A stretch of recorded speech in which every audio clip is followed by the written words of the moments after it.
Public hearing of the Standing Committee on Employment, Workplace Relations, Skills and Training for its inquiry into the operation and adequacy of the National Employment Standards. I begin by acknowledging the traditional custodians on the land on which we meet today and pay my respects to their elders past and present. I also extend that respect to any Aboriginal and Torres Strait Islander peoples joining us today. Before we get into some of the sort of technical details, I'll introduce myself. I am Karina Garland. I'm the chair of this committee, and I'll now invite the members in attendance and on the line dialing in to do the same. Hi, I'm Di Lee, the Federal Member for Fowler from Western Sydney. Hi, I'm Cassandra Fernando, the Federal Member for Holt, outer suburbs of Melbourne, the southeast suburbs. Good morning, Tanya Lawrence, the Federal Member for Hasluck from Western Australia. And do we have someone on the line there at the moment? Technical difficulties? Hi, Oh, no, here we go. Yeah, can you hear me all right, guys? We can, yes. Yeah, amazing. It's Ash Amber Haberha, the Federal Member for Barton, and I apologise, I'm not there in person. I'm dialing in from Sydney. Great. So we've got Ash Amber Haberha, the Federal Member for Barton, joining us online. In accordance with the committee's resolution, this hearing will be broadcast on the Parliament's website, and the proof and official transcripts of proceedings will also be published on the Parliament's website. I remind all present that as Chair I will ensure that proceedings are conducted in an orderly, respectful and courteous way.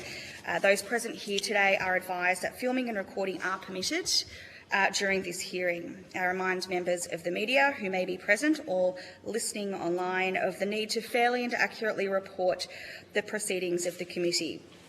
So I now welcome witnesses for the panel for unions to give evidence. For the Hansard record, would you please state your full name and the capacity in which you appear before the committee? And I understand that to facilitate the number of witnesses appearing during this session, some witnesses will be required to redraw to allow other witnesses to appear. And when new witnesses do come forward, please state your name and the capacity in which you appear, but I will try and remind everybody of that when the time comes. So, please. Thank you, Chair. My name is Michelle O'Neill. I'm the President of the Australian Council of Trade Unions, and I'm joined here today by Ben Moxham, who is our Industrial and Policy Director. And I will introduce the other people in a moment, but I also wanted to begin by acknowledging the traditional owners of the lands we're meeting on today, the Wurundjeri people of the Kulin Nation, and pay all my respects to elders past and present, always was and always will be Aboriginal land. And thank you so much for the opportunity to appear in front of you today. It's pretty fitting that we're giving evidence about workers' rights here today in this building, the first purpose-built trades hall in the world, and especially, of course, on May Day, the International Workers' Day. And over its 167-year history, working people through their unions have organised and campaigned for workers' rights and for fair and safe workplaces. The National Employment Standards, or the NES, are one of the modern-day results of those efforts. Basic standards, enjoyed directly and indirectly by about 14 million employees, that are the bedrock of fairness in this country. And the ACTU welcomes this inquiry into the standards, and it's the first dedicated, and we would say long overdue, examination of them since they came into effect 16 years ago. Overall, the NES has held up pretty well over time, but today we want to address three major issues that have emerged. Firstly, problems have arisen in the application of the NES provisions by the Fair Work Commission and the courts, obstructing their intended operation and depriving workers of minimum entitlements. And an example of this is shift workers, including those in manufacturing, offshore hydrocarbons and nursing, have been denied the extra week of annual leave that shift workers are entitled to under Section 87 because their shift patterns have been deemed to be insufficiently regular for highly technical and often very inconsistent reasons. And we're proposing a simpler and fairer test to make sure that shift workers don't miss out. In addition, some of the NES provisions have simply become outdated, such as the exception allowing employers to avoid redundancy pay based on what's called the ordinary and customary turnover of labour. This provision was first introduced to deal with the labour outcomes that arose from the early 1980s recession, but what it does in practice is enables an employer not to have to pay redundancy if they can argue that terminations in its business are common or usual, often just by putting really slippery words into an employment contract. That denies workers redundancy pay that helps them and their families survive at the time they need it most until they can find future work. So this exception is pretty antiquated, unfair, confusing and unnecessary. And employers already have the right to make a position redundant if they no longer require a job to be done by anyone, but they shouldn't get a get out of jail card free in terms of what workers' entitlements are. At one level, these can be seen as pretty technical issues, but at another and a more important level, they've got a profound impact on the lives of working people. They keep in the difference between having leave to look after your sick child or redundancy pay to help a sacked worker land on their feet. Secondly, the NES needs to adapt to keep pace with the modern world of work. When Australian workers are on average working 4.5 weeks unpaid overtime per year, there is a need to give them back time. Through our proposals for 5 weeks annual leave and taking the next step towards shorter working hours, including a 4-day week, by reducing maximum weekly hours from 38 to 35 hours. Shorter working hours are good for workers and they're good for employers. They deliver improved productivity and allow working people to live healthier and more balanced lives. Workers work to live, not live to work. Thirdly, the NES should also expand to reflect evolving social norms, and we've seen this with the inclusion of paid family and domestic violence leave into the National Employment Standards in 2023. This has already saved lives. The time is right for other new forms of leave to be recognised as minimum standards. Reproductive health leave and cultural and kinship leave are 2 examples. Unions will focus on those 2 important issues at a later hearing of the inquiry. Today, what we aim to do is cover some of the technical fixes to the NES that are needed, and also the proposals around giving workers back time. And given the breadth of the issues, we thought it would best assist the committee to take them in turn as follows. So we're going to start with Gerard Dwyer, the National Secretary of the SDA. We'll speak about 5 weeks annual leave, and he'll have with him union members Tammy Trimble and Simon Priest, who are here at the table. We will also hear from Imogen Sterney and Sarah Rogan from the Australian Services Union, who are going to cover off on other working time issues, including the 4-day week. I'll tell you who else we're going to hear from, and then we can manage the logistics. Jacob Batt and Tony Robertson from the AMWU will deal with the unfair calculation of personal leave entitlements for shift workers arising from the High Court decision in the Mondelez case. Kristen Wishart and Mitch Hoover from the ANMF will speak about shift work annual leave issue that I mentioned earlier and how it affects nurses and midwives. Liam McDonald from the United Workers Union will address issues relating to redundancy pay and leave accruals. And Luke Hilakari, today's host and secretary of Victorian Trades Hall Council, will discuss the need to ease the requirements around providing medical certificates for sick leave, and he'll have with him Angus Leach from the Young Workers Centre. So we hope to take questions on each topic as we go through, but I've also left them time at the end for general questions from the committee. And at future hearings, we hope the union movement is also going to have the opportunity to cover, with different unions and workers speaking, the need for reproductive health leave and cultural and kinship leave, as well as needed reforms to long service leave, parental leave and personal carers leave. So we're not trying to cover everything today. So thank you very much, Committee and Chair, and let me now ask Gerard Dwyer from the SDA to speak. Thank you, and thank members of the committee for the opportunity to address you today. I want to focus on 2 matters: 5 weeks annual leave and also roster justice. With regard to 5 weeks annual leave, I'd ask the committee to note that the Australian annual leave entitlements remain unchanged since 1974, over 50 years. And prior to that, we had seen increases of 1 week in the decade prior and the decade prior to that, so between 10 and 15 years apart. What has happened since 1974? We've seen in our industry, retail, an extension to 7-day-a-week trading. We've seen the intensification of work, especially in the last 5 to 10 years, and we've seen productivity growth outstrip wages dramatically. Productivity growth in retail has increased by 27% since 2007. By 26%, and real wages have actually contracted by 1%. So we have a 27% gap there in what we refer to as the social contract, where productivity and wages should move hand in hand. Many workers now describe the impact of inadequate annual leave in terms of missed family time and lost social connection. Responses in our surveys repeatedly refer to being unable to attend birthdays, family gatherings, school events or significant cultural and community occasions because leave is limited and too quickly exhausted. For workers in retail with weekend work, shift work or extended trading hours, these losses are not occasional but cumulative, contributing to social isolation and strain on family relationships. Annual leave is therefore not simply time away from work, but a key mechanism by which workers maintain meaningful connection to family, community and social life. Leave is often reserved for managing care, illness or unavoidable family commitments, while opportunities for social participation or recovery are foregone.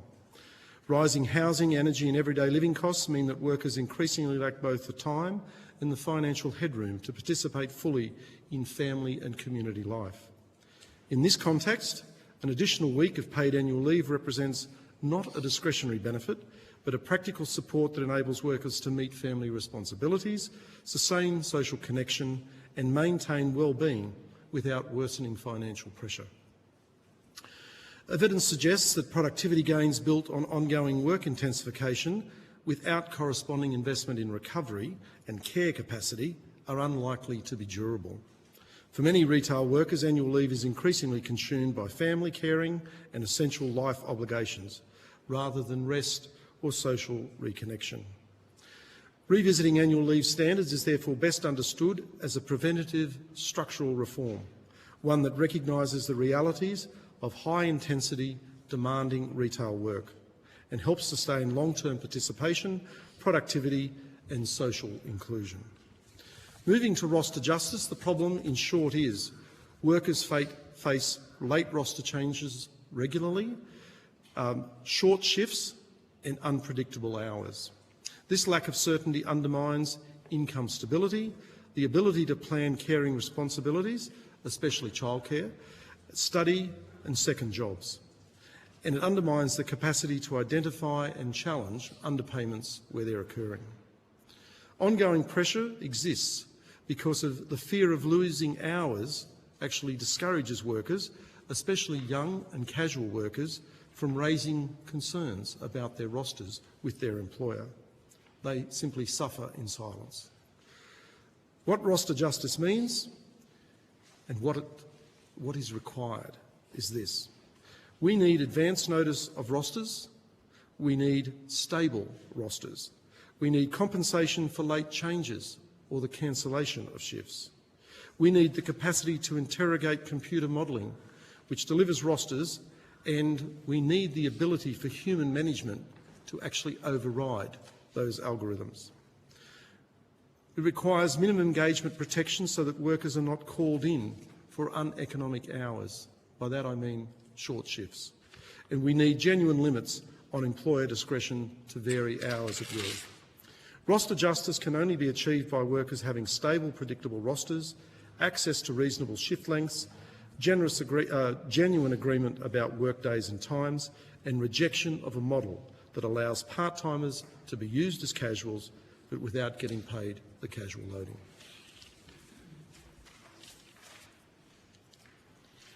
Hello, my name's Tammy Trimble. I'm a retail worker at Big W and in the Dandenong Ranges in Ringwood. So I'd like to touch on the 4 weeks annual leave, if I may. So retail has a large demographic of women who are carers. They have children, they have elderly parents, they have adult children with disabilities. In my case, I have a husband who I'm a carer for. So just on a personal level, my husband got cancer. The treatment from the cancer made him unable to work any longer, and so he's had to retire early. He can no longer do the heavy work that he used to do. That's all fallen on me.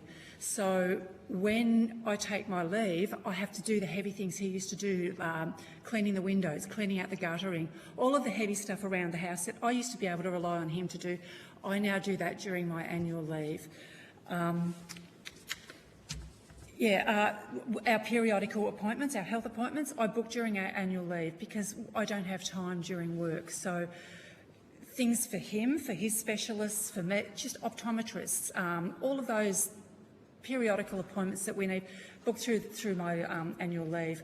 So I try and squeeze in a little bit of family time with my family in the country, which is very difficult.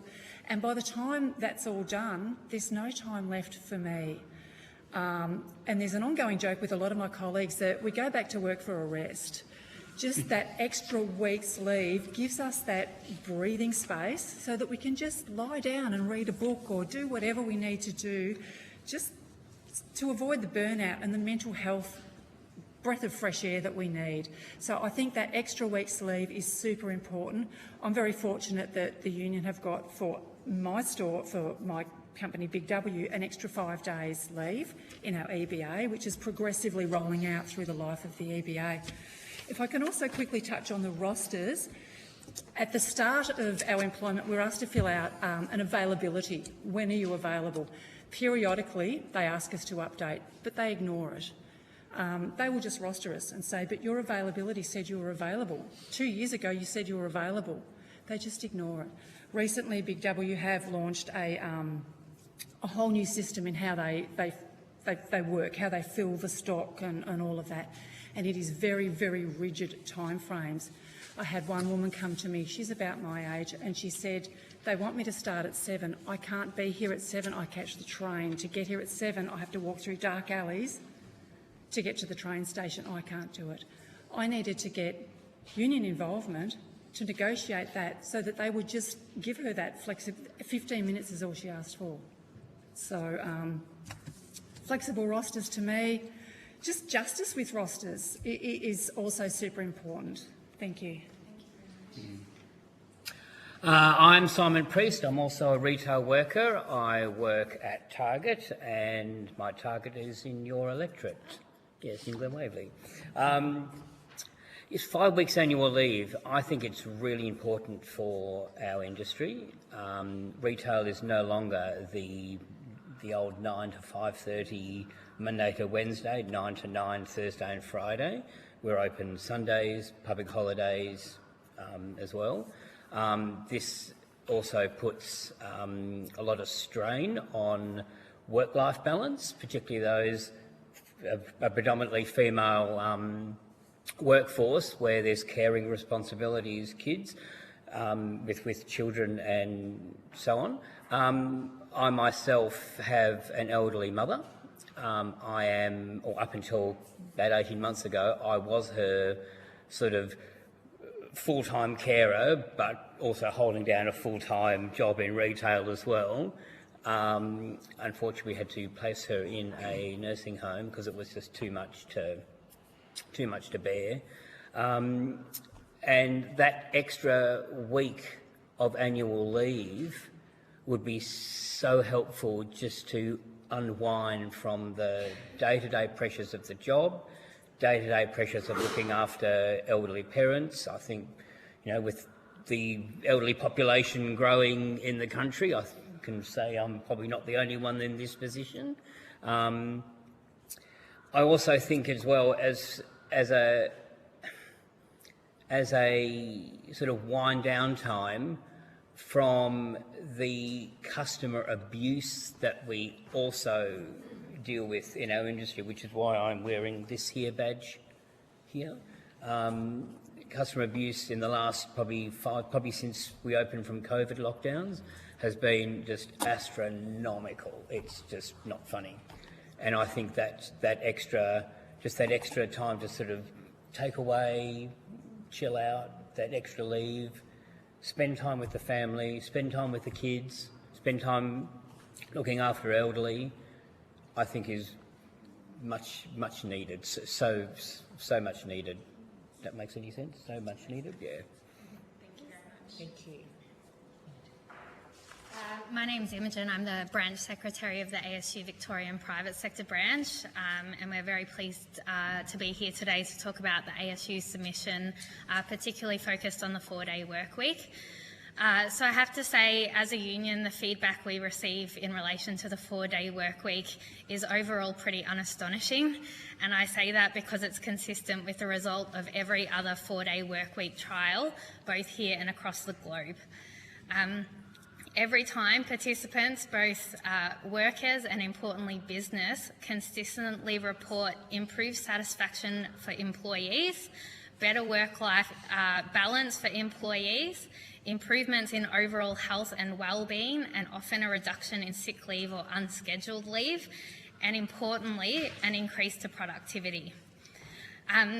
There have been examples where the 4-day work week trials have got off to a shaky start, but more often than not, the key themes are that organisation didn't have the time and the groundwork, I guess, to make sure that the 4-day work week trial worked for their workplace and their business. The 4-day work week does require change to work. And crucially, we see this as a fundamental role of organisations working together with management and employees to structure work in a way that works for the needs of that organisation. It is going to look different for different workplaces and different industries, and that should be a good thing. And it's something business already does every day. We see organisations working with employees as a key part of the 4-day work week success. In lots of ways, the concept of a 4-day work week isn't a new thing. It's something that regularly happens in work groups across the country, but under different names. There's plenty of shift work and roster groups who already allocate their hours around a 4-day work week, and it allows employees to have adequate rest time and life outside of work. And it's been working for decades. I'm sure we all know plenty of mums who work a 4-day work week in just about every profession, but I can't think of too many people brave or silly enough to question the powerhouse of work that they produce. To review productivity simply through a lens of hours present is doing ourselves a disservice, and honestly, it's hard to think of any good business who does. The 4-day work week also presents a broader question. Is life all about work? And right now, we hear time and time again, work controls my life right now. A fair day's pay for a fair day's work still rings true, but equal pillars were also always recreation and rest. Being able to pick up the kids for childcare on time or help them with their homework shouldn't be a luxury. Having time to help out with the school committee or weekend sports campaign used to be sacrosanct, although I will admit often very hard-working women doing more unpaid work. Anxieties about taking ageing parents to medical appointments shouldn't be because you're worried about pissing off the boss again. But right now, for many working people, even picking up the mail from the post office is a strategic nightmare. If we're serious as a country and you as a government about increasing women's participation in the workforce, then we have to get serious about ensuring work models allow working women and families to do just that. Hello everyone, I'm Sarah Rogan, a worker in the non-profit sector and have been a member of the ASU my whole career. I'm president of the Victorian Private Sector branch, however I'm here today as an ordinary worker. And I'm here to sing the praises of a 4-day work week. At my workplace, a 4-day work week was an ASU claim in the last round of bargaining, and we were successful in securing a trial within the life of the agreement. Since that time, we've rolled out the trial. It was hugely popular, and we're now in the process of making it permanent.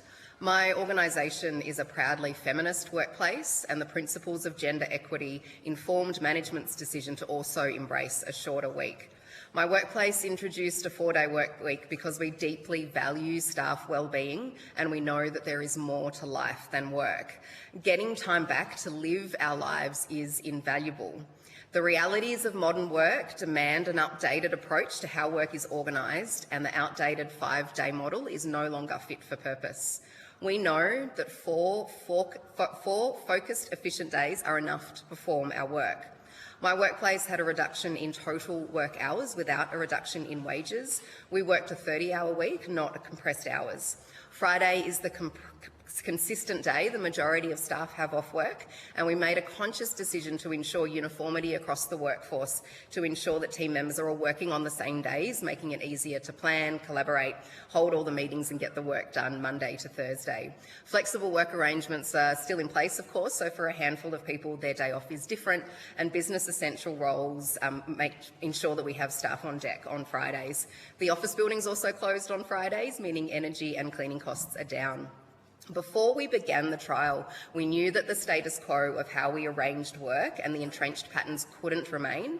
It was important to change work practices to make the 4-day week a success. We had to adapt the way we work to be more productive, efficient and effective. So we shook up meeting length, blocked out times in calendars to focus on tasks, and used AI carefully to assist with things like summarising workshops and action items from meetings. I'll end my opening remarks with some of the personal stories my colleagues have shared with me and were also captured in the fortnightly surveys that the organisation ran. The first person, the 4-day work week has given me something invaluable, more time with my family.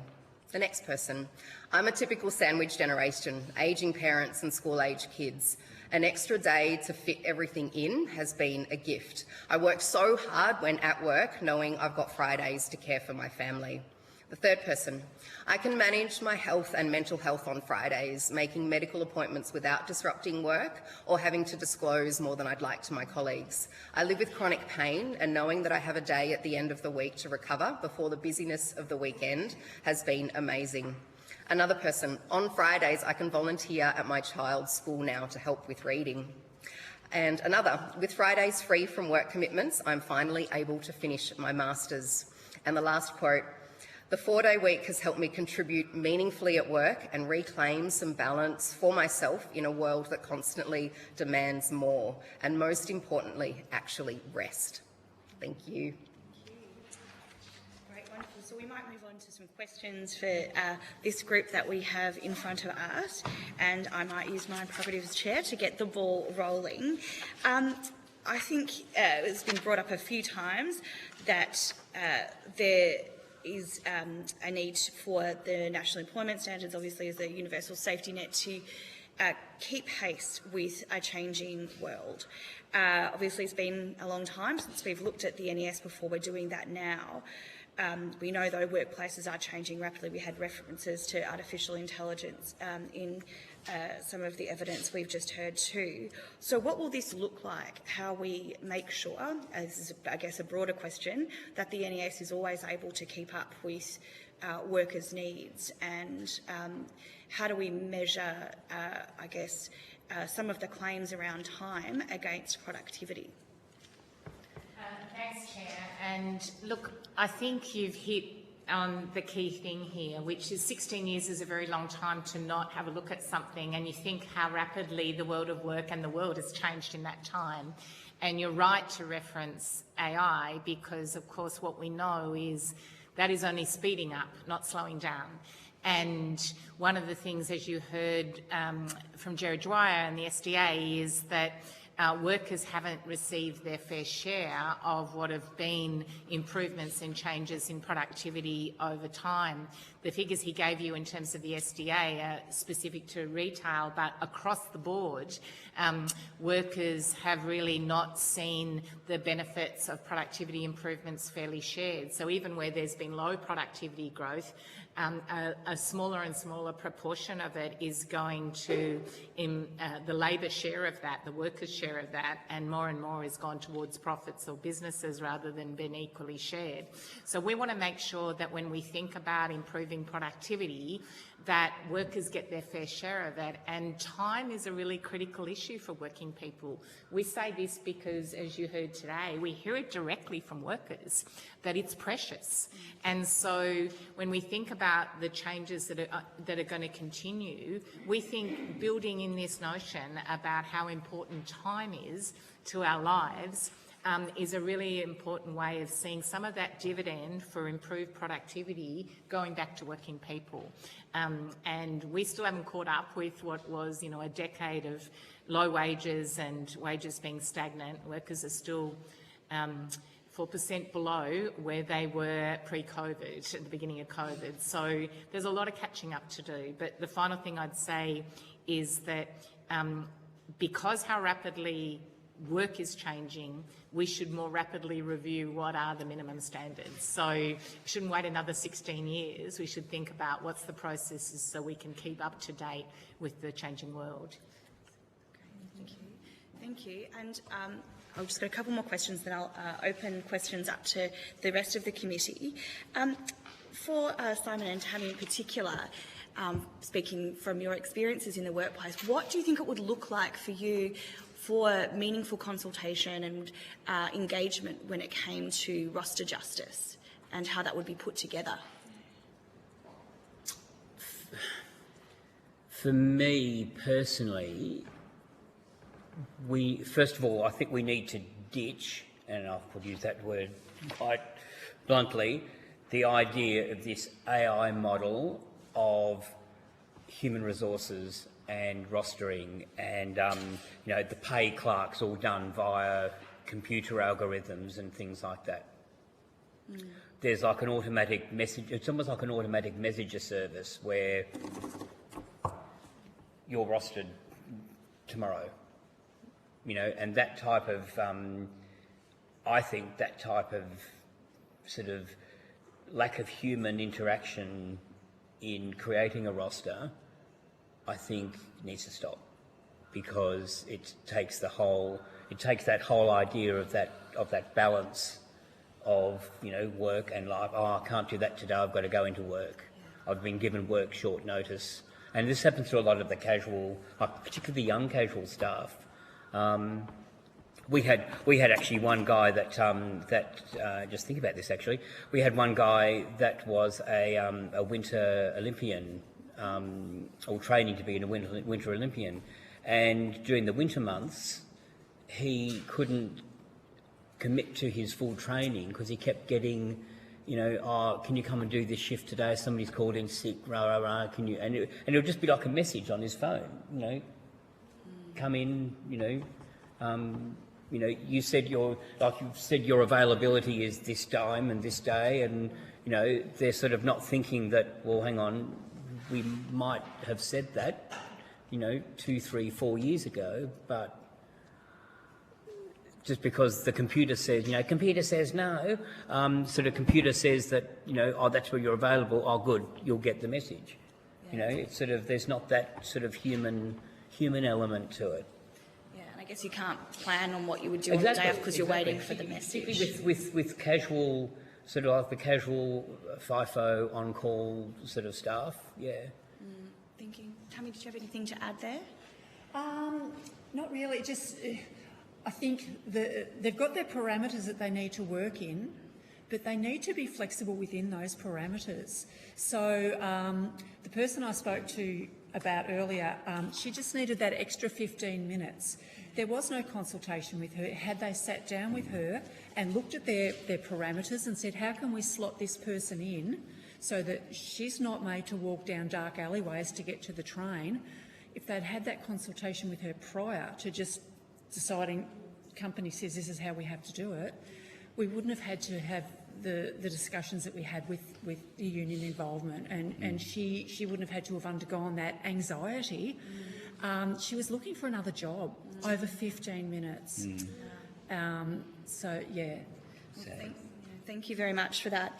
And my question around the 4-day week trial, I'm really interested in how this was evaluated through the trial process, and you mentioned, I think, fortnightly surveys. So just obviously the anecdotes that you offer give some shape to the benefits there for workers, but how did you evaluate through the course of the trial how things were tracking, and what are you continuing to evaluate this now as well? Yeah, for sure. It was really important for us to be able to look at the measures of success, and so there were 5 particular areas that were looked at. There was staff wellbeing, which of course had significant positive impact. There was more job satisfaction that people were reporting, improved work-life balance.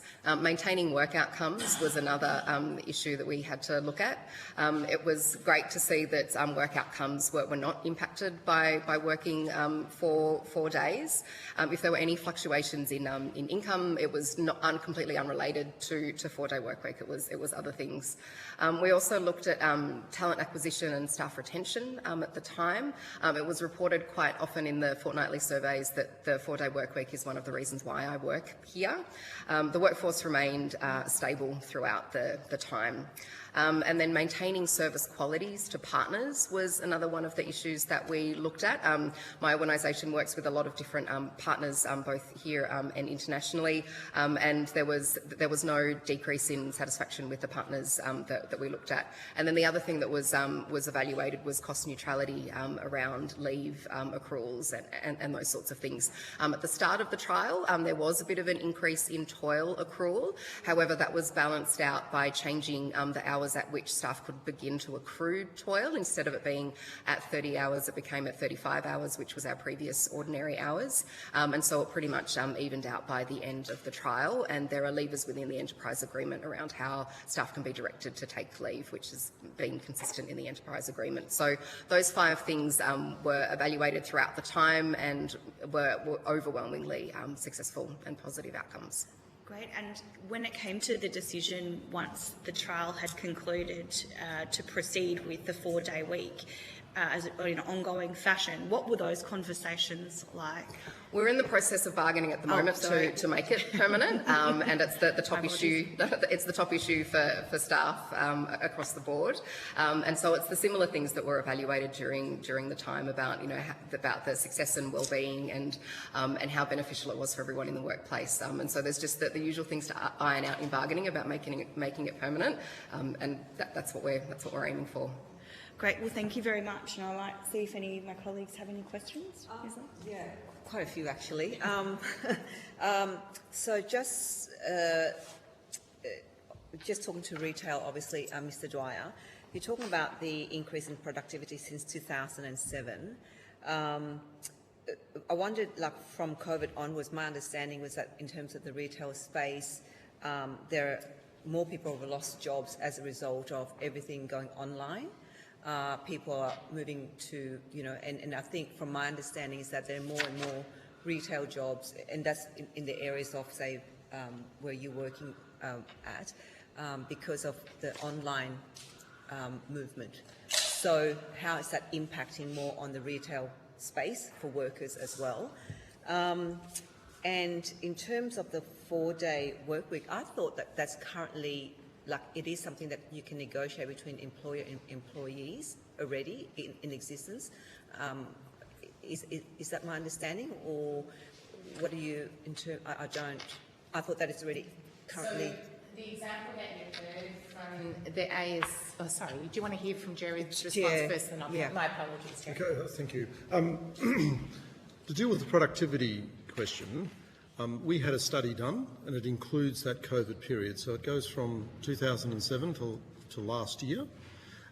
So it does pick up the COVID period. So the productivity gains in our industry, as I said, 26%, but real wages had gone backwards by 1%. And that's a fact that's been identified by university academics. We're happy to provide the report, which is called Delivering the Promise of Productivity. Now, with regards to the online question, which is interesting, but what's probably not as visible is that in the online space there are a lot of jobs being created. We're a union that covers retail and warehousing and what's rising in the middle, which is this online space.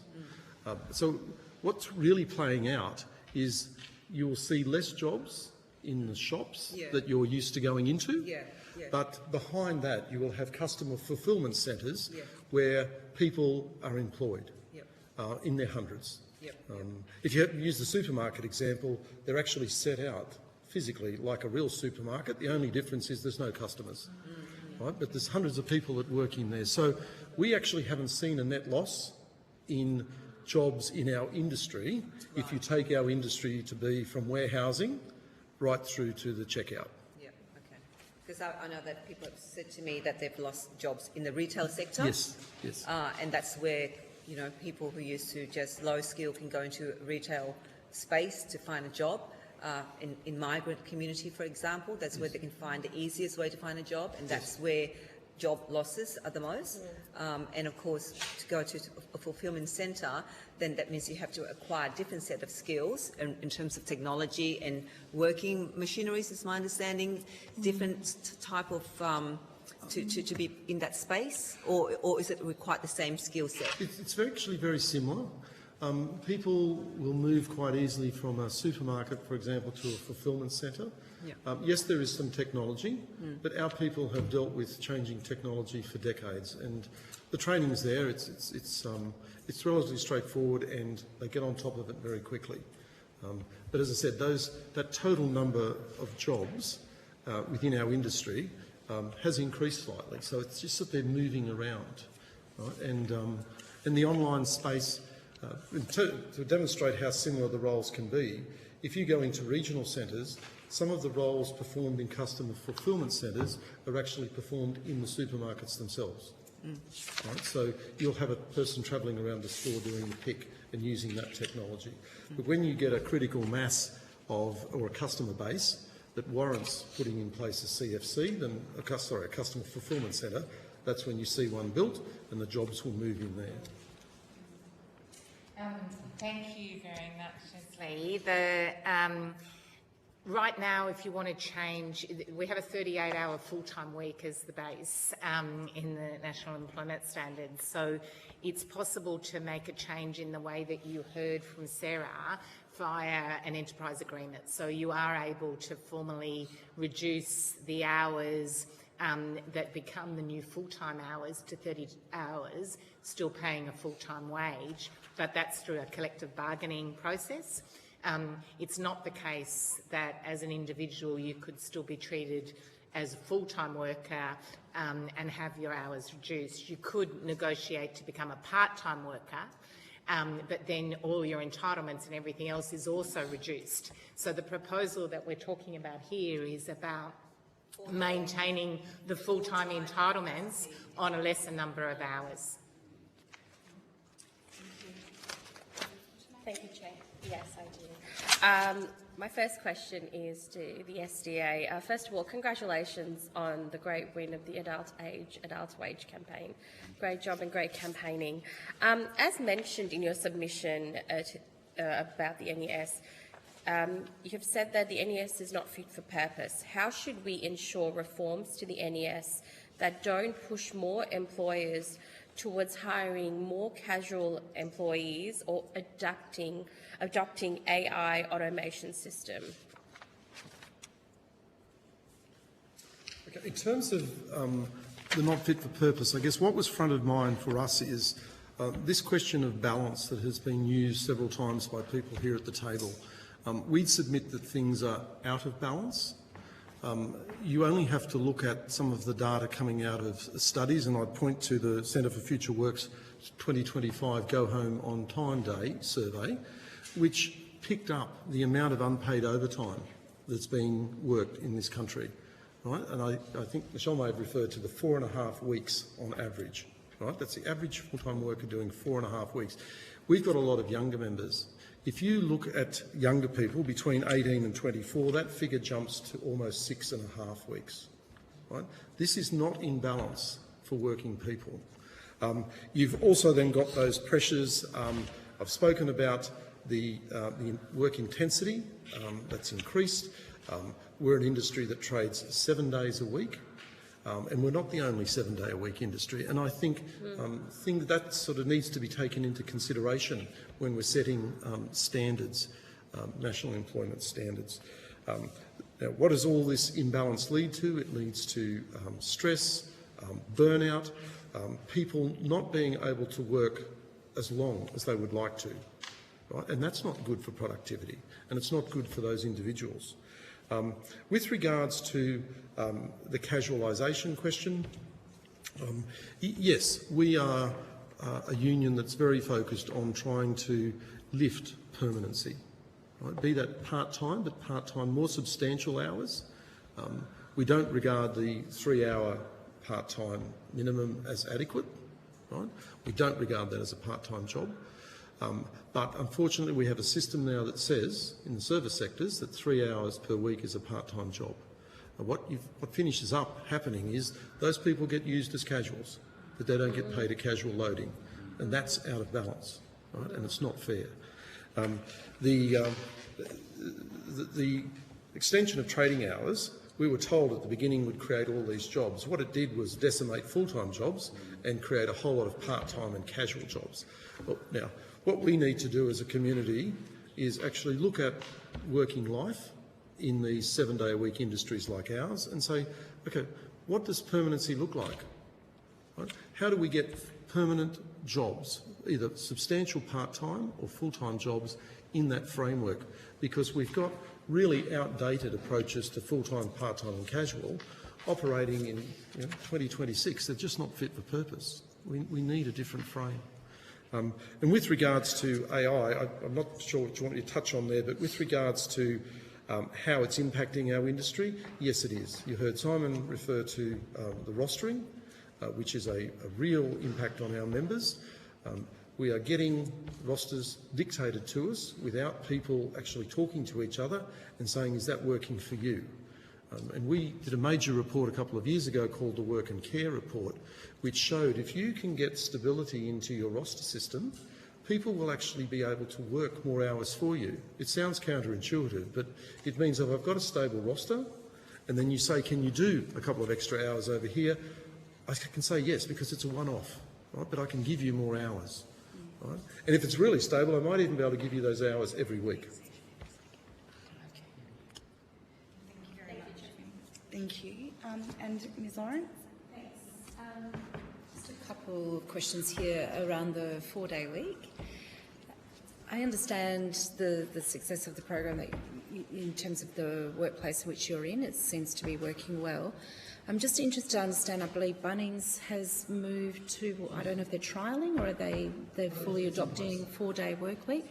So I think there's clear evidence that it's clearly working well for employers and employees. But are there any sectors that you think it may be difficult to put in place a 4-day work week where I think in the submissions it was suggested that the NES should mandate it as opposed to allowing that flexibility. So are there sectors particularly that may be having to be quite reactive, working across 7 days, 24/7, consultancies or IT or unions themselves who might have to respond to workplaces on different days? Are there places in which you think it may be more challenging to adopt that? I can talk about, when we talk about the 4-day work week, I guess interchangeably it's the 30.4-hour week. And I think, again, different industries are going to maybe apply that slightly differently. We absolutely see the importance of that changing for shift work environments too. So we represent workers across call centres, and airlines is a good example where you need those 24-hour shift work environments. I think it is crucial that we're seeing a change to those, the concept of full-time hours, because part-time hours often revert back to that with all sorts of full-time triggers. In airlines at the moment, I guess sort of at the opposite scale, we have part-time workers working 6 days on, 2 days off, and I think for most people, it's insane to think that that is part-time work. So again, yes, we think that this is something that can apply across all industries and sectors, but it will look differently in each place. Just to clarify, what we've said in our submission is that there needs to be sector-specific solutions to this. We recognise when we talk to affiliates that depending on the sector and industry, you need to think, there's not one size fits all about how to make this work. The principle is clear about workers having more time, but making it work in particular in sectors and industries needs to be addressed at that level. So we've proposed a change from 38 to 35 hours as a step towards that, and then sector-specific solutions to look at the 4-day week. Thank you very much. And I think we're about to move on to the next group, but I also would like to say I think the offer there was for the delivering the promise of productivity report to be sent to the committee. I think we'd really appreciate that. Thank you. Thank you so much for giving evidence. Thank you.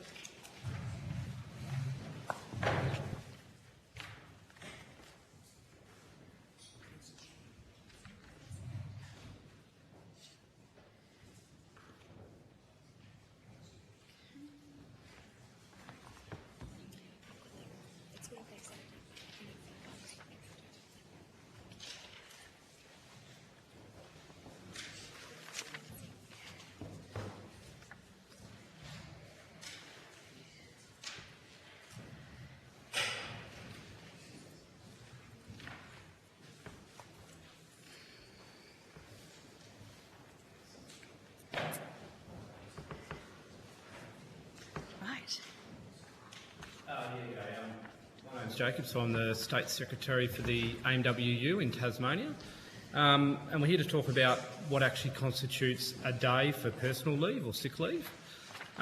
So the way this came about for us was we're applying to get the agreement ratified with the Fair Work Commission at Claremont, at Cadbury's factory. They've got 96 hours leave per year, so they've actually got 8 days. So they run 12-hour rosters or 12-hour shifts in their roster system. So for them to get 10 days sick leave, they would need 120 hours leave. So the Fair Work Commission approved the agreement, stating that the sick leave provisions needed to be 120 hours for them, for those workers there. We then went to it was then appealed to the full bench, Federal Court, and then eventually in the High Court, where in the High Court it was ruled that a day's leave is 7.6 hours. We've been able to negotiate into agreements the fact that a day is what that worker works. So for a 10-hour shift worker, that's 100 hours. For a 12-hour shift worker, that's 120 hours. What we're saying is that effectively we shouldn't be looking at the hours attached to this. We should be looking at the days. So for instance, if you've got a 4-on, 4-off shift roster and you're doing a 12-hour shifts, that you will end up only getting 6.3 days sick leave. Now, we can't see how that is fair when someone who's doing a Monday to Friday 9 to 5 job, they'd still have an extra 6 days sick leave available to them. So workers don't choose when they get sick. I've got a delegate with me here, Tony from the factory.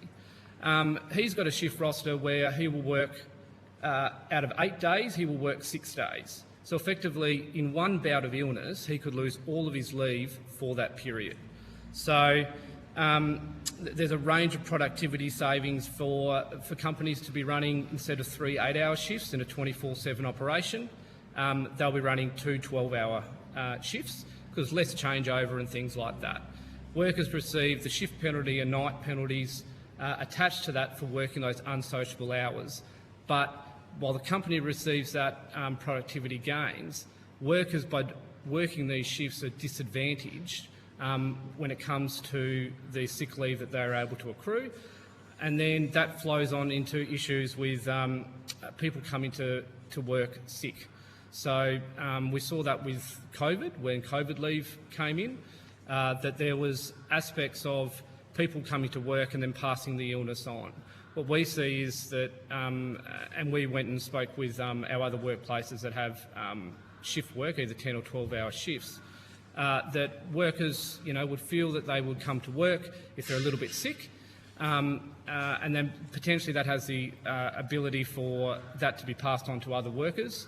and then all of a sudden you've actually got higher amount of sick leave than if workers knew, hey, if I take the proper time to actually make sure that I'm better at home, then I'm not going, well, hang on, if I've got this 4-day shift rotation that I need to do, if I can take the proper 3 days or 4 days or 2 days instead of the 1 day, we need to ensure that workers know that they've got the entitlements there, that they can come to work when they're well, they can be at home when they're not, and that there shouldn't be any difference between a day worker or a shift worker for their entitlements. The Act and the NES actually says 10 days, but however the decision put it into hours. So we, while we were disappointed obviously with the High Court decision, there is an ability with this inquiry for that to be fixed so that all workers are treated fairly regardless if they're day worker or shift worker. Hi, thanks for having me. My name's Anthony Robertson and I'm a long-term employee at the Mondelez Claremont site. So as Jacob's touched on, obviously the leave that we receive is not adequate. Like, we're being disadvantaged by being shift workers. The NES, while it references shift workers in regards to 5 weeks annual leave, unfortunately, the 10 days hasn't kept up with what we as workers do. Like, over my time at the business, when I first started, it was 3 8-hour shifts. Now it's a 24/7 operation. There's not as many employees, so obviously there's more workers doing more of the work. And 12-hour shift workers, it's high-risk work. It's widely known that it has detrimental effects to your health, which is likely to make you more sick. And as Jacob was saying, on my particular roster, we rotate between a 6 and a 7. I can use all my leave in one go. So if I do that, when my family members need me to care for them, like I've got ageing parents now, I'm not available to do that. I work with a significant number of workers that have exhausted their sick leave. Quite common that happens. And they either come to work sick, and I myself have immunocompromised, puts me at risk, and then causes me to miss work as well. And if I've got inadequate sick leave, I have to either miss work and receive no pay, or come to work sick, which is ideally affecting other people as well. So, the 12-hour shift workers receiving the same entitlements as other workers, it just disadvantages us so much. It's been determined that a notional day is 7.6 hours, but that's just not relevant to us in our industry. Like, the increase in leave would enable workers to take the time they need to recover properly. And also, my family is missing out on time with me when my child needs me as well. People I work with, they've made no secret of the fact that this is hurting them. Like, the pay that they don't receive. I mean, in my job, obviously, and my employer, we've been lucky enough to be able to negotiate 2 extra days, but not everybody is able to do that. And that's why the NES needs to be changed to acknowledge actual 10 full days. Like the 6.3 days, it's essentially 6 days.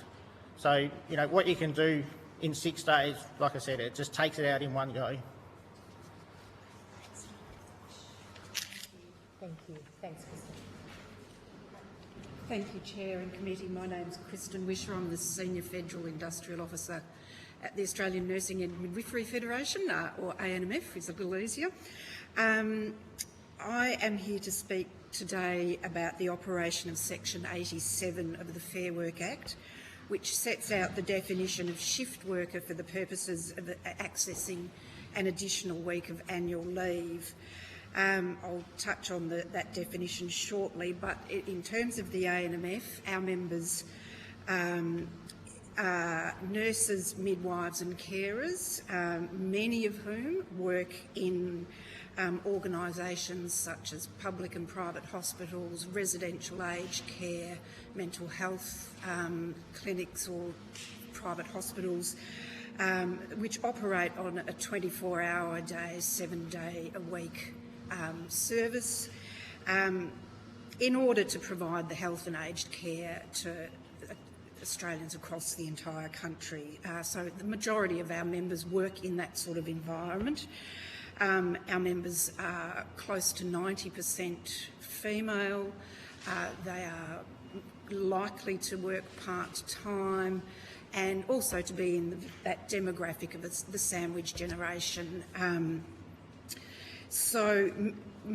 In order to facilitate the services of a 24-hour, 7-day-a-week health or aged care service, shift work is required, meaning that people work on weekends, they work at night.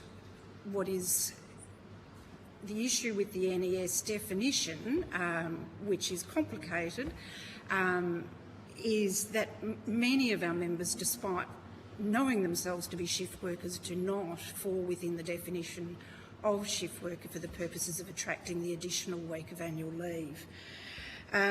This problem is a question that is raised at our branches, I think, as a fairly regular issue of concern. It's a matter that gives rise to dispute, and we believe that a simplification and expansion of the definition and how it operates would both give access to leave, the additional leave for many of our members who have the disutility of regular and unsociable working hours, but also have the benefit of minimising dispute both in the workplace, in negotiations for enterprise agreements. So most of our members access the entitlement to the extra week of annual leave provided for in the NES under the auspices of the Nurses Award or via an enterprise agreement. And there are a plethora of ways that that definition then operates within enterprise agreements. Just focusing on the Nurses Award, the Nurses Award provides for all nurses, midwives and carers under the award 5 weeks of annual leave, and shift workers can access a 6th week of annual leave under the definition in the award. In the Nurses Award, you will be defined as a shift worker if you work over 7 days a week, over the 7 days of the week, and regularly work on weekends. Confusingly, the Nurses Award has a second definition of shift worker that simply provides that you will be a shift worker if you are rostered to work ordinary hours outside of the span of hours of a day worker. And it is that definition that we see as preferable.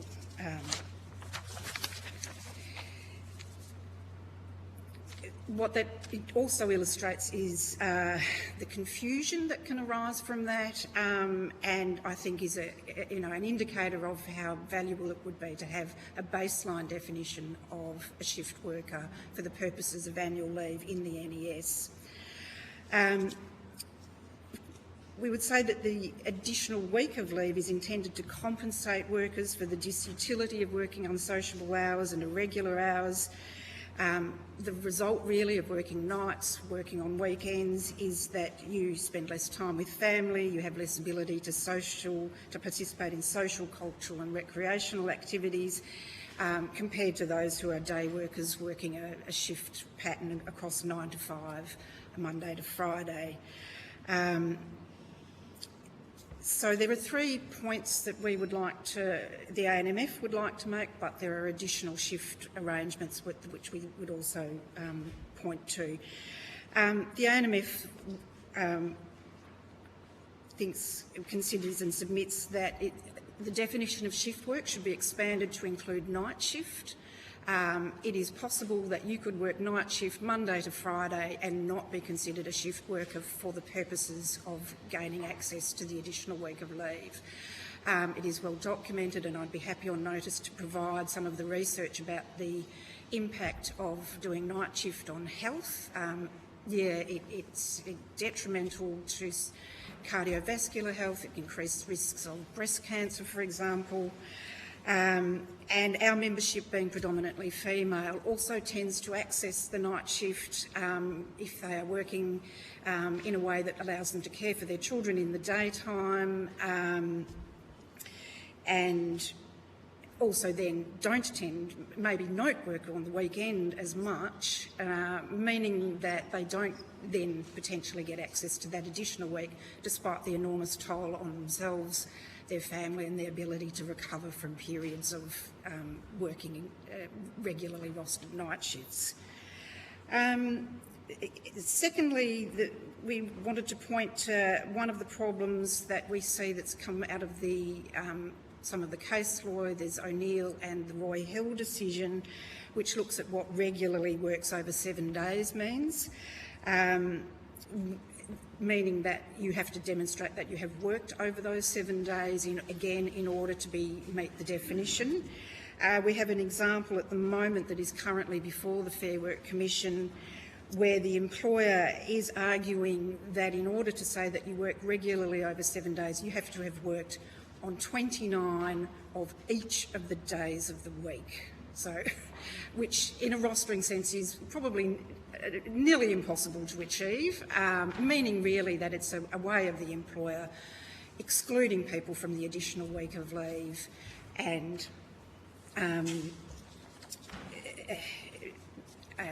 manipulating how that is calculated.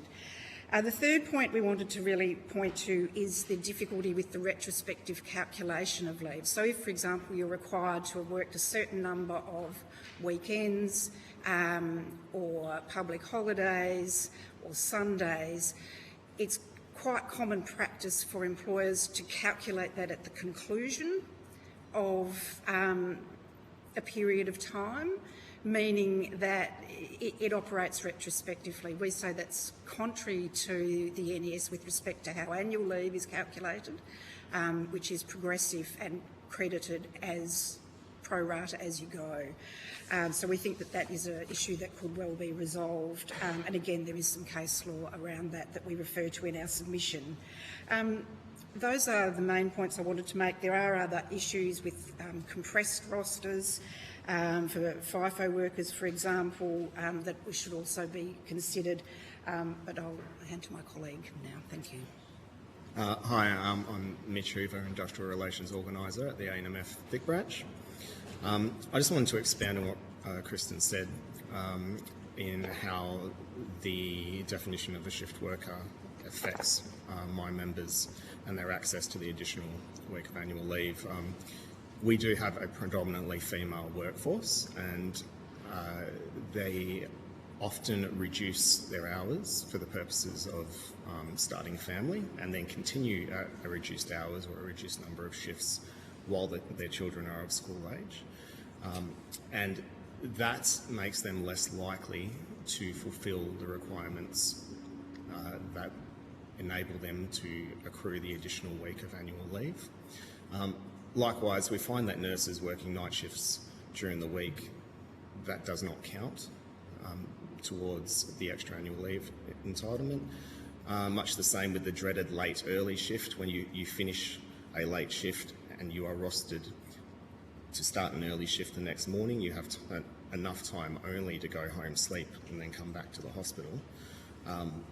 That does not count to the accrual under the current definition. And I would challenge anyone to walk up the street to St Vincent's and try and convince one of the nurses there that they aren't working shift work for the purposes of this additional annual leave. There's also a reliance on the employer to keep track on when you've met the threshold, whatever threshold that may be, because it does vary. And there is an incentive for employers to structure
leave or not is a barrier to work-life balance and planning your future periods of annual leave. We have solved one aspect of that in the public sector nurses and midwives EBA in Victoria by workers under that agreement accruing 3.8 hours annual leave when they work a weekend, up to a maximum of 38 hours for the year. Okay, that, however, does not. That is still a reliance on weekend work and does not recognise the shift work that our nurses and midwives are undertaking, particularly night shifts. Thank you. Fernando will have to leave us shortly, so I will get you to ask the first question for this group. Thank you, Chair. My question is to the AMWU. Jacob, your submission makes the point that the NES still seems to assume a standard Monday to Friday worker, even though many manufacturing workers are on a 10 or a 12-hour shift, 7 on, 7 off rosters, permanent nights, weekends, public holidays. In practical terms, how could refining the term shift worker improve clarity and consistency compared with the current Fair Work Commission's tests such as 34 Sundays and 6 public holiday approach? Talking about the sick leave, the personal leave rather than the shift worker. Oh, sorry. I think Maybe that question might be better off answered by the... So we would say that the current NES definition of shift worker for the purposes of that additional week of leave is very vague, and it's led to a whole lot of confused decisions from the courts, the Commission and employers themselves. So I'll quickly take you through it. So the test is you have to be continually rostered for 24 hours a day, 7 days a week. You have to be regularly rostered to work those shifts, and you have to regularly work on Sunday and public holidays. So there's a lot of wiggle room in that. The Roy Hill case said, well, regularly works. We're going to make that 34 Sundays and 6 public holidays a year. That means you're rostered on about 2/3 of those days throughout a year. That is a very, very tough test to make. We have the case of the Bega Dairy where a worker hit that mark, but they failed another test because the operation was not continuously run. They shut down on a Sunday morning. So the employer could turn off the machines for an hour and you lose that week of annual leave. We then have an offshore hydrocarbon worker who is working every single day for 40% of the year, half the year. They're not going to meet that definition. So what we're proposing is something very, very simple, very, very fair. Number one, if you're a night shift worker, you should get the extra week of leave. Number two, if you work the compressed roster, you should get that extra week of leave. And number three, instead of the 34 plus 6 test, which is very tough to meet, we've just said, look, if you work half of the available Sundays and public holidays in total, you should get that extra week of leave. Much, much simpler. And I also note that the nurses have an even simpler proposal, which really meets the requirements that Kristen has taken us through as well. Thank you so much. Thank you, Chair. You have a question?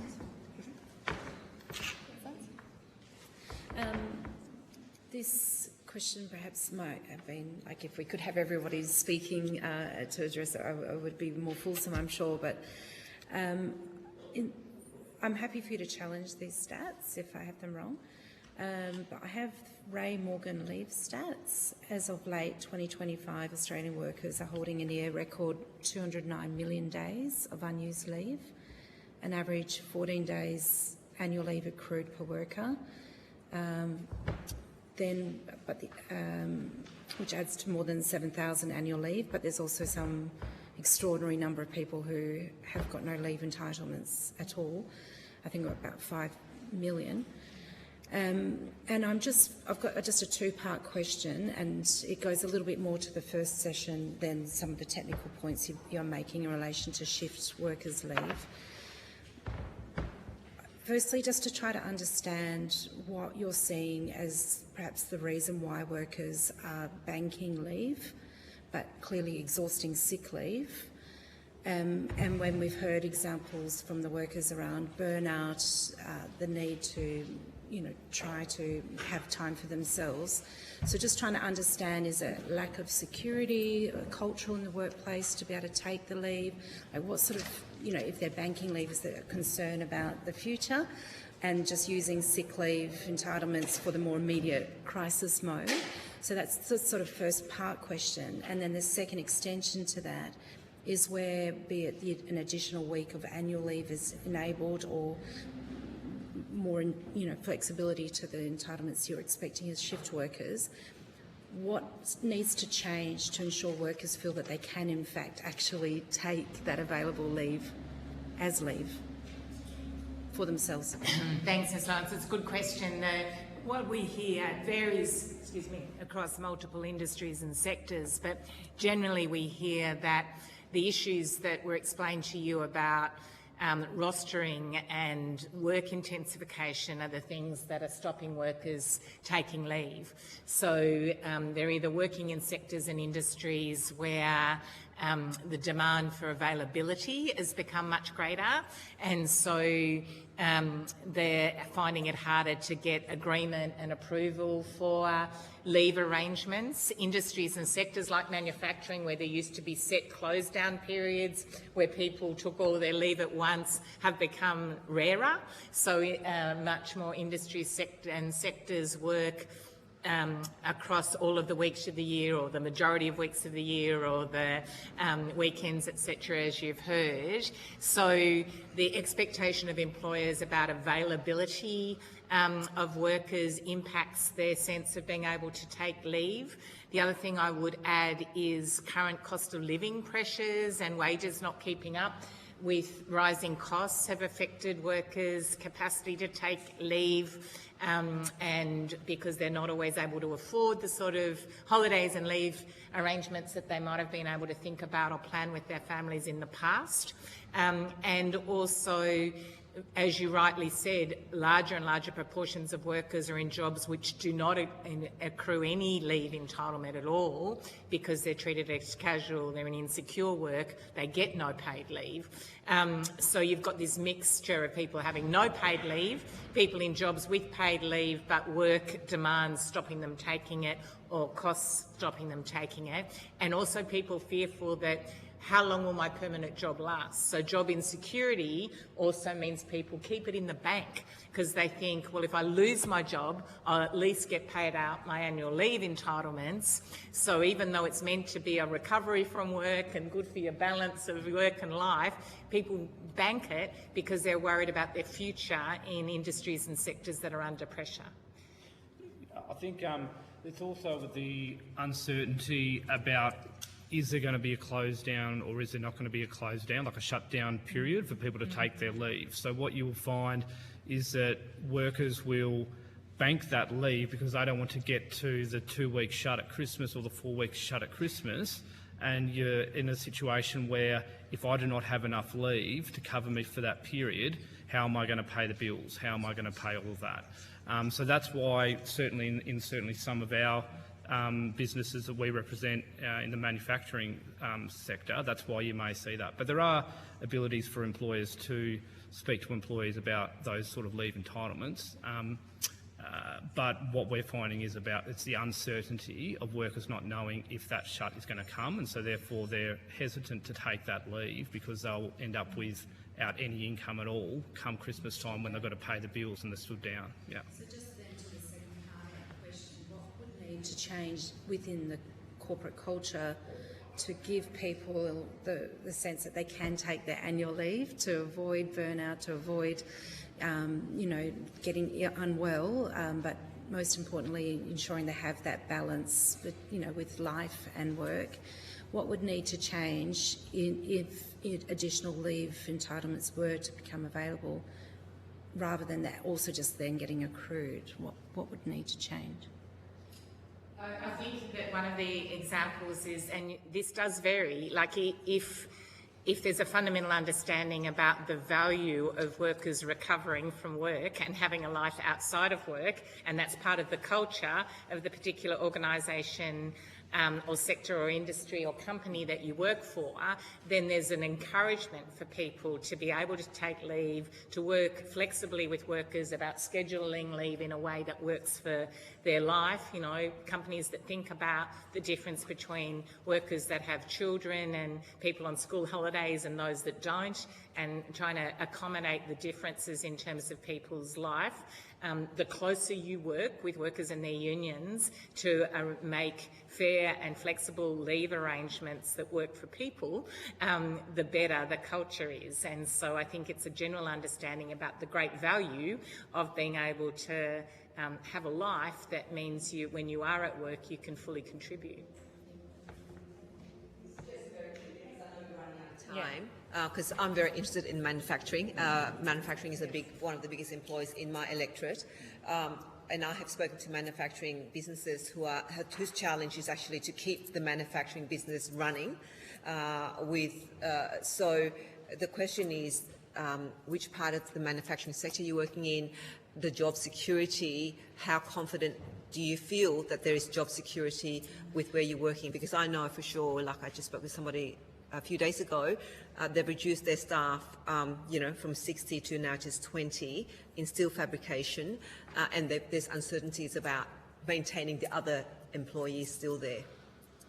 Yeah, I mean, so Tony works in food manufacturing.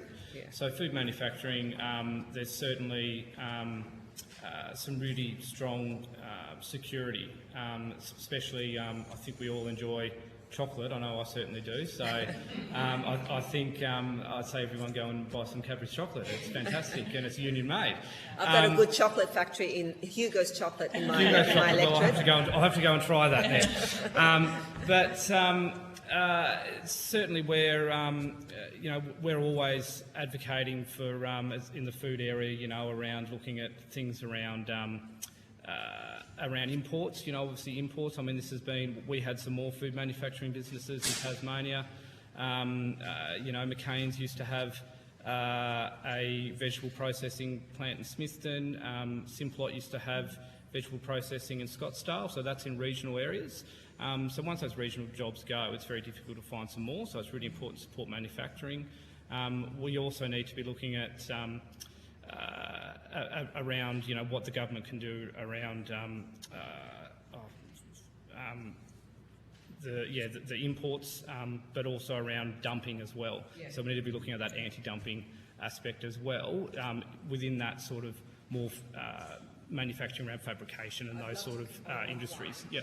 I think the what we suggested to me was quotas and tariff for people importing in particular, say, steel fabrication, because that is killing the steel fabrication industry. I'd love to hear, offline what you guys are doing around that fact, because it's really critical to our the job opportunities here for Australians. We can definitely arrange that, and thanks so much for your support around manufacturing. It was great to hear. One thing that worries us all moving forward is automation. That's one thing which is happening everywhere, and we've started implementing some of that stuff in my workplace. And with that, obviously, comes the uncertainty of job security. So that is something that is in the back of people's mind, and businesses want to become more efficient and productive. So that's one thing that certainly people are concerned about seeing. And just also with the leave, just to your point before, my workplace does have shutdowns at different times of the year. So at times we find that we don't have enough leave to cover the shutdowns that they want to have for the year, which doesn't give us any time for our families when we want to take it. So my daughter or someone's daughter, their children are on school holidays. I can't take leave because I don't know what my company, my employer, is doing at a certain time. They could spring a shutdown at Easter. You need 2 weeks. Here's Christmas, 4 weeks. So people hang on to their leave for that reason, because there's the uncertainty. If we could get some sort of better structure in place so people knew exactly what was happening, if there was likely to be shutdowns, people shouldn't have to use all their leave when an employer wants you to. That leave should be for you to take, to have some time at least with your family as well. So. Thanks for this group. There's a lot there, and I think we might have a look at some of the research that was referenced as well. And I think we're ready for the next group. Thank you so much. Chair, just while the tables are swapping over, Gerard Dwyer from the SDA wanted to table a couple of documents, which I thought I'd do in the break. Number one is a survey they've done of members about what would 5 weeks of annual leave mean to you. Yep. And then secondly, sort of testimonies, qualitative statements about the lived impact of limited annual leave on their health, family life and wellbeing. So I'll just, and we'll also email that through. Excellent, thank you very much, we appreciate that.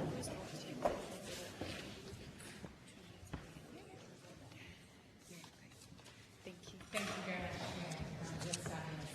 Hi, I'm Lee McDonald from the United Workers Union, and I'm here to talk on 4 areas: the ordinary customary turnover of labour redundancy exception, leave accrual on workers' compensation and during protected industrial action, and the redundancy entitlement drop-off after 10 years of service.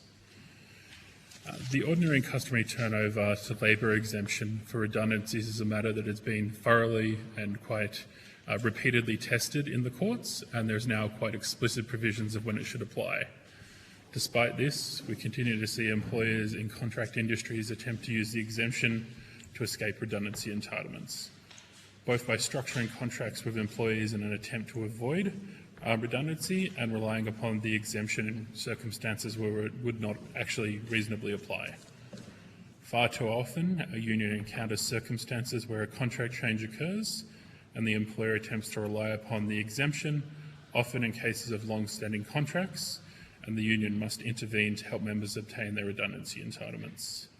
This process of recovering entitlements at its best can take months.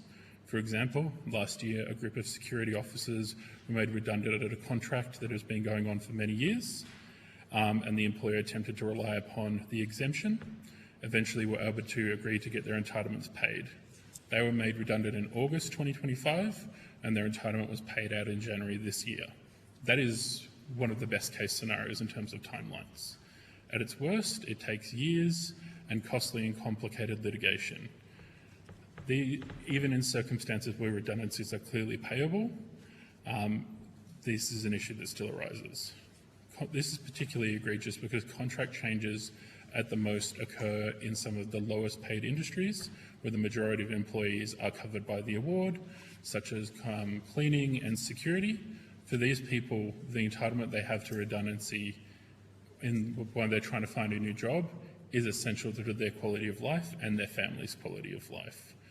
At a minimum, if they have to wait a couple of months, that means a very hard couple of months. If they have to wait years, if they don't know if they're going to win the entitlement, if they do win eventually, how long they're going to take for it to actually get paid by the employer, that can be detrimental. You have an entitlement, you just have to pretend it's not there because it's going to take years to get it. Turning to leave accrual, employees who are on work cover are subject to different rules regarding accruing entitlements depending upon which state they are in, and in some states depending on what kind of area they're employed in. Are they employed under Commonwealth laws? Are they employed under state laws? Or if they're employed in a territory, it could be different. The idea of when leave will accrue if you are on workers' compensation is incredibly complicated and is incredibly confusing and is not something that people can easily understand. The creation of a national standard is something that fits with the purpose of the NES, that people can know simply what they're entitled to and that they don't lose out when they're off work because they have been injured at work. Turning to industrial action, employees who are taking industrial action are already subject to a penalty. They are not getting paid when they are taking industrial action, and under the NES as it stands, they do not accrue entitlements because their industrial action does not count as service. This also occurs when an employee has been locked out by their employer. They're not choosing to take industrial action, the employer has chosen to lock them out, so they're subject to 2 detriments while they're trying to reach an enterprise agreement with their employer, often for some increases upon minimum standards. Lastly, turning to the redundancy pay drop-off after 10 years of service, this drop-off is unfair. An employee who has 9 years of service under the NES is entitled to more redundancy pay than an employee with 10 years of service. This exemption was unclear and didn't quite make sense when it came into effect under the NES. Long service leave is under state systems. Many of those state laws have changed, and in most states now you get pro rata long service leave or can take long service leave at 7 years. even at the time of the modern award process, many people lost out and had lower redundancy entitlements than they had under the pre-modern award system. This drop-off isn't fair, and it's pretty simple to say that longer service should mean you have a higher entitlement. And the fact that, if you have a couple of days shy of 10 years service when you're made redundant, you're getting more than if it happens a couple of days later is, quite frankly, a bit ridiculous. Thank you. Thank you to the Chair and the Committee for having us. My name is Luke Licari. I'm the Secretary of Trades Hall. I understand we're pushed for time, so we'll move fast. With me is Angus, who was an apprentice in his time, and he'll talk about some of the problems of obtaining a medical certificate. I'll throw to him after I give a bit of context. So here's the problem. We spend $500 million, taxpayers' dollars, each year to fill out industrial paperwork via GPs and pharmacists in the form of a medical certificate. There are 4 groups that hate this, completely hate it. Start with GPs. The Royal Australian College of GPs has come out on multiple occasions saying they do not want to fill out this paperwork. They are already too full in their waiting rooms. You will know from your constituents how difficult it is to get a GP appointment. 1 in 10 of these appointments are taken up by a worker seeking a medical certificate. If you look across what that looks like in Australia, that's 34,000 appointments each day of someone wanting a medical certificate. The GPs do not want these people in their rooms for the other obvious reason. Most of these people are presenting with a couple of things: the flu, gastro, a cold, or a diagnosed issue that they know how to self-manage, but they need the certificate. GPs do not want to expose themselves or their patients to gastro, to the common cold. These are people presenting with a real problem that needs a fix. They don't want another problem put on top of it. The next group that is concerned about this is pharmacists. Pharmacists, as you know, are super busy filling out scripts. If you go into a pharmacist's office these days, you'll see a little sign there that says, "We only fill out medical certificates between this time and this time," because it's just too much of a burden on them. My conversations with the Pharmacists Guild, especially here in Victoria, they are extremely frustrated that this is an unfair burden on their business. The next group that we represent and care most about is workers. There is a gap fee, an average gap fee when you go to a GP. The average gap fee in Australia is about $44. So for me to get that certificate, I have to fork out $44 if I want to see my GP, if I can get in. And getting in is tricky. We think this is an unnecessary burden on working people to say that I am sick. The fourth group that have a stake in this are employers. So we have spoken to the Chamber of Commerce in Victoria about this. Under their previous leadership, this is not their #1 issue. But if this is something that could fix Australia for the better, they're up for this challenge. So we got into a tight negotiation with them about it. They said, look, any more than 3 days, we have some concerns. And I think that's probably about right. And so what we're saying is 2 days, you do not need to provide a certificate, 2 days or less. This is probably one of the most simplest things that we could fix. If you're looking for a productivity measure, we only have to change 6 words in the Act to get this right. It will make a massive difference for a number of reasons. When I present to that GP, Medicare pays a fee to that GP, and that's about $34.90. That's where you get the over $500 million a year going out the door. That is a misuse of taxpayers' money. I think the advantages we get, pretty simply, is we free up 34,000 appointments a day for GPs that we don't have enough of already. Workers save $44 a visit. The government saves $500 million to their budget, so Treasury must feel pretty good about that type of number. It relieves a burden from pharmacists that don't want to do it. It reduces communicable diseases in our community. And frankly, a number of these people who cannot get that GP appointment, they present elsewhere in our health system. They're either calling an AMBO, they're going to an urgent care clinic, or they're presenting at emergency departments. So it's a relief on the health system overall. This is a very simple productivity measure that I'm not sure why we haven't got there yet, but this is the type of group of people that can help us achieve it. Angus, do you want to talk about your experience? Absolutely. So, good morning, committee. Thank you for your time and opportunity to speak today. My name is Angus and I'm representing young workers today. I'm a former apprentice boilermaker and I've first-hand seen many barriers that young people face when entering the workforce. And I'd like to share one of those barriers with you today. A while ago, I needed to take time off work for my father who was unwell. It was a genuine situation. My employer told me that I needed a carer's leave certificate as proof first.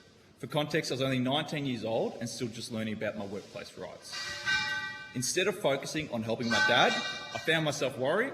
I thought, am I going to get in trouble for not having a sick leave certificate? So while trying to care for someone who was sick, I was also expected to organise a medical appointment to justify my own entitlement. That meant time and money for something that didn't actually help the person that was unwell. It also meant taking up a GP appointment that could have gone to someone who genuinely needed the care. And for what? Not for treatment, just for proof. In the end, it all became too difficult. Instead of using what the leave was designed for, I had to step away and go into work. Luckily, I was able to contact my brother and ask him to take over the caring duties. And that's a problem because not everyone has a backup plan. The system didn't support me to be a young carer and it actually kind of made it harder for me to be one. And under the National Employment Standard, personal and carers leave are meant to let workers respond to illness without unnecessary difficulty.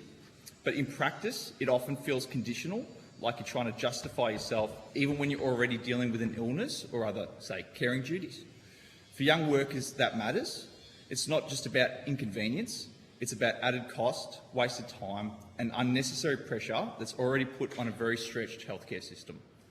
Let's remove unnecessary barriers and create a system where people can access their entitlements with dignity, trust and fairness. Thank you for your time. Great, thank you. So I've got a couple questions. I'll start with one and then see how we go so I can share it around. Ms McDonald, your submission and the evidence given today go to, I think, a few issues where there are obviously some inconsistencies. I'm also wondering about how some of the areas you raise might connect with one another. So, for instance, you've given the example of contract workers, and then we've got the question of, as well, how we calculate long service leave and redundancies. When people are on contracts, how does that accrual work for the purposes of redundancy and long service leave? For the vast majority of contract workers, they won't see long service leave. The current framework, unless they fall under one of the very few portable schemes. Some people have worked at work sites I've dealt with for 30 to 40 years, and they've gone through dozens of contract changes, and they won't see long service leave. This also affects whether they're entitled to redundancies. Some of them have been through many small redundancies. Some of them have just had the same job over and over again with a changing employer, and this affects their ability in their day-to-day lives as well. If every couple of years they have to start accruing personal leave and annual leave again, they don't get to take holidays, they don't get to take care of their kids. So they could be working essentially at the same workplace but with a different employer, so over a decade or so, and so they wouldn't be entitled to that redundancy, is that right? Correct. Okay, thank you. Do you have a question? No. Is there? Thank you. I'm just interested, I think your submission is really, really sound and clear in terms of what you're suggesting in terms of the changes for the NES. In the context, though, of future-proofing it, with the rapid uptake of AI and potentially the risk of redundancies, do you or your affiliated members have any other safeguards that you would like to see introduced that go beyond what you're suggesting in terms of just around the protections of leave entitlements for workers?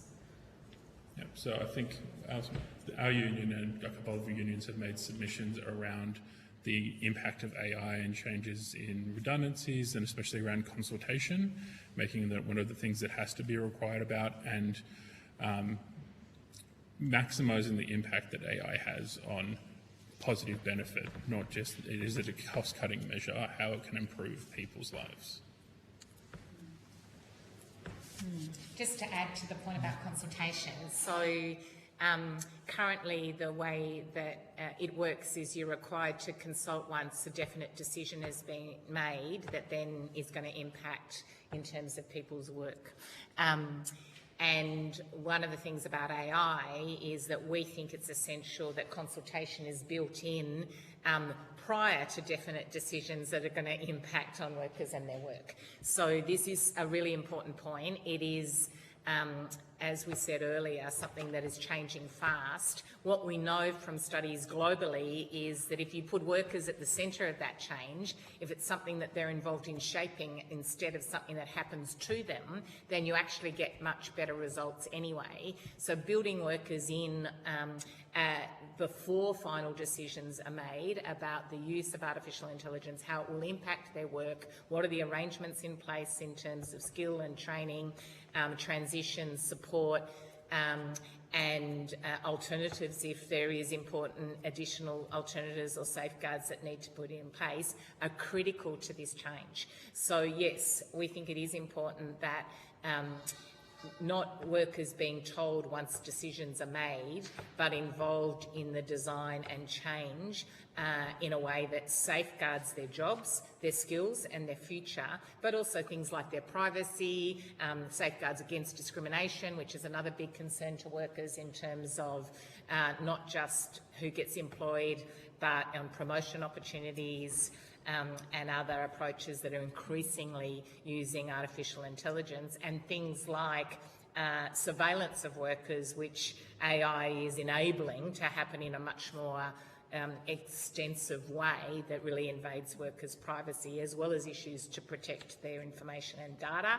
And of course, for workers which large language models are using AI to basically steal workers' work without paying for it. So if you're a creative worker, if you're an academic, if there's many industries and sectors now where what you create as a worker, AI is enabling that to be used without you receiving payment for the work you've created. So there are some of the key issues, but it's probably a very extensive, longer discussion. But do you want to add anything?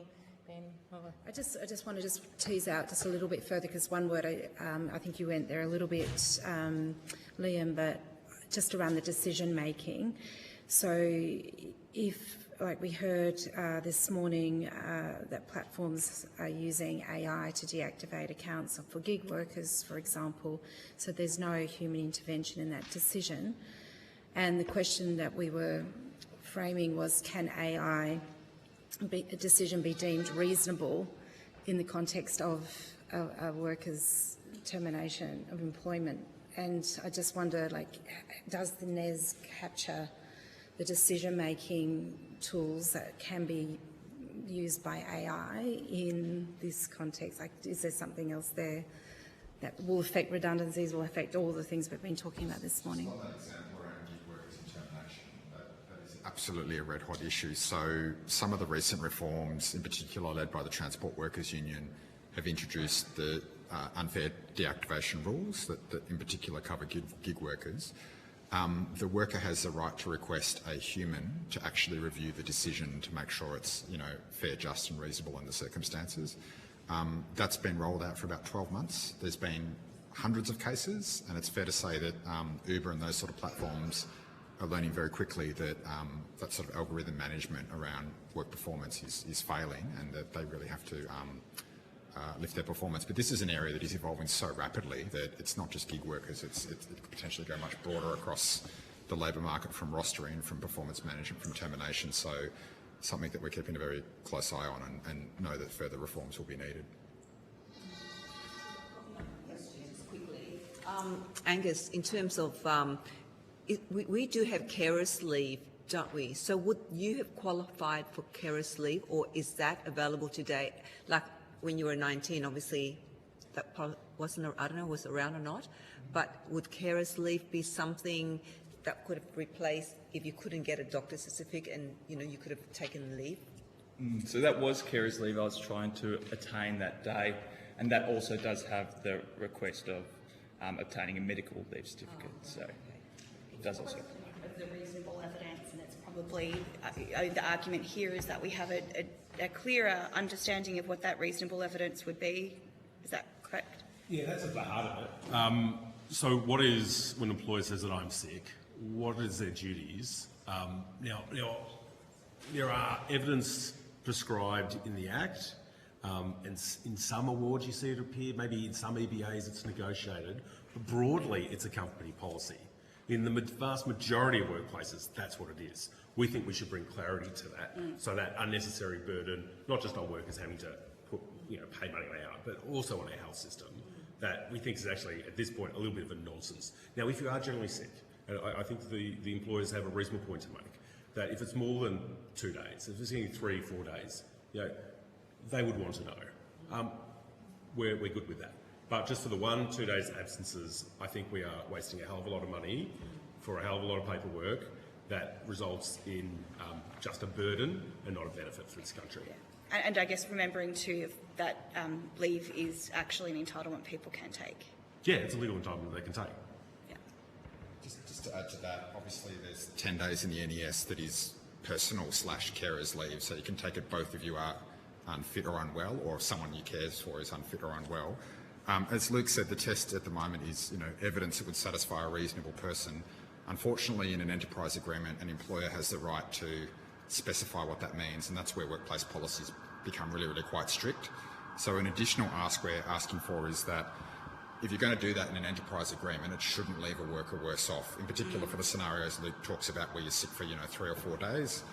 And another ask we're saying is you should be able to have an enduring form of evidence. If you've got a long-term condition, you shouldn't have to go to the doctor every time. You should just get that one letter, and that should be acceptable. And we think the NES should include that as well. Does the policy currently allow for that? For in the carers leave, so what would you need to do to adjust that, to make it more specific, so that? I think you can clarify it in the Act, but at this point, it's largely workplace individual policies. So you go to the next workplace, it's something different. You go to Macca's, it's something different, and that's the problem. Especially if you have a diagnosed issue that you can self-manage, one certificate to the employer to clarify that ought to be enough. That's why we think it's important the NES provides the simple clarification of it, because it varies so dramatically. And it seems like common sense. As someone who's suffered from endometriosis her whole working life, the notion that you would need to go back multiple times to get a certificate for something that was diagnosed, well known to cause, an impact on your life, it just makes no sense, as Luke's taken us through. So that's why we want to lift it into some clarity in terms of the NES. Thank you.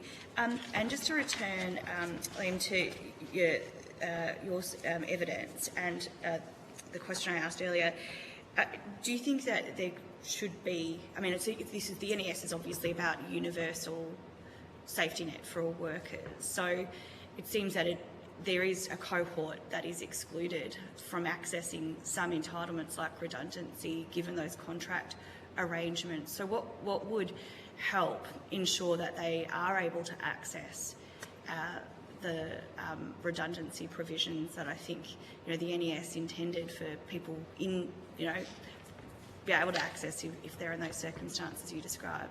One of the primary things would be the removing of the ordinary and customary turnover of labour exclusion. That is probably the most common fight we have about redundancies, even though it's gone up and down through every possible court. What we see is every time we win, employers try and rewrite new contracts to try and get away from it, and then you have to challenge that one.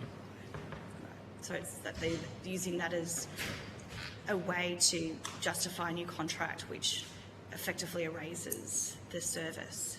They attempt to, yes, and they have been successful in some cases. Okay, thank you. Just a quick follow-on.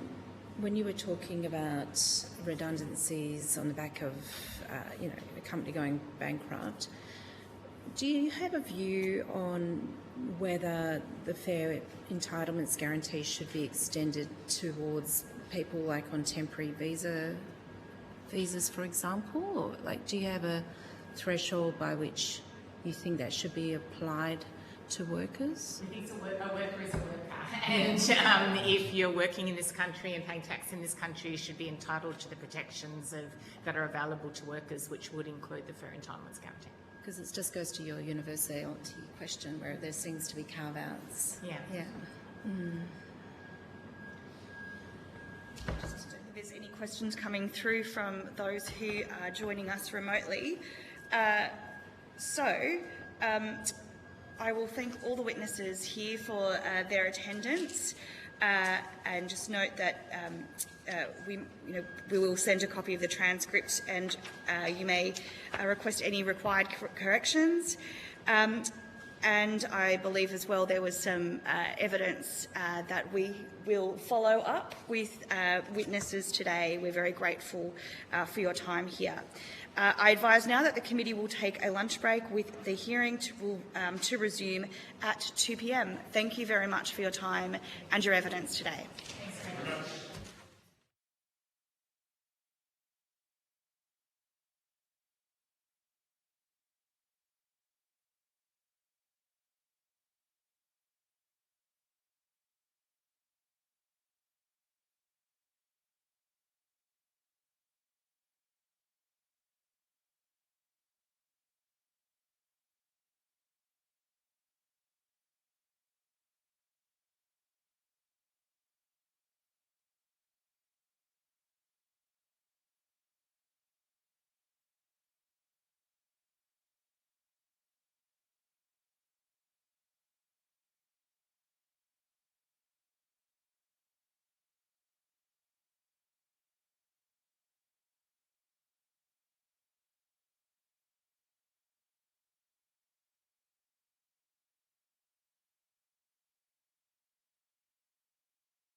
Panel for Women in Work to give evidence. Now, before I invite everyone to state your full name and the capacity in which you appear for Hansard, perhaps we'll introduce who's here from the committee. So I'm Karina Garland, I'm the chair of this committee. I'm Diane Lee, the federal member for Fowler, which is a suburb elected in Western Sydney. And Tanya Lawrence, the federal member for Haslett from Western Australia. And I believe we might have a couple of committee members joining us on the phone. Not at this point in time, but they will be with us shortly, I'm sure, eager to hear your evidence. So I will now ask our witnesses for the Hansard record to state your full name and the capacity in which you appear.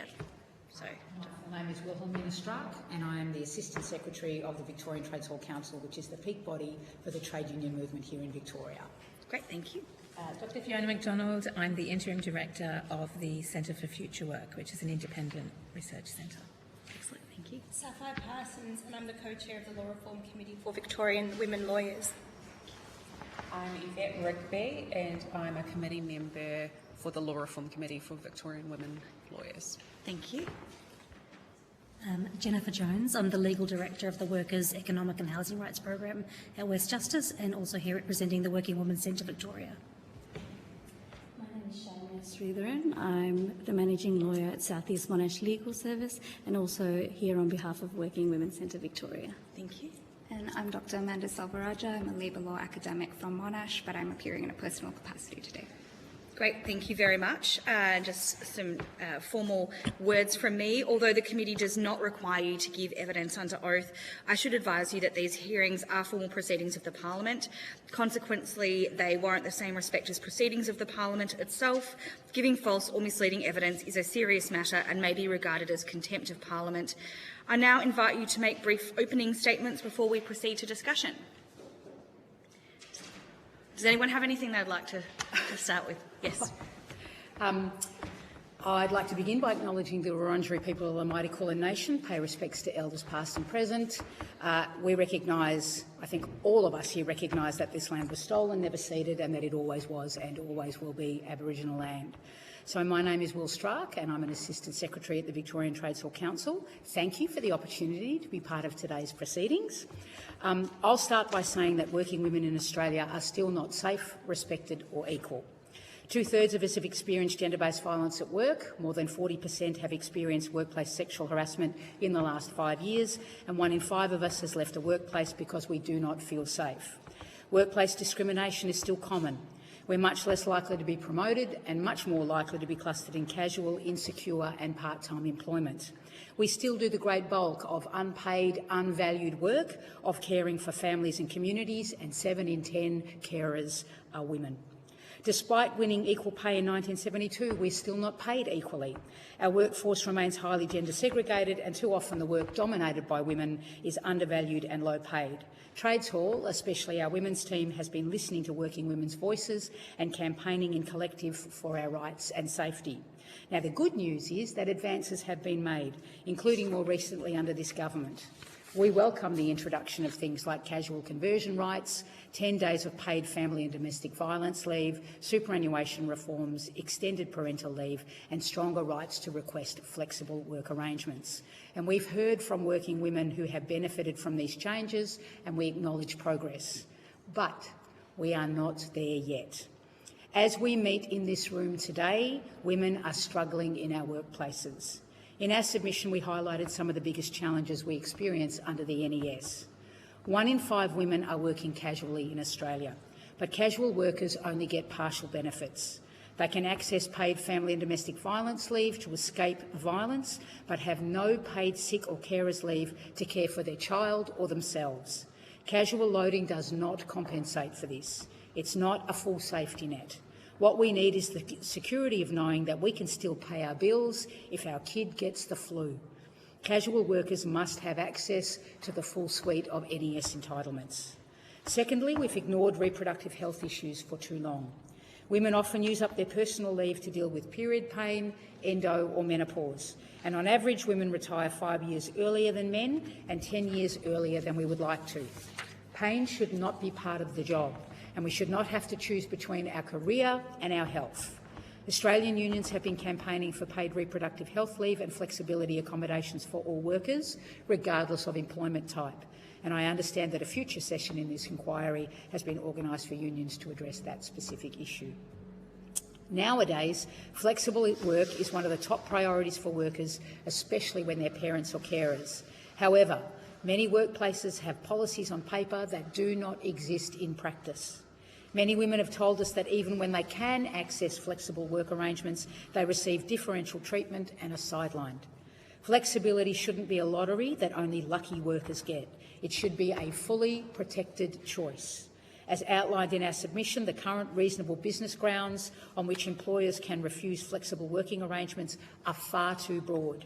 We say employers must be required to demonstrate unjustifiable hardship before denying a request. I'd also like to talk about the outdated definition of family in the NES. As raised by Australian unions and others, the definition of family and carer contained in the NES is limited and fails to capture the many significant personal relationships that sustain our various communities. And as a grandma myself, I feel this very strongly. And First Nations people in unions say that it is critical that the NES recognises kinship connections in their communities. And again, I understand that a future session in this inquiry has been organised to address this issue. In the meantime, we say that broadening the definition of family and carer will allow more women to take carers' leave without exhausting personal leave. And we obviously invite men to share in the care load. The nature of work is changing. When changes happen, our laws must keep pace to protect workers. The NES should provide a baseline for fair workplaces where women have choices. That is a critical part of ensuring that we can finally be safe, respected and equal. Thank you. Thank you. Are there any other opening statements people wanted to make? Yes? Yeah, we'll work through it. Okay. I'm Fiona McDonald from the Centre for Future Work. Thank you, Dr Garland and other committee members for the opportunity to appear before the committee today. I too would like to acknowledge the traditional owners of the land, the Woiwurrung and Boonwurrung language groups of the Wurundjeri people of the Eastern Kulin Nations, and pay my respect to their elders past and present. The Centre for Future Work, as I said, is an independent not-for-profit research centre that we undertake economic and social research on work, employment, labour market and related matters. The Centre's research team are experts who have researched and published extensively on women, work and industrial relations and on work, family and care over many years.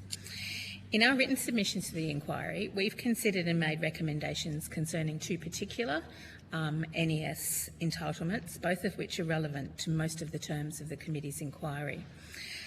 We submit that changes to improve and extend carers' leave and make the maximum weekly hours NES entitlement more effective are necessary to ensure these entitlements are adequate and fit for purpose, having regard to the changing nature of work, including the composition of the workforce and the likelihood that all workers will in some periods of their lives need to provide care, some periods of their working lives, need to provide care to a family member or other person. We believe our recommended changes are necessary also, importantly, to promote the object of the Fair Work Act, including the newer elements of the Fair Work Act, intended to improve job security and put gender equality at the heart of the workplace relations system, which I'm quoting the government in its intention in that in putting forward that bill. The improvement of job security and promotion of gender equality require minimum standards and entitlements that are effective in promoting flexibility in working time and leave arrangements that enable all workers to have equitable access to combining work, care and other family and community responsibilities. This requires longer and more flexible leave arrangements of all kinds to which all workers have equitable access, and it requires predictable, reasonable and fairly remunerated working time and working time arrangements that deter overly long hours of work and unpaid overtime. While our written submission has detailed the case and offered recommendations for changes to carers' leave and maximum hours provisions in the NES, we support and recommend other changes to the NES that would also address these problems and are relevant to the inquiry's terms of reference. These include the extension of annual leave provisions to 5 weeks, the extension of eligibility for paid personal and carers' leave to casual employees, The inclusion of requirements for notice of work rosters for more predictable work and reproductive health leave. And in regard to those provisions, we endorse the submissions of the other groups here today. I'd be happy to elaborate on anything in the submission and have provided quite a lot of detail on the case and arguments for those two changes to those two entitlements. Thank you again, and I wish the committee the best for your deliberations. Thank you so much. There are some other opening statements. I'll go next. Thank you for the opportunity to appear today. My name is Jennifer and I appear with my colleague Shomaya as representatives, as I said, of the Working Women's Centre Victoria. We operate through a consortium model of community legal centres made up of West Justice, South East Monash Legal Service, Northern Community Legal Service and Women's Legal Service Victoria. We're also part of the national network of Working Women's Centres, and we have endorsed the Working Women's Centre Australia submission into this inquiry. We reiterate the recommendations in that submission, including an NES entitlement for 10 days paid reproductive health leave, available to all workers, including casuals, modernising definitions of family and care to include kinship and other significant personal relationships, strengthening redundancy protections for workers who have taken parental leave, improving redundancy payment calculations, and empowering the Fair Work Commission to conciliate and arbitrate NES disputes. Just by way of background, we commenced legal service delivery on the 1st of August 2024, and we provide free and confidential legal advice and representation to women, non-binary and gender diverse workers across the state, as well as legal education and training. Our service is designed to reach workers who face barriers accessing legal support, particularly those in insecure, low-paid or marginalised forms of employment and who are not union members. Across our programs, over 70% of our clients are from culturally and linguistically diverse backgrounds. They navigate insecure work, language barriers, visa problems and limited access to information about their rights. Up to half of them experiencing financial hardship, and many are also living with a disability or family violence, or both or all at once. The NES remains a critical foundation of Australia's workplace relations framework, but our frontline experience with these clients reveals a clear and consistent pattern that women and non-binary workers who rely most on the national employment standards are least able to benefit from them in practice. They're unaware of their rights and feel unable to challenge non-compliance while they're still employed there. Most clients only come to see us when things have already gone wrong, after they're losing their income, after unsafe conditions, or being pushed out of work. They face unpaid wages, unfair dismissal or adverse action after seeking access to their NES entitlements. They have unsafe work, they experience discrimination, particularly on the basis of gender, pregnancy and disability. This demonstrates that the minimum standards that currently exist in the NES and in other parts of the Fair Work Act are not consistently being met in practice. Our lawyers are especially observing a common pattern in the treatment of workers returning from parental leave. Many are made redundant shortly before or after returning, or excluded from meaningful consultation and redeployment opportunities. Others return to reduced hours, diminished roles, or workplaces that no longer support their participation. These outcomes are often framed as lawful, but in practice undermine the return to work protections in the NES and other NES entitlements and disproportionately impact those women. Moreover, in the NES, as it currently stands, it does not fully reflect the realities of modern life for working women, gender diverse and non-binary workers who are balancing care, insecure work and complex experiences of disadvantage and poverty. It's built on assumptions of stable, full-time and continuous employment. Women are more likely to move between full-time and part-time work due to their caring responsibilities, yet redundancy entitlements are calculated based on hours at the point of termination and then reduces after 10 years. Service. This creates a structural financial penalty for those women undertaking care and extenuates in those inequalities over time. The NES is supposed to be a safety net for workers, but it's falling short. In practice, that means entitlements are out of reach, not because they don't exist, but because they cannot be accessed or enforced. We see this most clearly in our casework. So take, for example, our client RV. She's a migrant worker. She was made redundant after taking 18 months of parental leave under the NES from a role in a tech company. RV had triplets, one of whom experienced serious health conditions and needed care and medical treatment. She hadn't been made aware of a restructure during her Keep in Touch days, and she didn't have any information to know whether it was a genuine restructure and redundancy or not. So she sought advice and assistance, but ultimately did not pursue the claim due to the complexities of the situation and the law. Secondly, take our client Sarah. She came to us after losing her job of nearly 2 years. She was a strong, reliable employee with no performance concerns. She had a well-established, flexible arrangement that allowed her to care for her 2 children, one of whom was diagnosed with autism.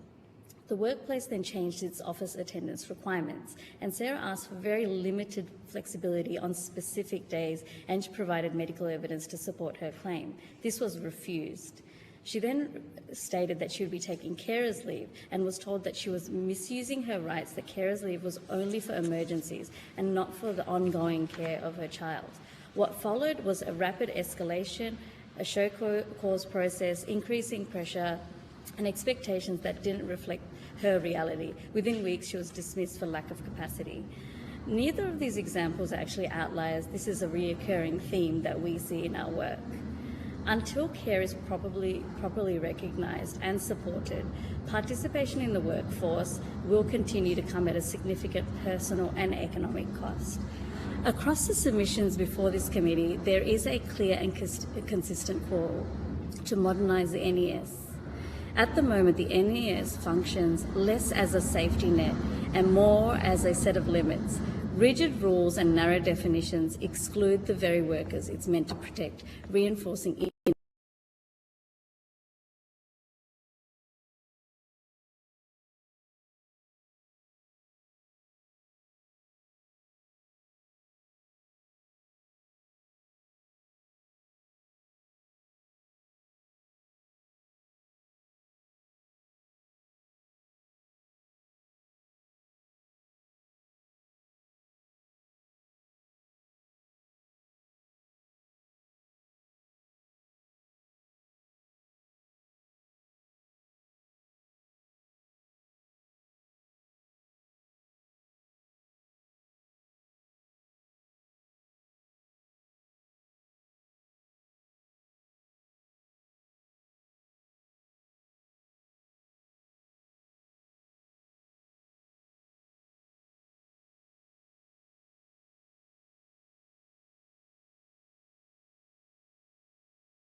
Work Guarantee, as well as the Paid Parental Leave Act. So Section 67 of the Fair Work Act requires an employee to have served 12 months of continuous service with a single employer before they can access unpaid parental leave. And then Section 84 provides a return to work guarantee, but only for workers who have accessed that unpaid parental leave under the NES. This means that job protection becomes conditional on a 12-month service requirement. And the consequence can be quite counterintuitive because an employee might be able to access leave for their parental responsibilities through things like a voluntary employer parental leave arrangement. But if that leave is accessed before 12 months of continuous service, they might then have no statutory right to return to their job under the NES. And this is concerning given long-standing evidence that workers, and especially pregnant workers, continue to face discrimination and disadvantage when returning from leave. The Return to Work Guarantee is therefore a central protection to ensure an inclusive and gender-equal employment framework. The incoherence becomes even more pronounced when we consider the interaction with the Paid Parental Leave Act. The Paid Parental Leave Act provides parental leave payments, but without an underlying right to parental leave itself. To qualify for these payments, parents must meet a very different eligibility test. The work test under the PPL Act looks to workforce attachment across time. And so, for example, employees can qualify based on work performed across multiple employers with gaps in employment.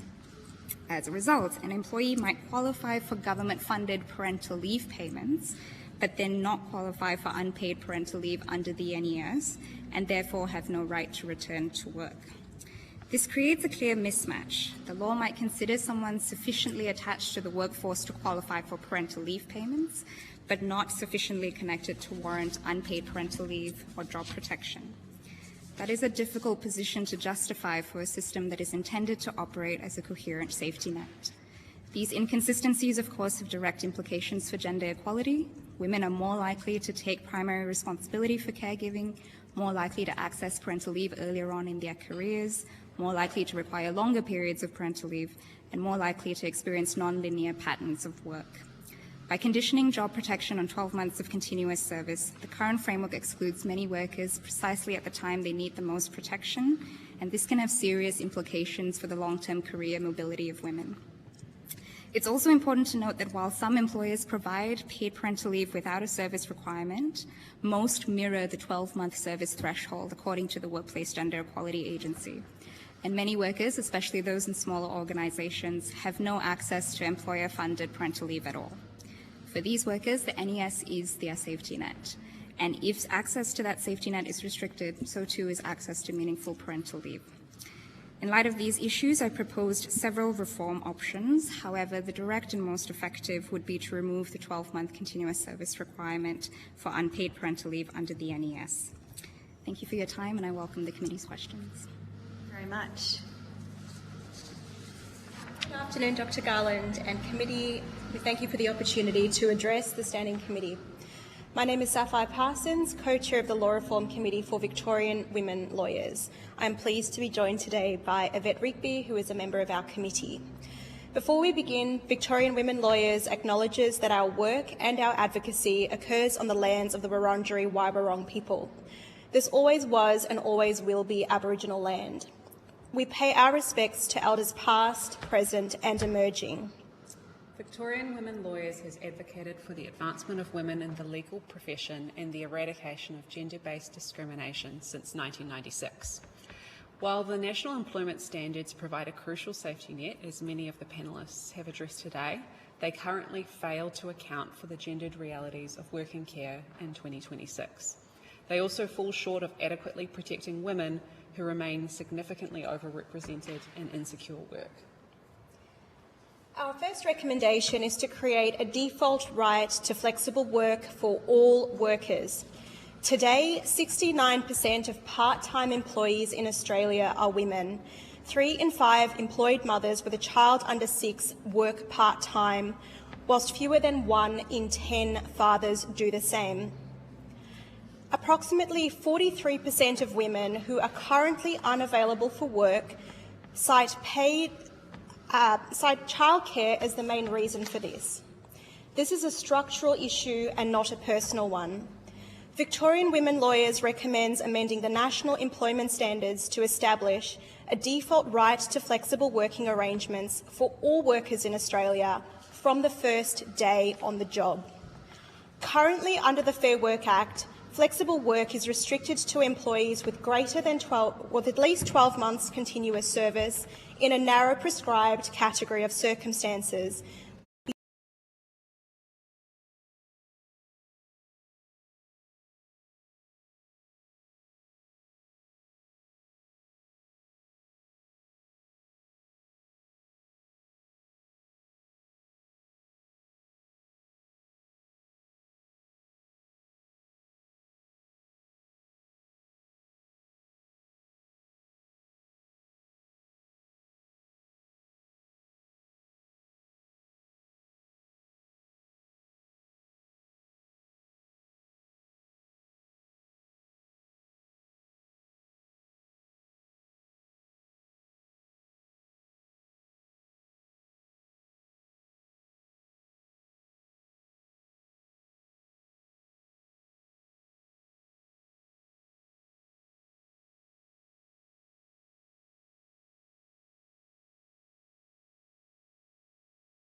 And all workers, regardless of their health conditions and personal circumstances, are given the same access.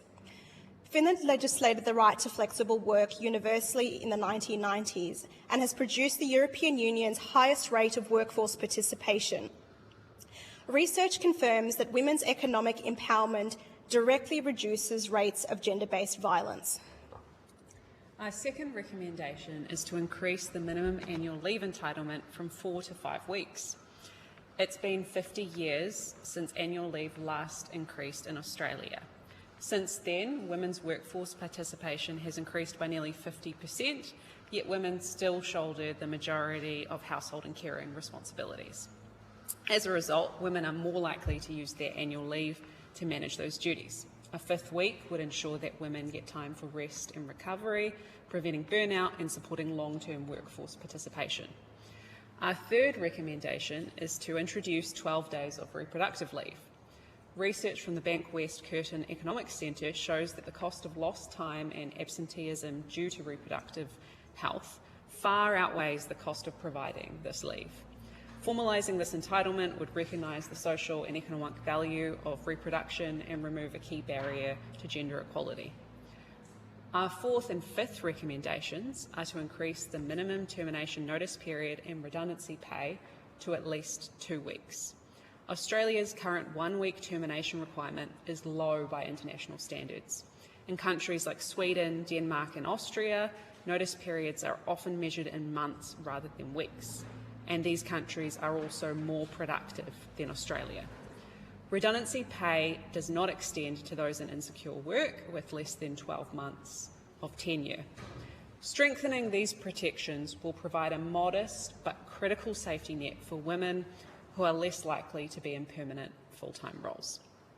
In closing, these changes are essential to support women's full participation in a modern economy. By improving access to rest, flexibility and protections for insecure workers, Australia can align with leading OECD economies and address systemic gender inequities. Thank you for the opportunity to present. We welcome any questions and we look forward to the committee's report. Thank you very much, everybody. And I should note that we have 3 people now joining us online, 3 members of the committee. We have Ms Amber Haberhar, the member for Barton. We have Ms Roberts, the member for Pearce, and Mr Small, the member for Forest. So they may be interested in asking questions too. I might get us started. I think something that's come up quite a lot so far, both in the submissions and in the evidence given at hearings, has been this notion that workplaces have changed such a lot since the NES was implemented, and I think we can understand that the pace of change continues. And I just would like to invite any reflections in terms of making sure, considering too that paid parental leave did not exist in the way it did when the NES came to be, that we're not failing to account properly for different cohorts and new provisions when we're looking at what is supposed to be, of course, the universal safety net.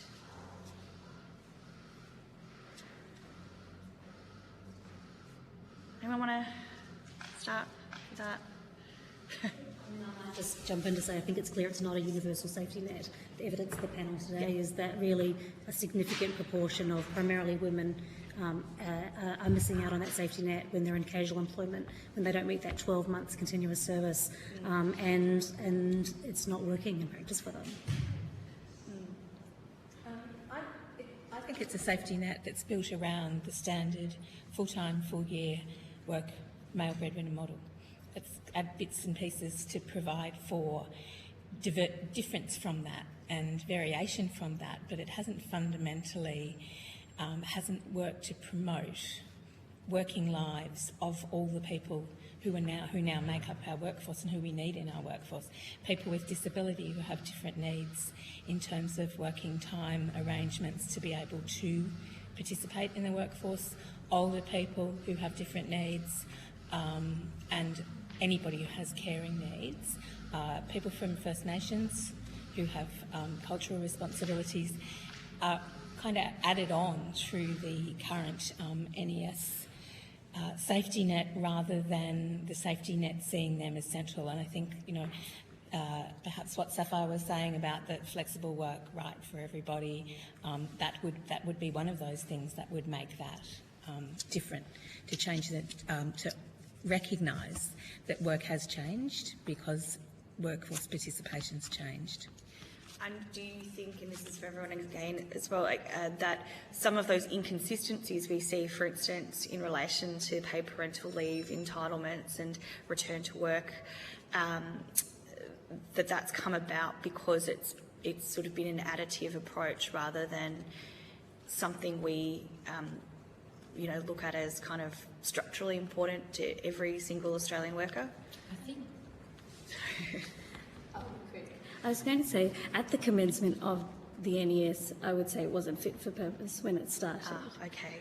And so, like you're saying, it's all coming in at piecemeal. When we're thinking about women, just think about the way we were all raised. We could probably reflect on the invisible labour that was taken on by women. So all of this has been sidelined for such a long time, and we've accepted it for such a long time. There's been invisible labour, there's been care responsibility, there's been reproductive health issues from the beginning of time, and we're only having these conversations now when it should be an entitlement we've always had. So it doesn't reflect it now, the modern realities, but it probably hasn't for a long time. Okay, thank you.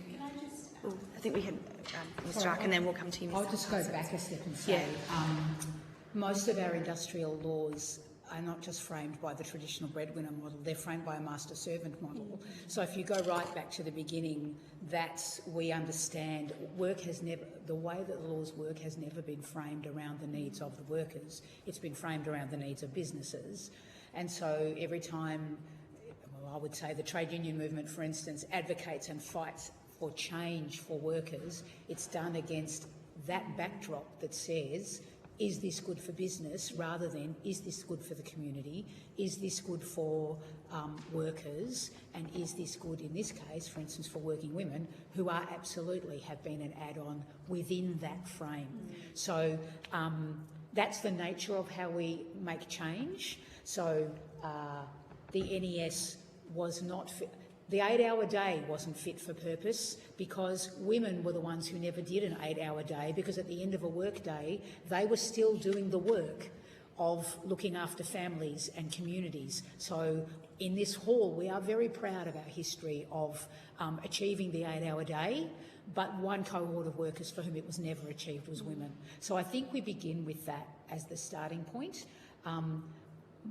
Unless you are proposing that we completely unscramble everything and begin with a blank whiteboard, which I think the best we can do now is keep advocating for shifts that adopt where we are now.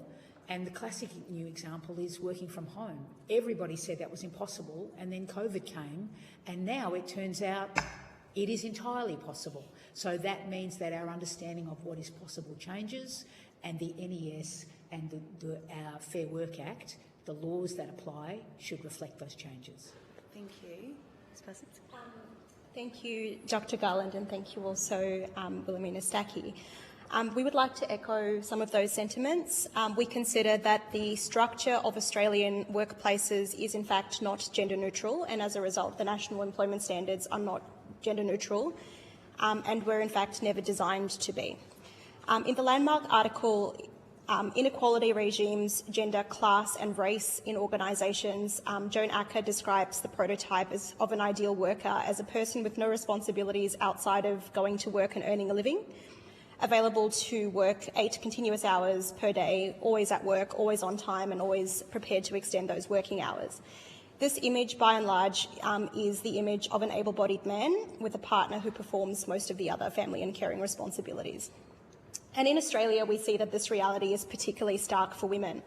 Women who, according to the Australian Institute of Health and Welfare in 2025, bear the weight of Australia's unpaid economy. Women who require flexibility to navigate menstrual cycles, menopause and perimenopause, according to the SAGE Institute in 2024. Women with mental and physical disabilities, according to Our Watch. And women who are more likely to work part-time, not because they want to, but because the structure of work leaves them with no other option. And of course, women who are passed over for promotion because they work flexibly. We can actually see how this then plays out in our economic statistics. In Australia, approximately 60% of managers are men, and only approximately 38% are women, according to the Australian Bureau of Statistics in 2020. Approximately 60% of full-time workers are men, whilst 70% of part-time workers are women, according to the Australian Bureau of Statistics in 2024. 3 in 5 employed mothers with a child under 6 work part-time, and among the 1.2 million Australians currently seeking work who are unavailable to start work, approximately half of these who are women are citing childcare as the main reason.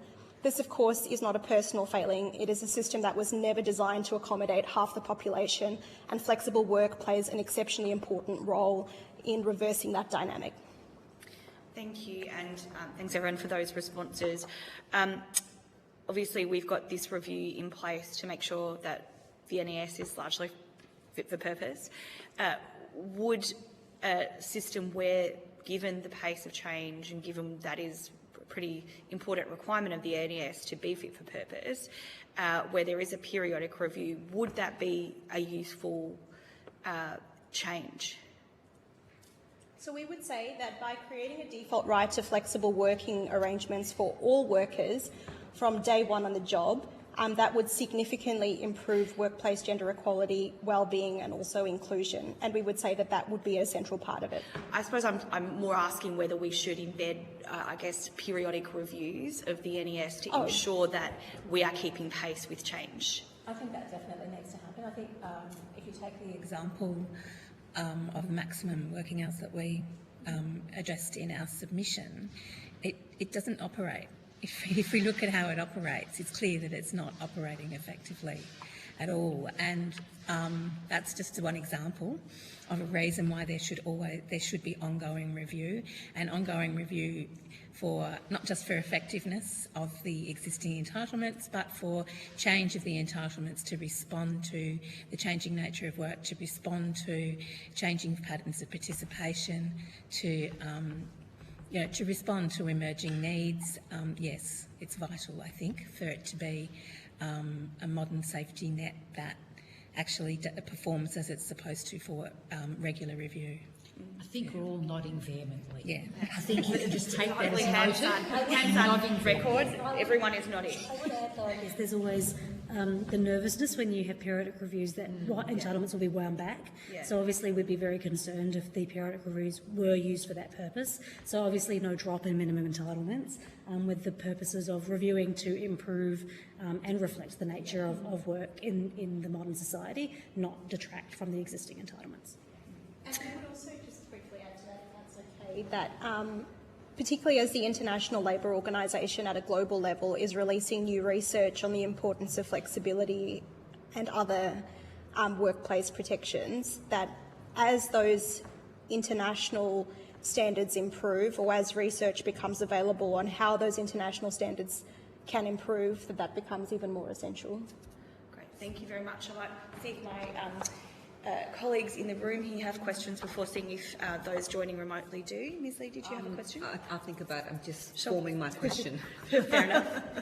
Thank you, Chair. So I think you've framed the historical context for why we've had this 12-month rule and recognising that security of tenure to a single employer, and I think you've made the very clear case that the nature of work today is not what it was from decades past. And I'm just interested to understand how you see the NES perhaps being able to be reframed to allow consideration for people who are, say, working casually, not about the consistency of and the regularity of that casual work to the employer to be able to access entitlements, rather than a strict rule of continuous service. Is there a means by which you think there can be some flexibility within the NES to recognise that change in working relationships to a single or multiple employers for a given period? A model for that would probably be portable leave schemes, which are currently in the state jurisdictions. But there is interest in trying to make those, and possibly this idea of making a casual leave, an idea of making a national casual leave bank would work, because you wouldn't be trying to undo state arrangements that are existing.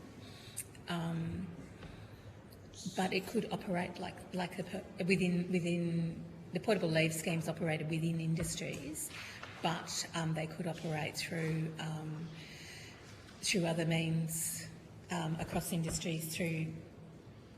I'm not going to suggest technical means because I'll say something that's possibly not helpful. Yeah, but it's possible. I don't think we've, actually, I'm not aware of any effort that's gone into thinking about how that might happen. If we're really concerned that people had leave across while they had multiple employment arrangements, but even without doing that, many casuals work for very long periods for the same employer, and there shouldn't be a barrier to actually providing casuals with paid sick and personal leave at least immediately. It should be, there are currently NES entitlements that casuals receive, so it's not fundamentally a barrier for, it shouldn't be a barrier for casual workers to receive entitlements.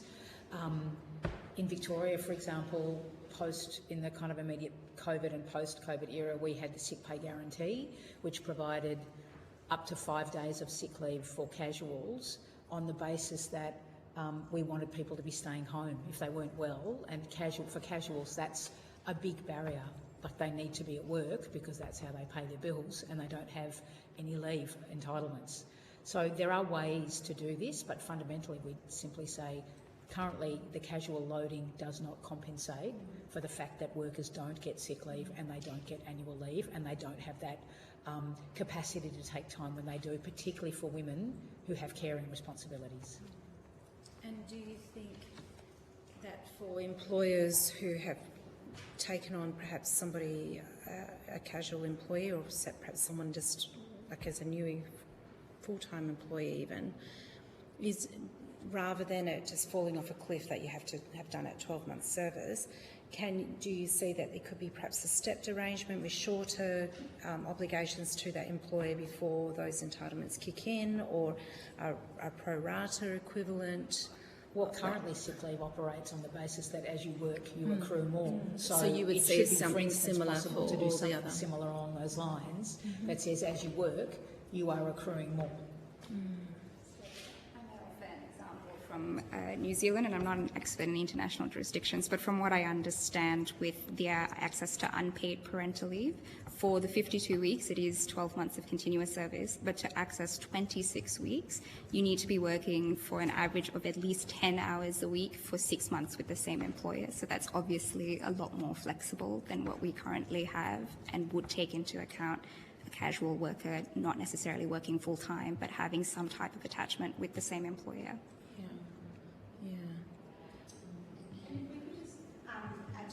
Perspective of women seeking work, so women that are currently not employed, looking for work and needing to negotiate with employers who don't necessarily have currently an obligation to give them flexibility from day one on the job.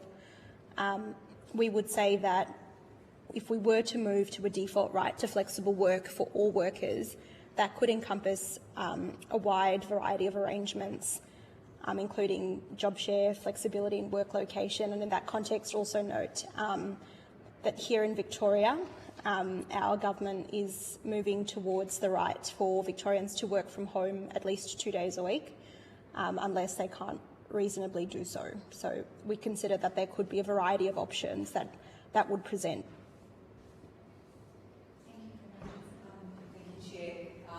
You mentioned earlier, how the 8 hours work concept was really designed without consideration of women in the workforce. And I think we've heard this morning a lot, there's been an increase in women's participation in the workforce, the feminised workforce. I suppose, what do you think with the changes in technology and online? I mean, we're now focusing on obviously changing the 8-hour day and how we can make it the NES fit. But is there thought, I would love to hear your perspective and opinion about the future, because obviously there's going to be more changes, and how would that impact women in the workforce? Because what we're talking about here is about the past. We're relying to what's happening in the past, but could we do talk about something that how would have any thoughts gone into how would it impact women in the future with technology, with AI and all of that stuff? Does it play an important role in your thinking? Well, more broadly, for all workers, it's going to impact women, but it's going to impact all workers. The trade union movement's position is that we're not opposed to AI or technology, but it has to be introduced in consultation with the workers so that people are clear about what it means, how it's used, what it is going to be used for, and that we don't end up with a situation where lots of people lose work, so we end up in a situation where people are, they're retrained, skilled, and don't lose their jobs. So technology can be a good thing in that it allows people to work more from home. We couldn't do that if we didn't have computers. So that is a good thing, but I would just say, for instance, the history of outsourcing work was that the first jobs that went overseas were women's jobs. So the first jobs that went overseas were call centre type roles and the manufacturing of clothes, etc. Those were the jobs that went first.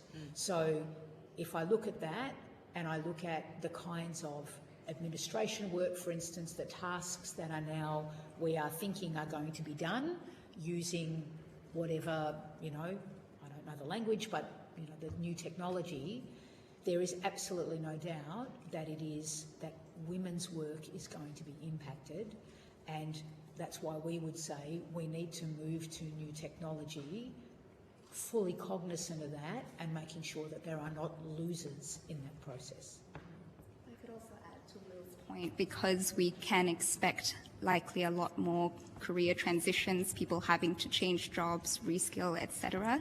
Things like a 12-month continuous service requirement when someone is thinking about starting a family can really limit women's choices and options. So I think that's really important to consider as we look at all of the entitlements that have extended continuous service requirements with single employers. The economy is shifting. Employers are hiring people for shorter periods of time. We want to be giving our workers as much flexibility and economic power in their decision making, especially during their childbearing years.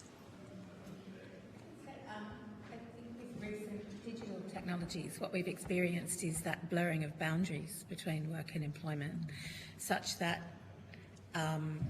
people find it much harder to switch off. You're always connected, you can always be contacted. That can be a very positive thing in many ways, but it's also causing a lot of problems in relation to people's inability to disconnect from work. So hence we've seen the right to disconnect legislation that works in certain situations for certain people where it's about being contacted out of work hours. But the bleeding of work into family, personal, community time is a really big issue, and I think that's not something that's going to go away. And anything that provides predictability, certainty of flexibility,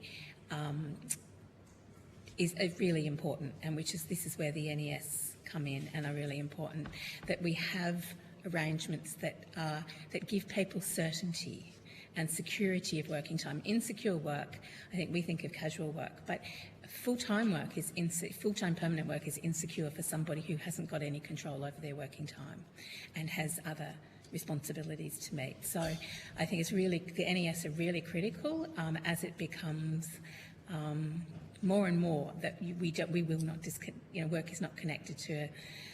We can be working, we probably have it embedded in our. We don't need to be connected physically to a workplace.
A response would be really great, and an elaboration of that and how that, what that looks like and how we might go about trying to correct that. So I'll talk to the return to work guarantee, for example. So Shamia already had an excellent case study about how that doesn't quite operate in practice, in part because of the fact that it will not apply if someone hasn't been working for at least 12 months, which leaves workers having to rely on discrimination protections or adverse action protections. But all of those things are inherently reactionary, which means the worker is having to wait for losing their job or having adverse action taken against them before they can pursue a claim. Pursuing a claim becomes complicated because they have by definition been out of the workforce for a certain period of time, so they've got limited access to evidence and so on. So in the UK, for example, they have redundancy protections for people who have accessed parental leave. It starts from the point in time that you inform an employer that you are pregnant, and it starts from day one of employment, and it goes from a certain month period from when you've had the child. And that is actually a protection that we had in Australia under the Workplace Relations Act.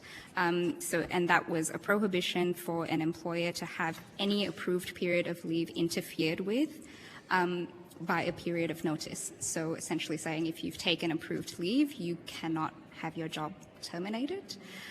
So I think those types of positive obligations that don't rely on waiting for the bad thing to happen, I think we can get a lot more imaginative about those provisions within the NES. Just on the flexibility point, again, now that we have the new positive duty under the Respect at Work reforms to prevent discrimination on the basis of sex, this also provides an opportunity to look at how requirements under the Fair Work Act, like the requirement to work 12 months first before you can even request flexible work, may inadvertently discriminate against half the population. Just by way of example, in a 2024 paper by the International Labour Organisation, analysis of the effect of flexible working styles on women's employment and decent work confirms that perceiving flexibility as a women's issue does in fact deepen gender inequality in the labour market. This was also supported by a 2022 National Bureau of Economics research study working from home around the world, which found that women disproportionately value the option to work 2 to 3 days per week from home. Thank you. Just in relation to carers leave and the fact that it's connected in the same entitlement as personal leave, that inadvertently discriminates against carers, because if you have caring responsibilities you end up with no personal leave, and it is known that carers' health is, as on average is worse, poorer than non-carers' health, and which kind of makes sense when you think of the extra load. But so there is a inadvertently discriminatory element there because of that. We also know, it has carers at the later end of life also involuntarily retire to manage care. So the fact that they actually don't have the practical same access to the same amount of personal leave as others is discriminatory. And I would also endorse the issue with flexible, the right to flexible work has to be available to everybody, because, years and years of research has shown that women don't take it. Don't take leave because it means that they're not seen as proper workers. They move into less demanding roles. They don't take promotions, and all of that. It keeps happening because they're not regarded as normal workers. So while flexibilities are provided by exception, that's going to continue to be the case. The stigma associated with that. The inadvertent discriminatory outcomes is also because of onerous evidence requirements. So part of what I've also written about is with the right to request flexible work coinciding with the increased enforcement capacity has also been increased scrutiny about whether a person is really eligible and whether a person has a justifiable reason for their flexible work request. And when we're talking about women's issues in particular and women's illnesses that go underdiagnosed, often take a long time to be diagnosed, have a long history of being stigmatized within the workplace and society, to have to disclose those very personal and stigmatized issues with an employer and justify your flexibility or justify your seeking carers leave disproportionately affects women and women's issues. So that's important to think about as well. And the other thing that I would add is that the majority of people then that are actually requesting access to flexibility are predominantly women. The majority of people that are then responsible for approving those requests are the people least likely to need access to them. Other types of discrimination that's kind of coming through the National Employment Standards in the concepts of bereavement and compassionate leave. It's something that we haven't touched on today. It's something that the Working Women's Centre Australia submission deals with in terms of a recommendation to broaden the definition of families to include partners, kinship relationships and other significant personal relationships. The current provisions do not adequately account for bereavement of a death of a child, for example.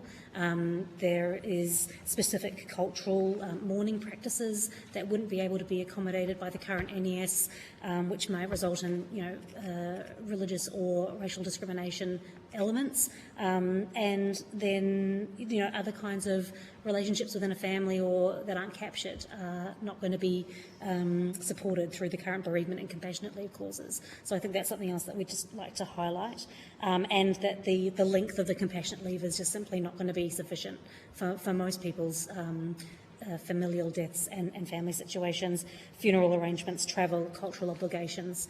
And then secondly, related to that, cultural leave is also inadequate in the NES, and there really needs to be a minimum entitlement to paid cultural leave for First Nations people who have sorry business. That's not really going to be appropriately dealt with by the NES entitlements. And if we're really looking at our reconciliation and work with First Nations to support them closing the gap, then we should be supporting First Nations workers in having appropriate entitlements.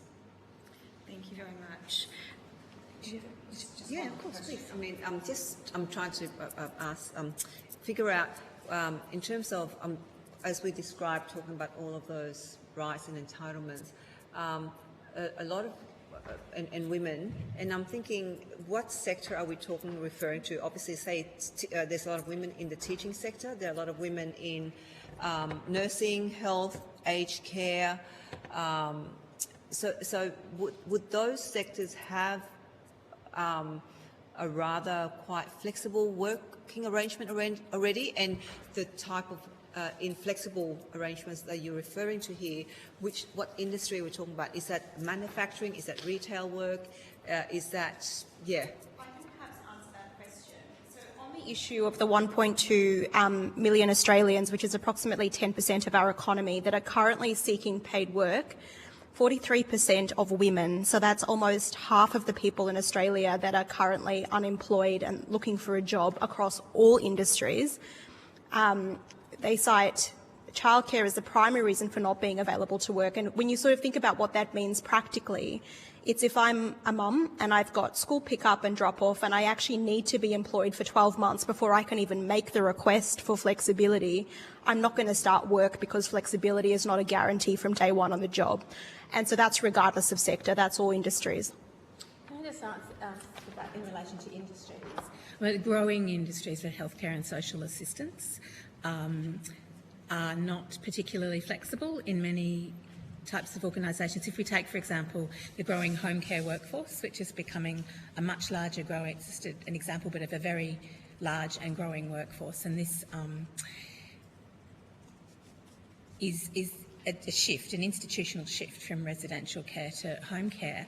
Those workers are casual, but they don't necessarily get the working time that they need. Work is organised in ways that actually is highly unpredictable. Workers speak about making appointments and then having to cancel them constantly because of shift changes, because they don't have the notice they get of shift changes. So, they make an appointment to go to the dentist, they make an appointment to go to the doctor on their non-working day, and then that gets cancelled, and they never ever get to look after their own health. I'm citing research that I've done on this. So many of those large feminised occupations, even where they're dominated by casual and part-time work, don't provide employee-friendly flexibility necessarily. So any underpinning safety net to provide them with predictability or more control over their working time is really important to maintaining employment. One comment I'd make, and it's echoing something that Wilhelmina said earlier. If you conceptualise our framework is based on this master-servant relationship, a lot of the flexibility that's available is not necessarily based on, you know, do the employees need it, but it's based on, is this convenient to the employers? So in workforces where flexibility might be seen as more difficult for the employers, that tends to be, in my experience, less available.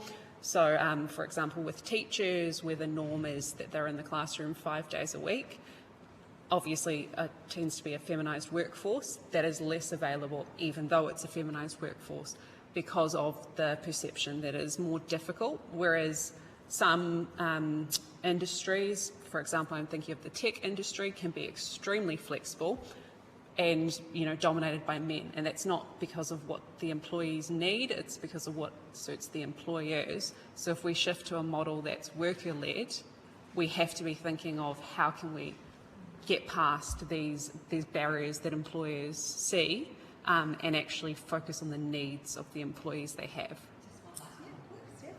Actually, you just touched upon something. All morning I've been sitting here listening about, say, going to teachers. I wonder, do we also need to shift other systems, such as the teaching hours can be shifted? You know, currently it's the old system of, 9 to 3.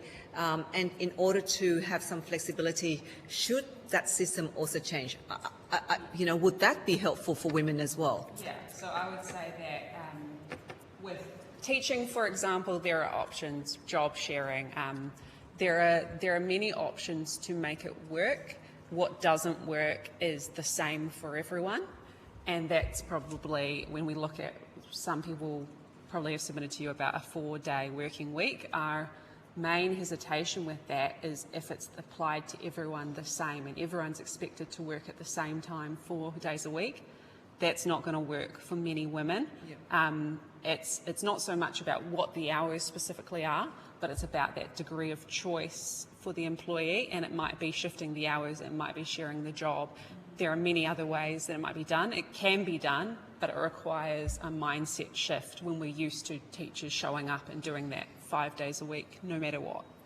And the other thing that would also just add to that briefly is just the significant benefit to the Australian economy that could result from doing that. So we know that in Sam Mostyn's Women's Economic Equality Task Force report for 2023 to 2033, that it could add approximately $128 billion to the Australian economy. We currently have a significant skills and worker shortage in Australia. We're trying to get more people into work and more people into particular industries. By limiting or by reducing the barriers to economic participation, particularly for women, we consider that we would significantly improve Australia's GDP. And I'll just reiterate what was said earlier. The word flexibility has historically been used to say whether an employer does what an employer needs. So we need you to be flexible around what an employer needs. It's not historically been framed around the needs of workers in their community. One of the things that we really like about paid reproductive health leave as a concept is that not only is it really important, but it allows us to have that conversation about reframing work in some ways so that it is built around the workforce that is there now and their needs rather than purely around what works for employers. So flexibility it's absolutely critical, and there are lots of ways to do flexibility that isn't just about everybody working whatever hours they like and it all being chaos. Job sharing, there are lots of different things that have been around a very long time as concepts and that have not been adopted, which says that there is a problem in our system that means that things that we know benefit workers are not being adopted, even though the concepts have been around. I remember as a union official starting in 2004 at a union where they released a booklet on workplace flexibility and the ways that it could be done. And we are now here in 2026 and things are no more flexible. So something needs to shift, and that's about entitlements. I have a lot of job sharing in my office. So. Yeah. Yeah. And it's entirely doable. Yeah, please. Just the perspective of when we see our clients, the flexibility is just so far out of reach for them in many of the low-paid, ununionised workplaces where they're in small business or they're in medium to small businesses where they are just getting by. They don't know what their classification is. They don't know what their award is. They don't know what their job is or who their employer is. Asking about flexibility in those circumstances is just so beyond their world of experience. And so I know that it's not something we've talked about, but just the idea of having that written contract that says what is the award, who is the employer, what is your pay rate, as in many of the recommendations to this inquiry, is so essential, so that you have a starting point, so that the employer knows what the inherent requirements of their job are. They know what their job is and what they're going to get paid when they're supposed to go to work, etc. So, there are some really fundamentals that the NES could be dealing with here. That's not just a piece of paper that gets given to them, or most often does not get given to them. You start with your baseline and then you build on those additional entitlements to support those workers. And just to briefly, add to that, just from a disability discrimination perspective and how that adversely affects women. So we know the federal government at the moment has got a particular focus on the NDIS. We also know that workforce participation amongst people with disabilities tends to be lower than the general population, and that according to the Australian Institute of Health and Welfare, women are disproportionately likely to be impacted by chronic health conditions. So there's also an argument to be made that by lowering the barriers to participation, we actually increase economic participation as a result. The reason there has been a lack of attention to the NES is this idea that we have a hierarchy of entitlements, and so things will be better addressed through modern awards and enterprise agreements. I think parental leave in particular is one of those areas where there's been a sort of hands-off approach of employers are going to compete amongst themselves and do exciting things. And what I found in my research speaking with HR professionals is similar to what Shamia was saying at the beginning, which is that the NES is largely seen as a ceiling.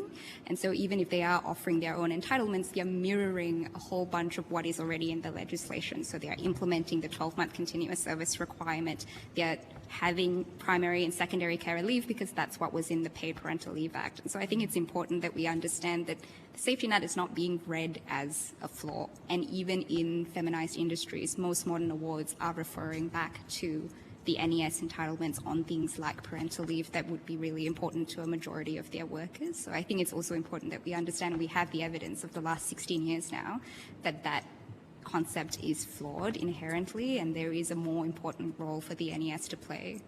And I think this the comments offered, I think, demonstrate a bit of a tension here between a system that looks for universality through the national, employment standards and that safety net versus choice and flexibility and industry and sectoral, application. So how do we balance that out as well, thinking through these different lenses of whether it be gender, disability, occupation, etc.? So I think just on the flexibility front, that is a significant structural fix that could significantly benefit the Australian economy, economic participation, women's workforce participation, and participation of other marginalised groups, including women and gender diverse people with disabilities. To echo what Wilhelmina said and what we've also previously referred to in our verbal submissions today, flexibility takes a variety of different forms. The research is there that it's not just about working from home, it's about working hours, it's about job share, it's about location of work. And so from a structural fix perspective, that could probably be one of the most significant fixes that we could make, and that would allow us to approach the NES from a gendered perspective as opposed to its current format, which is gender neutral. I think if we go to some of the improvements that have been suggested and recommendations that have been made around specific entitlements, what we're doing is providing a basis for people to take the leave they need. Their needs will be different. They're in negotiations with their employers about all of those things will be different, but we need the basic standards there.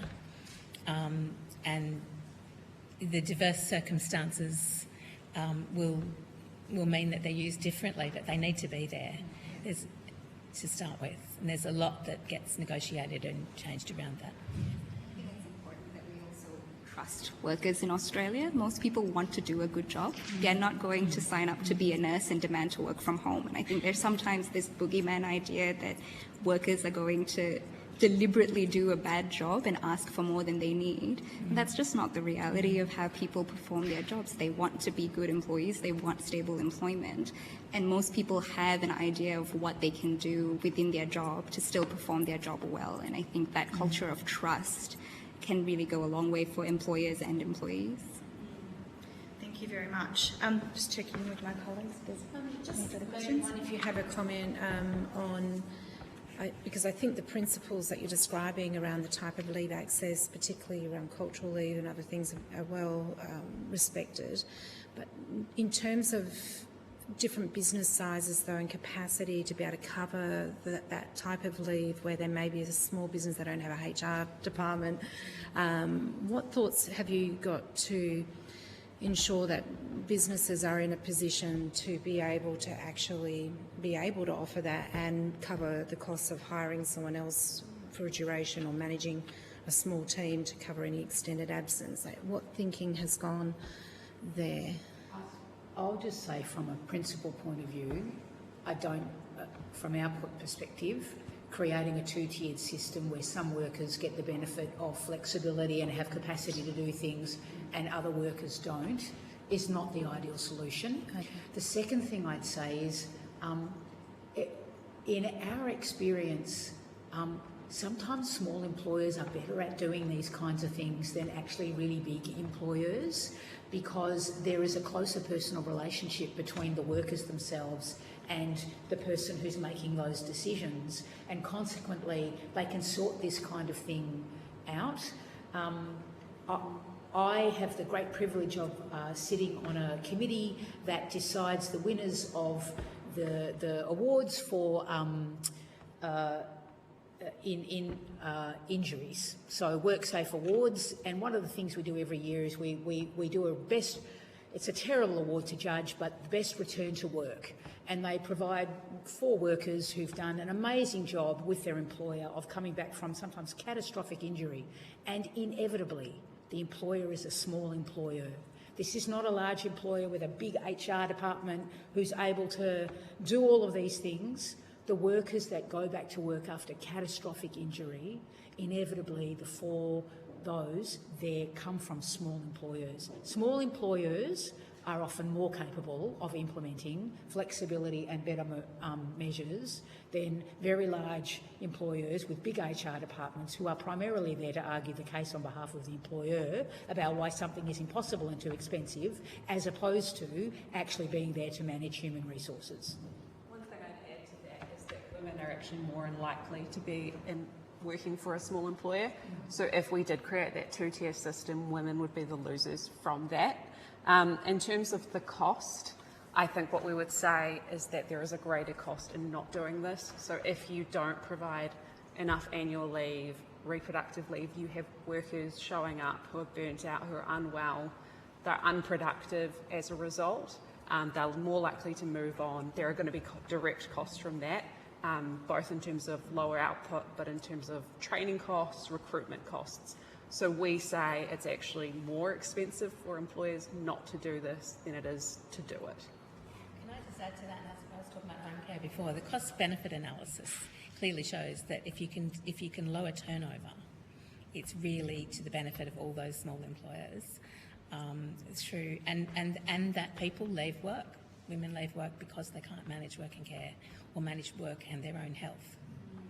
I think given we have a regulator in Australia, the Fair Work Ombudsman, that has a very well written website, it has videos, it has resources. I feel in the concept of having a small business who claims that they don't know what the rules are in order to get around providing the entitlements, which is often what we hear. I didn't know that I had to do that, or I didn't know what award it was and I just got it wrong. most of the time it is a mistake. There's not, ill will there, but the role of the regulator is so important here in educating those small business, in educating the medium business, and there being compliance requirements and penalties for those employers that fail to comply. So I think one of the things we also haven't talked about today is the huge burden on disadvantaged workers and women workers here to enforce their own rights when the employers should be doing the right thing in the first place. It shouldn't be a burden on the employee to say these are my rights and I should have them, and be fearful of being dismissed or treated adversely as a result of it. The regulator has a huge role to play. You did hear from them the other day, and they said that they do, have to ration their resources and only go for particular things. So there needs to be a mechanism in the NES to deal with NES disputes, have the Fair Work Commission arbitrate those and conciliate those. You'll find, I think, that if you have a mechanism for NES disputes to be dealt with, you may find that the system under general protections and unfair dismissal might be eased. I'm not saying it's going to go away, but you certainly will have a number of those same matters that are non-dismissal related being dealt with under the NES disputes mechanism. So I think we need to be thinking about the system as a whole, how the NES as a set of core baseline safety net entitlements is working within the Fair Work system and within the role of the tribunal and the regulator, and what role they have to play in managing small and medium business obligations. Thank you. And I think on that education piece broadly, I think you raised the point around businesses receiving education.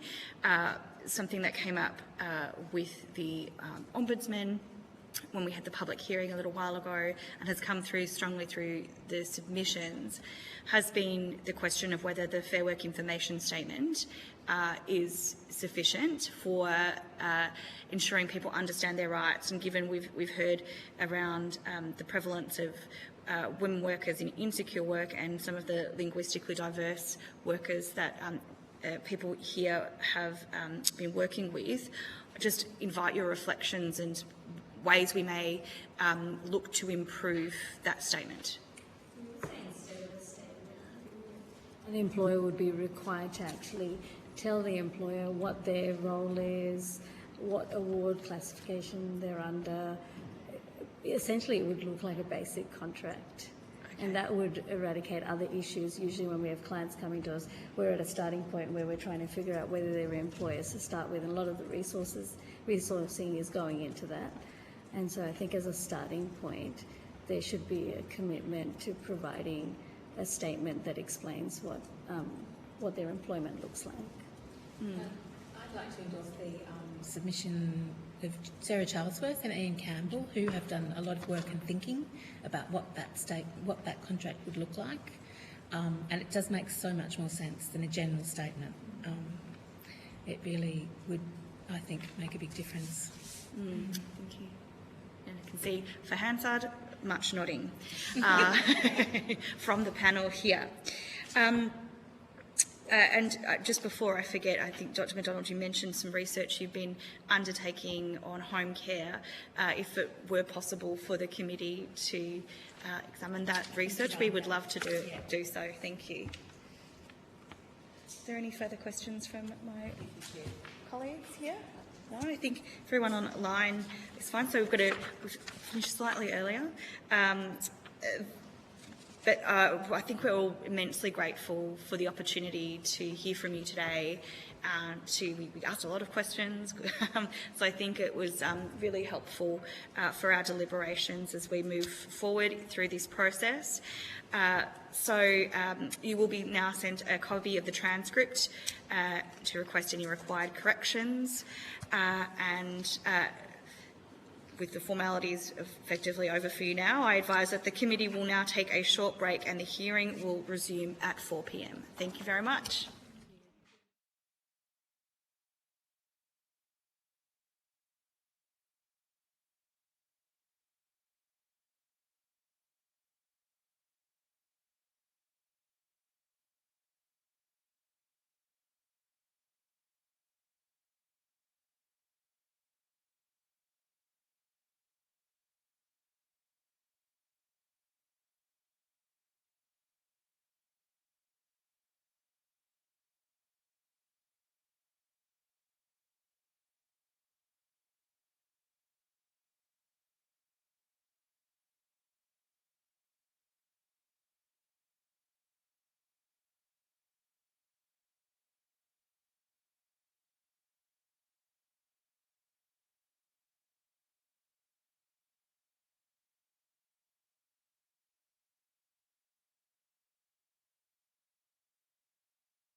Now welcome a representative from Deakin Law Clinic to give evidence. For the Hansard record, would you please state your full name and the capacity in which you appear? Rebecca Tisdale, Clinical Solicitor at Deakin Law Clinic. Thank you very much. Although the committee does not require you to give evidence under oath, I should advise you that these hearings are formal proceedings of the Parliament. Consequently, they warrant the same respect as proceedings of the Parliament itself. Giving false or misleading evidence is a serious matter and may be regarded as contempt of Parliament. I now invite you to make a brief opening statement before we proceed to discussion. Thank you. I would like to begin by acknowledging the traditional custodians of the unceded land on which we meet, the Wurundjeri Woi-wurrung people of the Kulin Nation, and pay my respects to Elders past and present, and extend that respect to Aboriginal and Torres Strait Islander people joining us at the hearing today. Chair, members of the committee, thank you for the opportunity to appear today. As previously stated, my name is Rebecca Tisdale and I appear on behalf of Deakin Law Clinic's employment law practice. Deakin Law Clinic is a community legal service offering free legal advice, assistance and information to people who face significant barriers in accessing justice. Working with students from Deakin Law School, we offer free legal assistance in employment law in areas like contractual disputes, unfair dismissal, general protections and underpayments. Our submission draws directly from our day-to-day work advising and representing employees and small businesses navigating Australia's workplace laws. We applaud Minister Rishworth for referring this inquiry and this committee for its consideration and work towards the improvement of the National Employment Standards. The National Employment Standards are intended to operate as a foundational safety net for all Australian workers. However, our experience demonstrates that in practice this safety net is not functioning as effectively as intended in key areas. We acknowledge the range of issues highlighted in submissions by others to this inquiry and welcome a broad consideration of how the National Employment Standards can be strengthened to offer a fairer and more effective safety net for workers in Australia. However, our submission focuses on two systemic issues. First, the absence of a genuine national standard for long service leave. Despite being included in the legislative framework, long service leave remains governed primarily by a patchwork of state and territory laws. This fragmentation creates confusion, inconsistency and inequity. For many, understanding and enforcing those entitlements, especially alongside fair work entitlements, becomes unnecessarily complex. Second, significant barriers to enforcement within the small claims jurisdiction, which is related to the NES to the extent that some of the NES entitlements are enforced through the small claims mechanism. While designed to provide a simple and accessible avenue for recovering entitlements, the system assumes that individuals can effectively represent themselves in matters that are often legally and procedurally complex and may involve sums of up to $100,000. In our experience, this creates a clear gap between the rights that exist on paper and the ability of individuals to realise those rights in practice. The consequences of these issues are not theoretical. Through our casework, we see individuals forced into multiple legal proceedings, dealing with different regulators and experiencing significant delays simply to recover basic entitlements. These inefficiencies undermine confidence in the system and impose disproportionate burdens on those least equipped to navigate it. Our submission puts forward three key recommendations. First, the development of a single national long service leave standard within the National Employment Standards. Second, improved clarity and guidance around the use of the Federal Circuit and Family Court's accrued jurisdiction to allow related claims, such as state-based long service leave claims, to be resolved in a single proceeding. And finally, reform of the small claims process to allow legal representation as of right, or at a minimum, a more flexible approach where representation by community legal services or other pro bono providers is separately acknowledged as a ground for seeking leave to the legal representation. These reforms are practical, targeted and grounded in lived experience. They are directed not at expanding entitlements, but ensuring that existing rights are coherent, accessible and enforceable. While we acknowledge the challenges with adopting a national long service leave standard, there has been significant prior work done in this area to identify possible pathways to reform. We encourage this committee to take this opportunity to move that ball forward. We welcome the committee's focus on the effectiveness of the National Employment Standards and appreciate the opportunity to contribute. Thank you. So much, and I might get us started with some questions before opening that opportunity up to my colleagues here.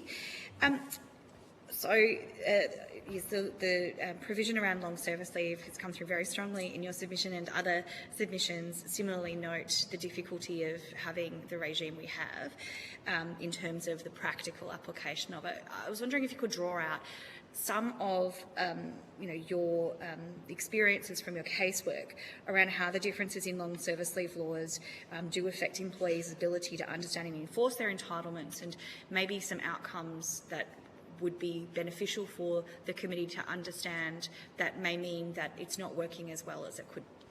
So putting aside some things that the committee, I think, have heard earlier in respect of zombie zombie agreements and those sorts of things affecting long service leave entitlements, the majority of clients that we see are in fact seeking long service leave under their state-based entitlements. And often they are seeking their long service to be paid at the termination of their employment rather than during their employment. And at the same time, they are also seeking payment of other entitlements, so perhaps accrued but untaken long service leave, perhaps redundancy or termination or notice entitlements, perhaps unpaid wages from throughout their employment. And what they're discovering as self-represented litigants before they find their way through to us is that they will call the Fair Work Ombudsman, as they are encouraged to do, and the Fair Work Ombudsman will say to them, oh yes, we could perhaps help you negotiate your unpaid wages and your annual leave, but we can't deal with your long service leave because that's not a national system entitlement. You'll need to go and speak to, in Victoria, the Wage Inspectorate. So the client may or may not, with the help of the Fair Work Ombudsman, be able to negotiate an outcome directly with their employer, but generally that then carves out long service leave, and they are then dealing with another regulator under another piece of legislation to work out whether or not they're entitled, how they're entitled.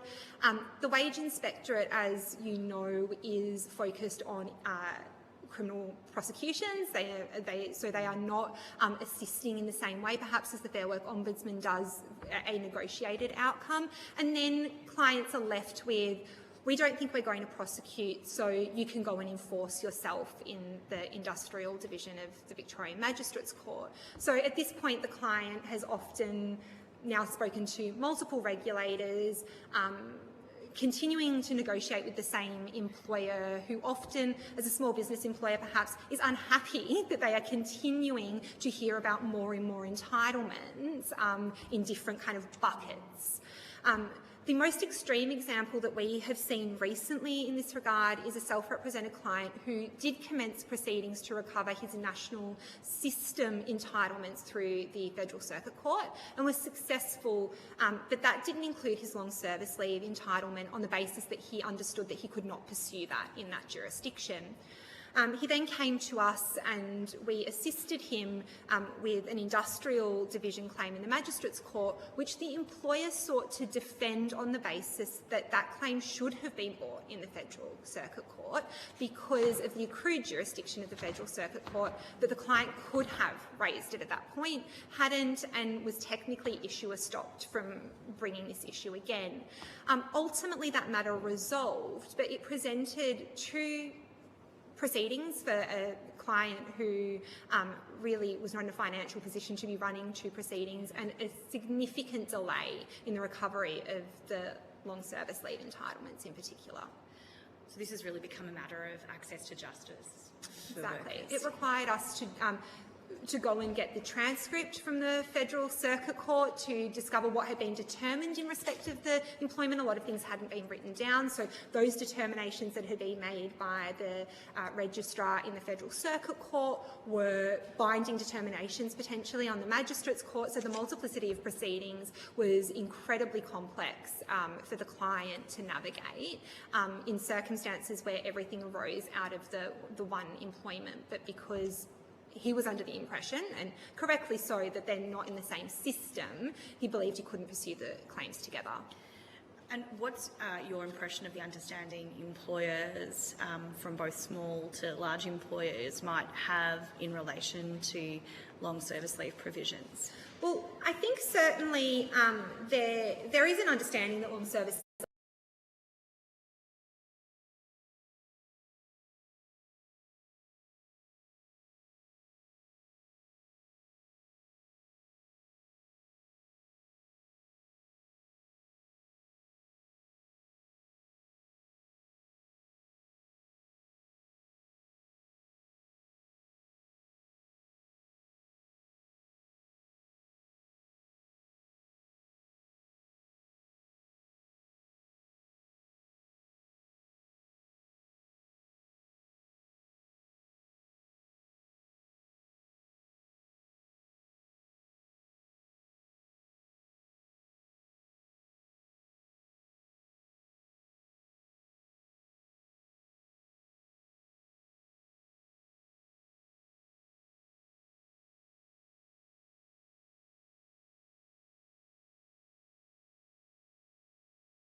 so normally when we see clients, they are now seeking assistance in obtaining free legal assistance, so they are often willing to hang on. But certainly one of the clients in the case study had said to me, I feel like I've just been pushed from pillar to post. If we had, you're the first person in, it took him over 2 years to recover all of his entitlements, the first person in 2 years who have actually listened to me, and that I was close to giving up. So had we not found your service, I likely wouldn't have recovered this money.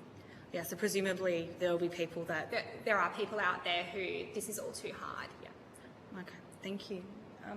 See if my colleagues have questions. Yeah. Yeah, please.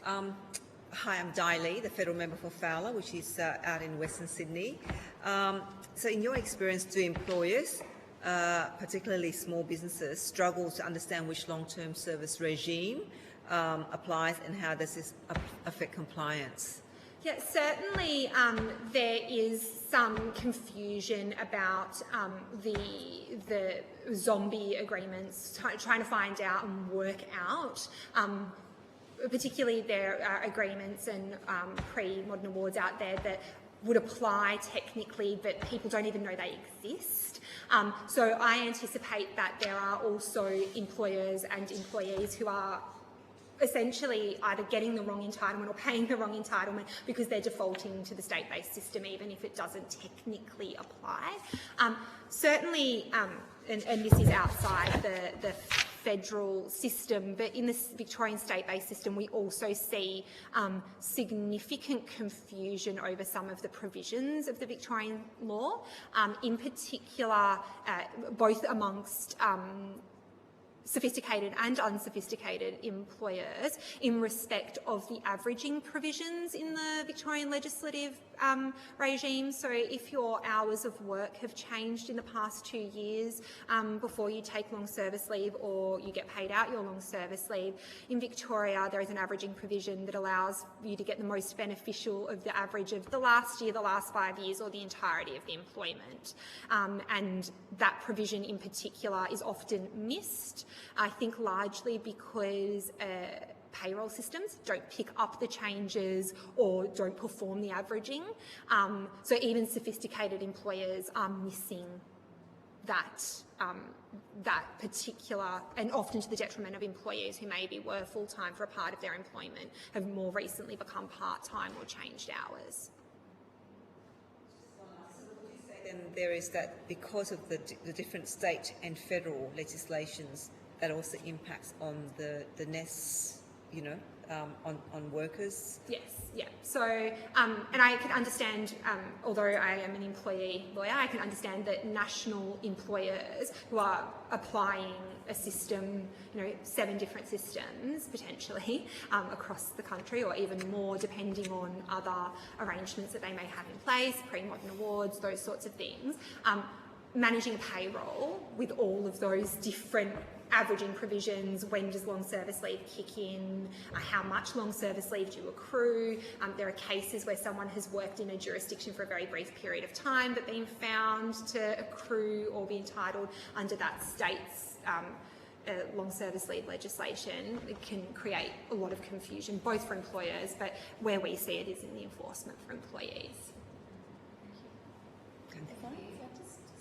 With just a technical one.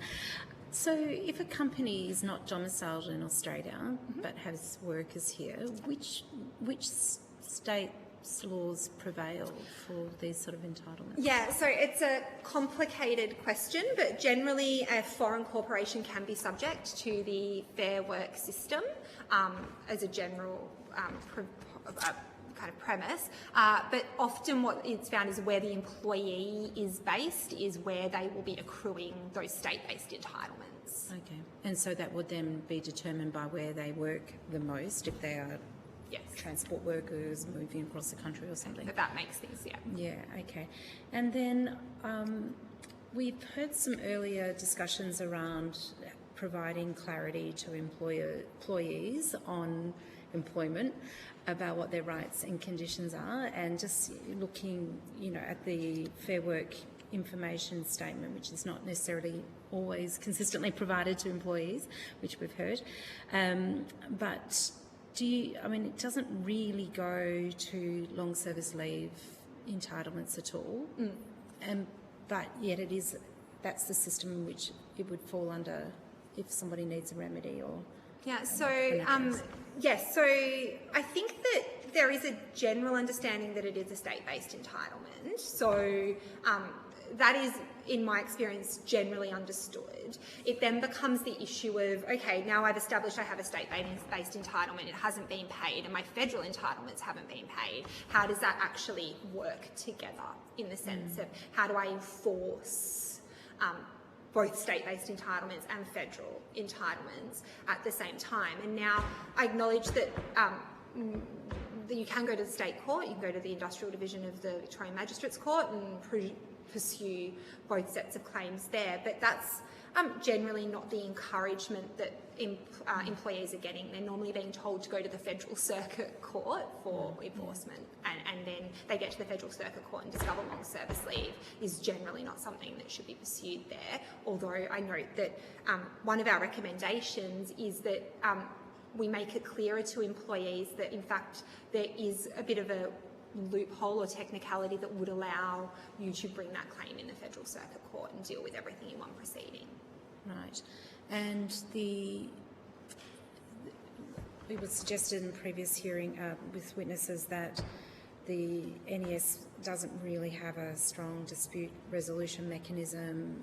There's no powers of the tribunal to take enforcement action. Like, to what extent do you see that as necessary as part of any review and reform of the NES? Our view is that the rights in the NES are only as good as your ability to enforce them.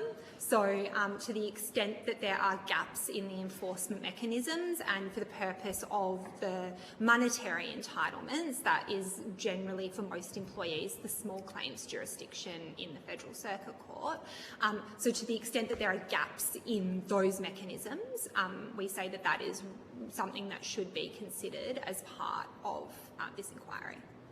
But for the main though, do you presently see most of the cases going through arbitration, or are they having to all escalate up? So most of the claims that we see in the underpayment space go into the Federal Circuit Court in the small claims jurisdiction. There are some limited areas of the nest that go to the Fair Work Commission, for example, disputes in respect of flexible work arrangements, the new entitlement to actually pursue that. But overwhelmingly, the majority of them, where they are in relation to the payment of money, so whether you've been paid your sick leave or annual leave on the termination redundancy pay notice, those end up in the Federal Circuit Court. And would you have any data on just how many hours or cost to employers and time for the employee being subjected to the process, what this is actually costing? We don't bill our clients, so that means that we, don't necessarily keep log of hours. But what I would say in respect of our third recommendation in respect of legal representation as of right in the small claims jurisdiction is that it takes us more hours to prepare a client to self-represent than it does for us to actually appear on behalf of our client, because we have to assume, that's an assumption, that you won't get legal representation or be entitled to have legal representation. You need to seek leave. And while leave is often granted, there is a presumption that you won't be able to represent your client. So you need to prepare them like they're going to go to that hearing and you're going to be told you can't appear. And so that often actually requires drafting lengthy explanations for the calculations that you've performed, lengthy explanations about what the court process is actually going to entail, which is actually more time consuming for us than it is for us to appear. And do you have then data on the outcomes in terms of where they've favoured the employer versus the employee? Like, do we have a sense of the cases presented? So I have a 100% win rate in the Federal Circuit Court, which is very nice. But that is also to do with, you means test and you look and you check that you're actually bringing good claims. A lot of claims in the Federal Circuit Court in our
Obviously, that's not the case with community legal services, as we're not charging for our services.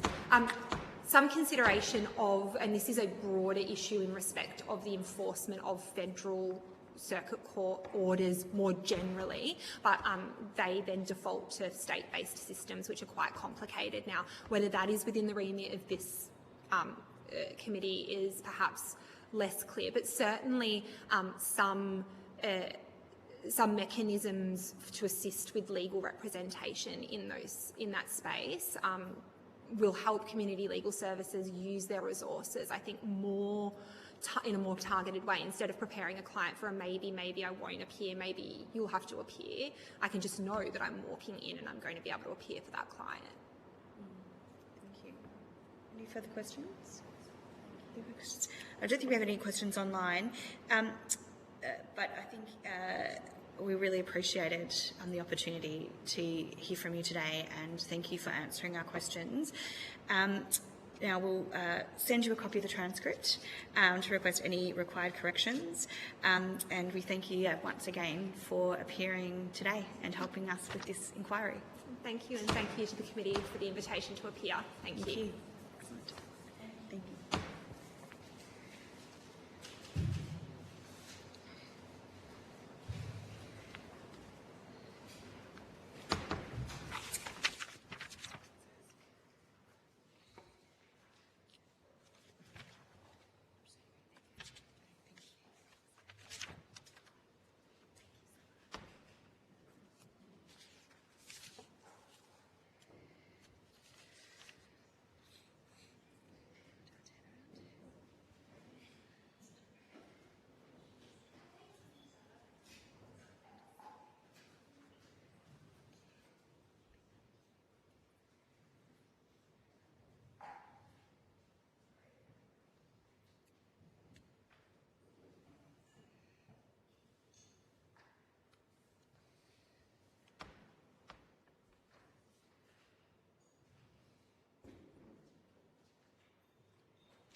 Thank you very much. I now welcome representative from the McCabe Centre for Law and Cancer and the Cancer Council Australia, representatives from both organisations to give evidence. For the Hansard record, would you please state your full name and the capacity in which you appear? Hello, my name is Hayley Jones. I'm the Director of the McCabe Centre for Law and Cancer. And my name is Tarishi Desai. I'm the Manager of Treatment and Supportive Care at the McCabe Centre for Law and Cancer. Thank you very much. And although the committee does not require you to give evidence under oath, I should advise you that these hearings are formal proceedings of the Parliament. Consequently, they warrant the same respect as proceedings of the Parliament itself. Giving false or misleading evidence is a serious matter and may be regarded as contempt of Parliament. Now I invite you to make a brief opening statement before we proceed to discussion. Thank you for the invitation to appear before this committee. Before we start, I would like to acknowledge the traditional owners and custodians of the lands on which I live and work, the Boonwurrung and Wurundjeri people of the Kulin Nation, and pay my respects to elders past and present and to any Aboriginal and Torres Strait Islander people who are joining us today.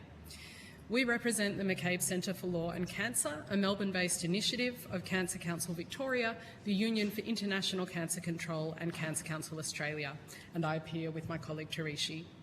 The McCabe Centre conducts world-leading research, legal policy development and capacity building programs to promote the use of law as an essential tool for cancer prevention and control, and to support people affected by cancer in Australia and internationally. Our submission to this inquiry was made jointly with Cancer Council Australia, Australia's peak national non-government cancer control organisation. As organisations committed to reducing the burden of cancer for all Australians, we welcome the opportunity to contribute to this inquiry into the operation and adequacy of the National Employment Standards. We appear today for people with cancer and those caring for them who are working, seeking work or returning to work. We recognise that people here may have a personal connection to cancer. Cancer is common. 1 in 2 Australians will be diagnosed by the age of 85. As cancer incidence and survivorship increases among working age Australians, more people are juggling treatment, its after and caring responsibilities alongside employment.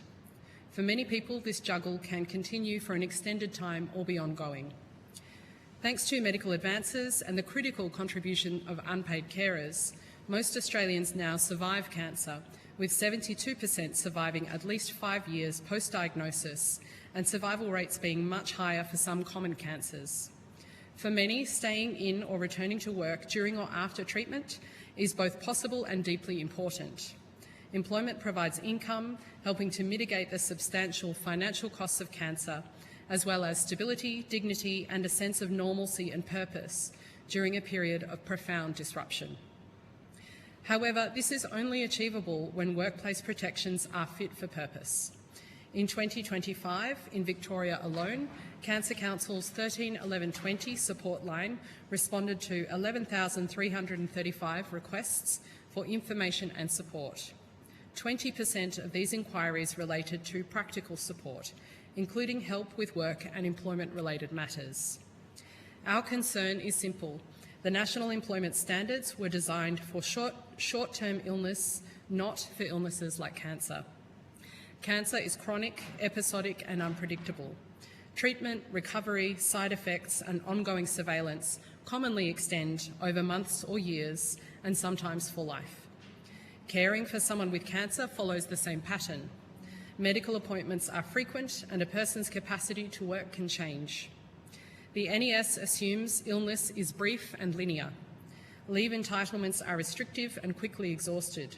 Ongoing job security is precarious. Flexibility often depends on employer discretion, and many people are forced into impossible choices between their health, their caring responsibilities, and their livelihood. In practice, the NES is not functioning as a reliable safety net for people with cancer and their carers, despite their strong desire and capacity to remain engaged in work. As we heard from a cancer survivor, "After my treatment, my employer didn't want me back.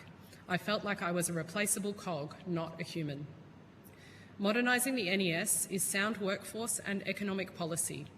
Appropriate protections enable people to recover, care and return to work safely, reducing avoidable hardship, retaining skilled and experienced workers, and better aligning Australia's employment framework with contemporary health realities.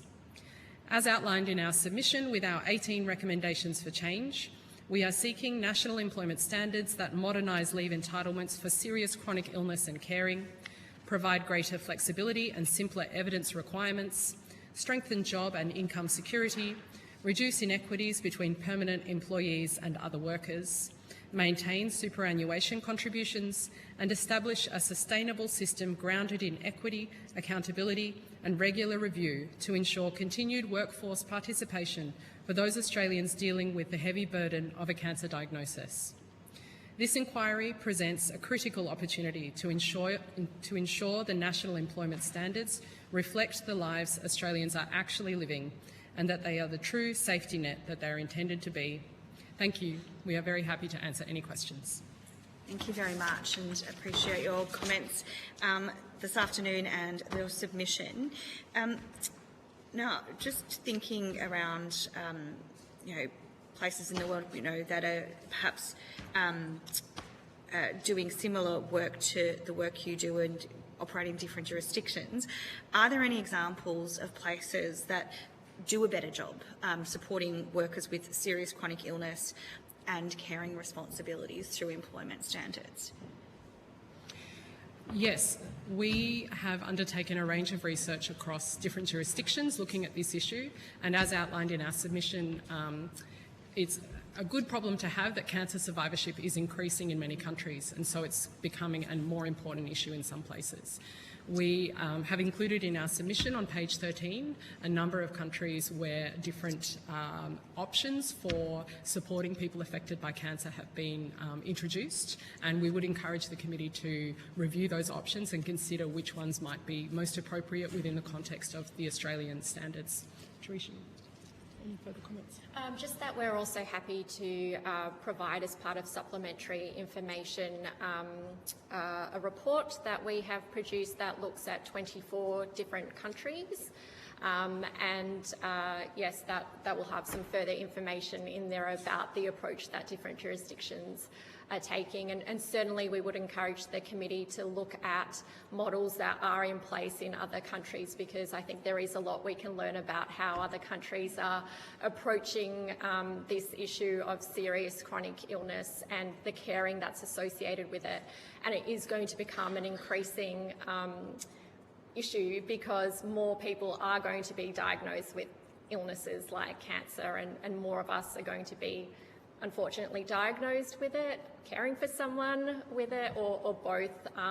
Fortunately, more people are also surviving, but that does create other issues, and certainly work and the ability to stay in work and return to work is becoming an increasing issue in terms of cancer survivorship.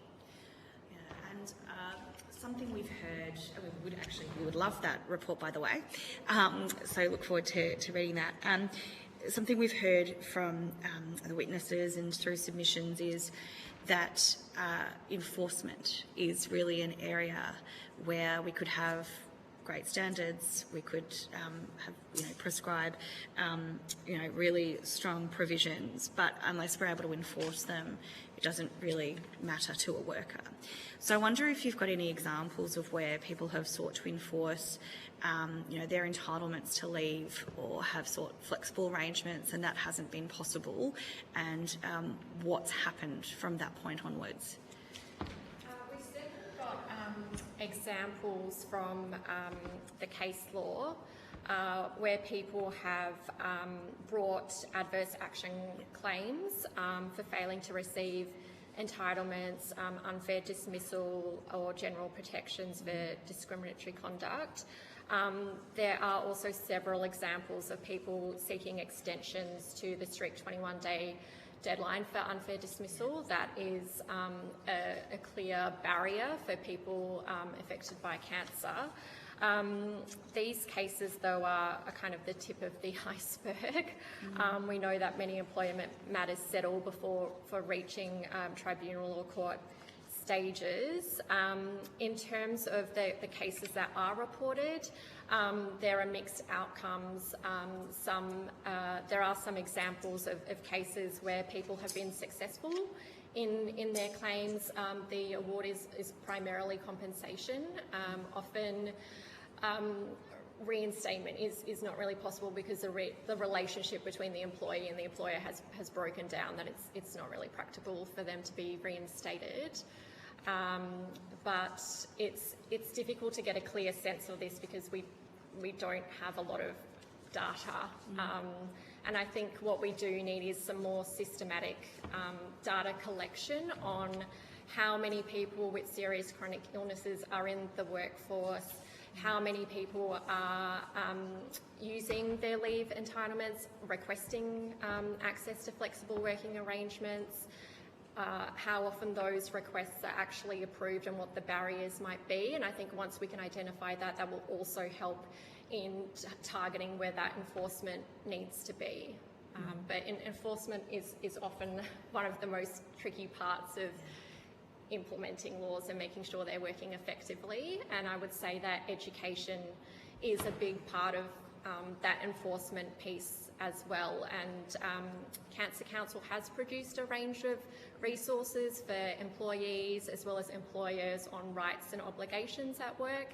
And we would really encourage the government and institutions like the Fair Work Organisation and the Fair Work Commission to work closely with leading cancer organisations, including Cancer Council, and how we can improve that community and employer understanding of the impacts cancer has on people in work and what those rights and obligations are. Yeah, thank you very much.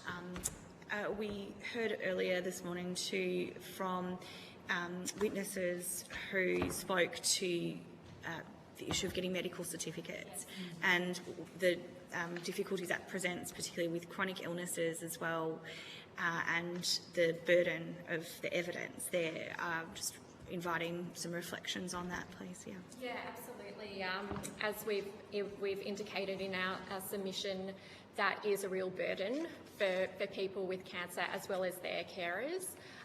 It's reported as being an unnecessary stress to have to keep remembering every time they go to an appointment to get a certificate. And for people with cancer, they have many medical appointments over a long period of time, including well after treatment has ceased because of follow-up appointments. And it would be extremely beneficial for them if they could provide a single comprehensive statement for both people with cancer and their carers that would cover the duration of treatment or care that's required, and if necessary, if when circumstances materially change, a new certificate could be provided then, but it would really help people if they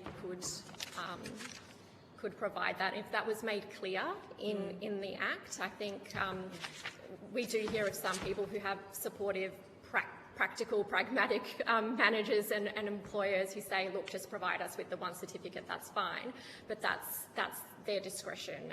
So it would be helpful if it's clearly articulated within the NES that that's permitted in terms of the evidence that's required. Thank you very much. Any questions? Yeah. Thank you. I'm a breast cancer survivor, and I've worked very closely with New South Wales Cancer Council for over a decade now. It was surprised to hear, because I thought that in terms of workplaces, quite supportive of people who've had cancer and coming back. So I wondered whether we're talking about the NES, the standards itself, not meeting what's actually happening on the ground, and therefore you're suggesting to ensure that NES is reflective of what's going on the ground. Is that what I'm understanding? Or are you saying at the grassroots level, employers aren't, accommodating those needs? In the work that I have done with Cancer Council and working a lot with in my community in Fowler in Western Sydney, I know that education around cancer for breast cancer survivors or cancer people going away for treatment, it hasn't been brought to my attention in the decade or so that I've worked in that space about that discrepancy between employers and employees who've had cancer, who are cancer survivor. So yeah. I think one of the issues is that there's very varied experiences. So for some people, they do have a very supportive employer and are able to take time off and return to work and receive a range of protections, maybe provide the one medical certificate that covers a range of treatments, but that's not guaranteed. So we have really varied experiences that come through to us.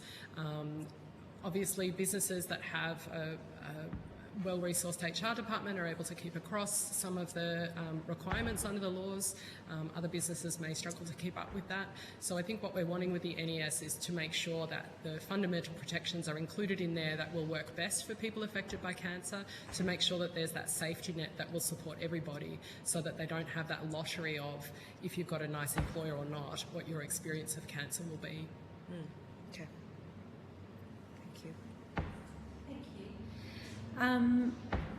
I'm surprised that we seem to be quite behind other parts of the world on this one. It makes me quite sad, especially given the opening data you hit us with. And I just wonder whether there's a practical way forward utilising some of the instruments that are available, like under the superannuation, like with thinking about the number of people that would now have some super, maybe not much, but they should all, well, not all, but hopefully most would have some kind of insurance attached to that, and whether there's enough means for them to be able to tap into insurance while we play kind of catch up, or whether it's a staged or is partially subsidised through Centrelink and the employer, or different means to cover any absences. But is the insurance not something as a vehicle that we could be leaning into more? Yeah, absolutely. what we've heard from superannuation insurance lawyers who we work with is that the 2019 reforms to super and insurance have inadvertently excluded a lot of people from insurance coverage. So these were the reforms that were targeted at reducing the number of people who had multiple superannuation accounts or who had low balances or who had inactive superannuation accounts.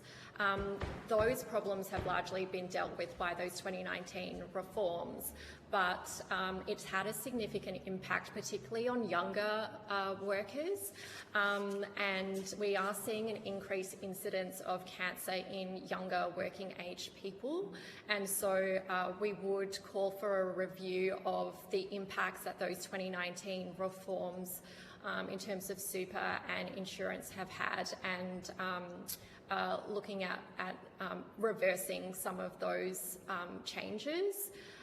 One thing we also hear from people, and again this is more common in larger organisations, is that some of them do offer group income protection insurance to their employees, for example, which is very helpful, and maybe there are some measures or incentives that can be provided to encourage more employers to offer their employees income protection insurance and other forms of insurance as part of a group policy that would, I think, help protect more people and improve access to insurance. And to clarify too, so is Centrelink available to people who can't get ongoing access to paid leave for why they need treatment like cancer? It's quite difficult for people with cancer to access certain entitlements through Centrelink, particularly the disability support pension, which is probably the most relevant benefit, and Cancer Council Australia has made previous submissions about the challenges people affected by cancer face when trying to access the disability support pension. It relates to the eligibility requirements. We can provide a copy of that submission to the committee as part of supplementary information. There's also challenges with job seeker in terms of the mutual obligations requirements, which can be quite challenging for people with cancer who just aren't able to meet those because they're inactive treatment or because of the side effects of their treatment. So that makes access to that quite difficult as well. And we have undertaken some research within Victoria of people's experiences in terms of legal challenges and financial challenges and in the workplace, and we found very low rates of people being able to access government financial support, and the reasons are largely that the processes and eligibility are very rigid and complex and time-consuming, and some people just don't have the time and energy to go through that rigmarole when they're dealing with something as serious and is impacting them in so many ways the way that cancer does. And we heard through some discussions focused on parental leave, and that there were some issues around no safe job leave, no safe job to return to. How does that affect people with chronic issues or acute issues with low immune systems and complex, if you've had breast cancer, maybe you can't move your arm, haven't got the same mobility to lift things above your head, that sort of thing. So what sort of return to work provisions are generally accommodated under the NES for safe jobs? Well, my understanding is that there is no clear, explicit requirement around employers having to have return to work programs in place, and certainly our research in Victoria shows that that is not happening consistently. In fact, in our research we found that only about 10% of people who responded to our survey, so that included people diagnosed with cancer as well as people caring for someone with cancer, that only about 10% of survey respondents reported that their employer had a structured return to work programs in place, and similarly about 10 to 12% of people reported having regular check-ins with their managers and the HR team, which is very low. So we would strongly encourage that the NES be reformed to have obligations around structured return to work, and we would also like to see an entitlement to unpaid leave like there is for parental leave, in addition to, as we've just discussed, ways to better accommodate ongoing income support for an illness that is chronic and long-term. At the moment, there is no entitlement to unpaid leave, which ensures that job connection, that job security, the way parental leave operates within the NES, and it's discretionary, and after 3 months those unfair dismissal protections are also not there, so that's also something that we think needs to be considered. And I guess part of this too is the interruptions to work means that things like redundancy payments and long service leave payments that are part of the NES affect carers and cancer patients and survivors in a different way that they might affect the rest of the population. Yeah, absolutely. And we see cancer as a good illustration for other types of serious chronic illnesses of the current weaknesses in the NES. And if we can improve the NES, and we've put forward several recommendations on how to do that, I think we can be confident that we've got a robust NES and safety net in place that would support all workers, including people with other forms of serious illnesses, because the impacts that cancer has really does demonstrate very clearly where the gaps in the current NES are. Yeah, and I know in your recommendations, regular reviews of the NES, but informed by, I suppose, better data around people who have chronic illnesses that work in their carers. Yeah, absolutely. I think having a mandatory regular review of the NES in its entirety would certainly help future-proof the NES to make sure it continues to adapt to not only how work is changing, but how the health realities are changing for Australians, knowing full well that the incidence of serious chronic illnesses like cancer is going to increase in the future. So we would strongly encourage regular reviews being embedded into the Fair Work Act. And if I could just briefly return to the discussion about approaches other countries are taking.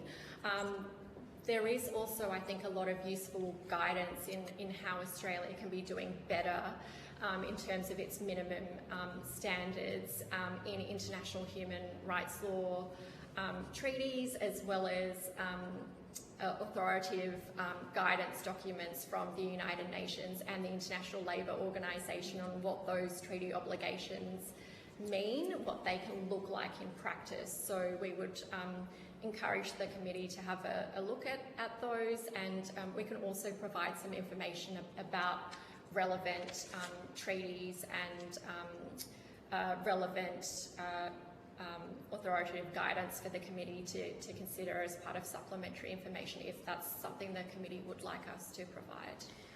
Well, we would welcome that, thank you. Sure. Any further questions from...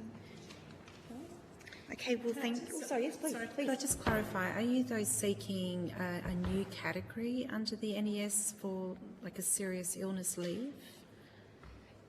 Yes, we are seeking both extended new entitlement to unpaid leave that could apply to everyone. It doesn't. There's no entitlement to that at all in the NES, and we are also proposing a new entitlement specifically around serious chronic illnesses and caring associated with that, because it is an intensive form of caring that our current short-term kind of standard sick and carers leave is not adequately supporting people affected by cancer and their carers. And as has been raised in our submission and many other submissions, the pooling of sick and carers leave is particularly problematic. And presumably then having that as a portable arrangement? No, the fact that sick and carers leave is combined into personal leave, it's quite unusual actually. In our review of 24 countries, we found that Australia and New Zealand were the only countries that pooled sick leave and carers leave together, and the impact of that is we hear repeatedly from carers that they first exhaust that leave pretty quickly, and secondly, they are then not protected when they themselves fall sick or have to care for somebody else, in addition to the person with cancer that they're caring for. So there are some structural problems with how leave is designed within the NES that we think need to be resolved. Yeah. And sorry, I was just asking, you know, if we were like in a position to separate those categories, so there's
go from full-time work to part-time work, and we know that that is predominantly also affecting women who take on the burden of those caring responsibilities. So I think looking at things like portable leave schemes would certainly help a lot of people. And just to add as well, I think we recommended in the submission a broader concept of the care relationship to capture more modern understandings of caring. The current definition doesn't, a lot of people don't identify with how it's framed, so we would welcome some further reforms there. Thank you very much. And I think there's some offers of research and supplementary submissions that we will take up.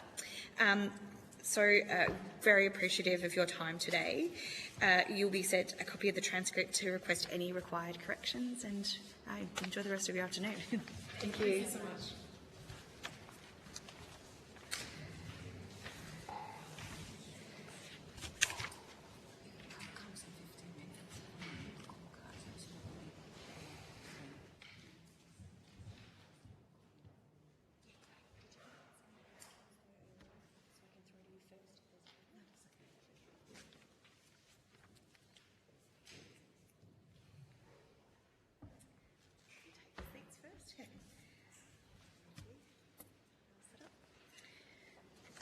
Wonderful. All right, well, I now welcome representatives from Australian Labour and Employment Relations to give evidence. For the Hansard record, would you please state your full name and the capacity in which you appear? Annalee Cribb. I'm Secretary of ALIRA and therefore a member of the Executive Committee of ALIRA. And Louise Crossman. I'm the Executive Consultant to ALIRA. Excellent. Thank you for that. Although the committee does not require you to give evidence under oath, I should advise you that these hearings are formal proceedings of the Parliament. Consequently, they warrant the same respect as proceedings of the Parliament itself. Giving false or misleading evidence is a serious matter and may be regarded as contempt of Parliament. I now invite you to make a brief opening statement before we proceed to discussion. Thank you, Chair and members of the committee. Before I begin, we would like to acknowledge the traditional owners of the land on which we are meeting this afternoon and pay our respects to their elders, past and present. And the traditional owners of the land on which we are meeting are the Wurundjeri people of the Kulin Nation. And we also extend our respect to any Aboriginal or Torres Strait Islander person who may be here this afternoon. The Australian Labour and Employment Relations Association, or ALERA, welcomes the opportunity to appear before you this afternoon. ALERA is Australia's national professional association for industrial and employment relations practitioners. We are a federal body made up of state and territory industrial relations societies, and through those organisations represent more than 4,000 members. Our membership spans employer and employee representatives, legal practitioners, consultants and academics. What unites all of those different groups is that they engage daily with the Fair Work Act, the National Employment Standards, awards and enterprise agreements.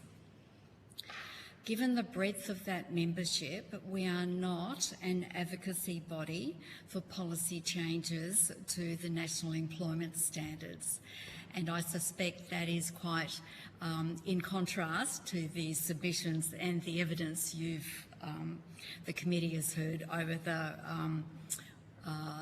the day. Our interest in this matter is in providing practical, on-the-ground advice about the implementation of the National Employment Standards.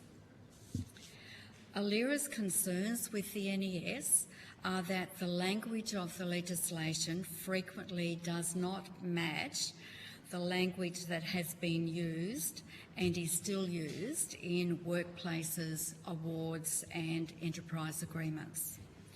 This has resulted in situations where the courts have applied a strict statutory interpretation of the language of the NES, which has displaced well-established industrial understandings. A number of specific examples of this have been cited in our submission in relation to Federal Court and High Court cases. The outcome of the tension between, on the one hand, the strict statutory interpretation of the language and on the other hand, the well-established industrial understandings is uncertainty, lack of clarity and cost. And that applies to everybody in the industrial relations, workplace relations space, irrespective of whether you're an employer or an employee or an employee representative. The first recommendation from our submission is for the committee to consider a structured review, and I know you've heard a lot of reviews, you must have a long list by now, of the language of the National Employment Standards. And the purpose of the review would be to resolve any ambiguities in the language of the standards and better align the language in the standards with the language that has been established through industrial usage.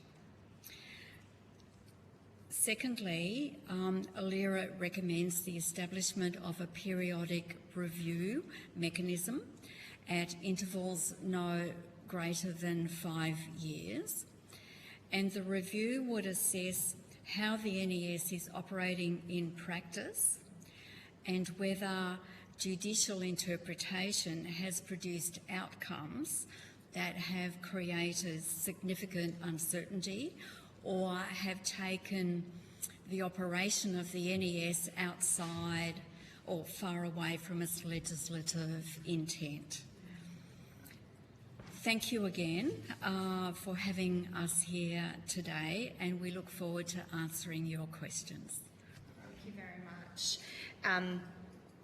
And yes, we're getting a long list of things we should be looking at, but that's the purpose of this inquiry.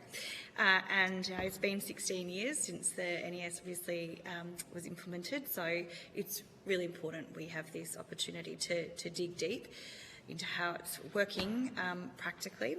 And to that, I just wanted to ask, given clarification of language and making things clear and practical for people, do you have any views on the way that the Fair Work Information Statement is written, and whether there may be any improvements there to clarify entitlements and obligations? Our submissions have not focused on the information provision. Because we're practical and we have practitioners from right across Australia who do it every day, we haven't focused on the information. One comment we did make in the submission, would you like to go to that? Yeah, at the moment, under the NES, you need to provide the Fair Work Information Statement and separately the Casual Information Statement. And then elsewhere in the Fair Work Act is a requirement for a fixed-term contract information statement. So you could be providing one or two statements, and the information is in different places and not necessarily easy to understand. So again, to capture the breadth of ALIRA's members, it's not great for employers, because if they get it wrong, the penalties are actually it's tens of thousands of dollars potentially in fines.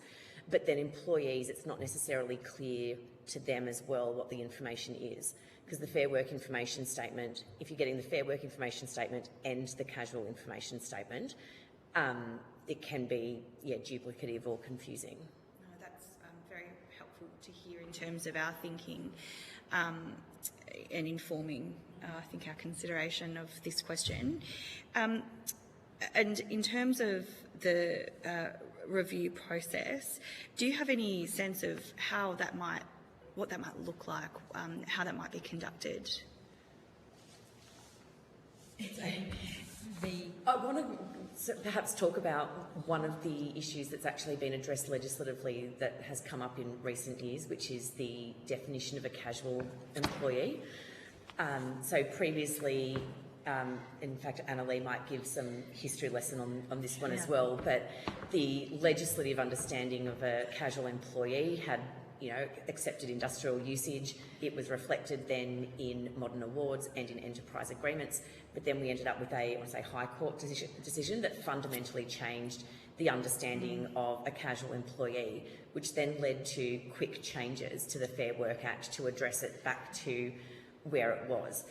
You've heard today about the confusion about the difference between days, weeks, and interpretation through case law, and it would be worthwhile taking that case law interpretation, working with industrial parties and figuring out, is this being interpreted the way that it was intended? Because it might be a bit of a mismatch.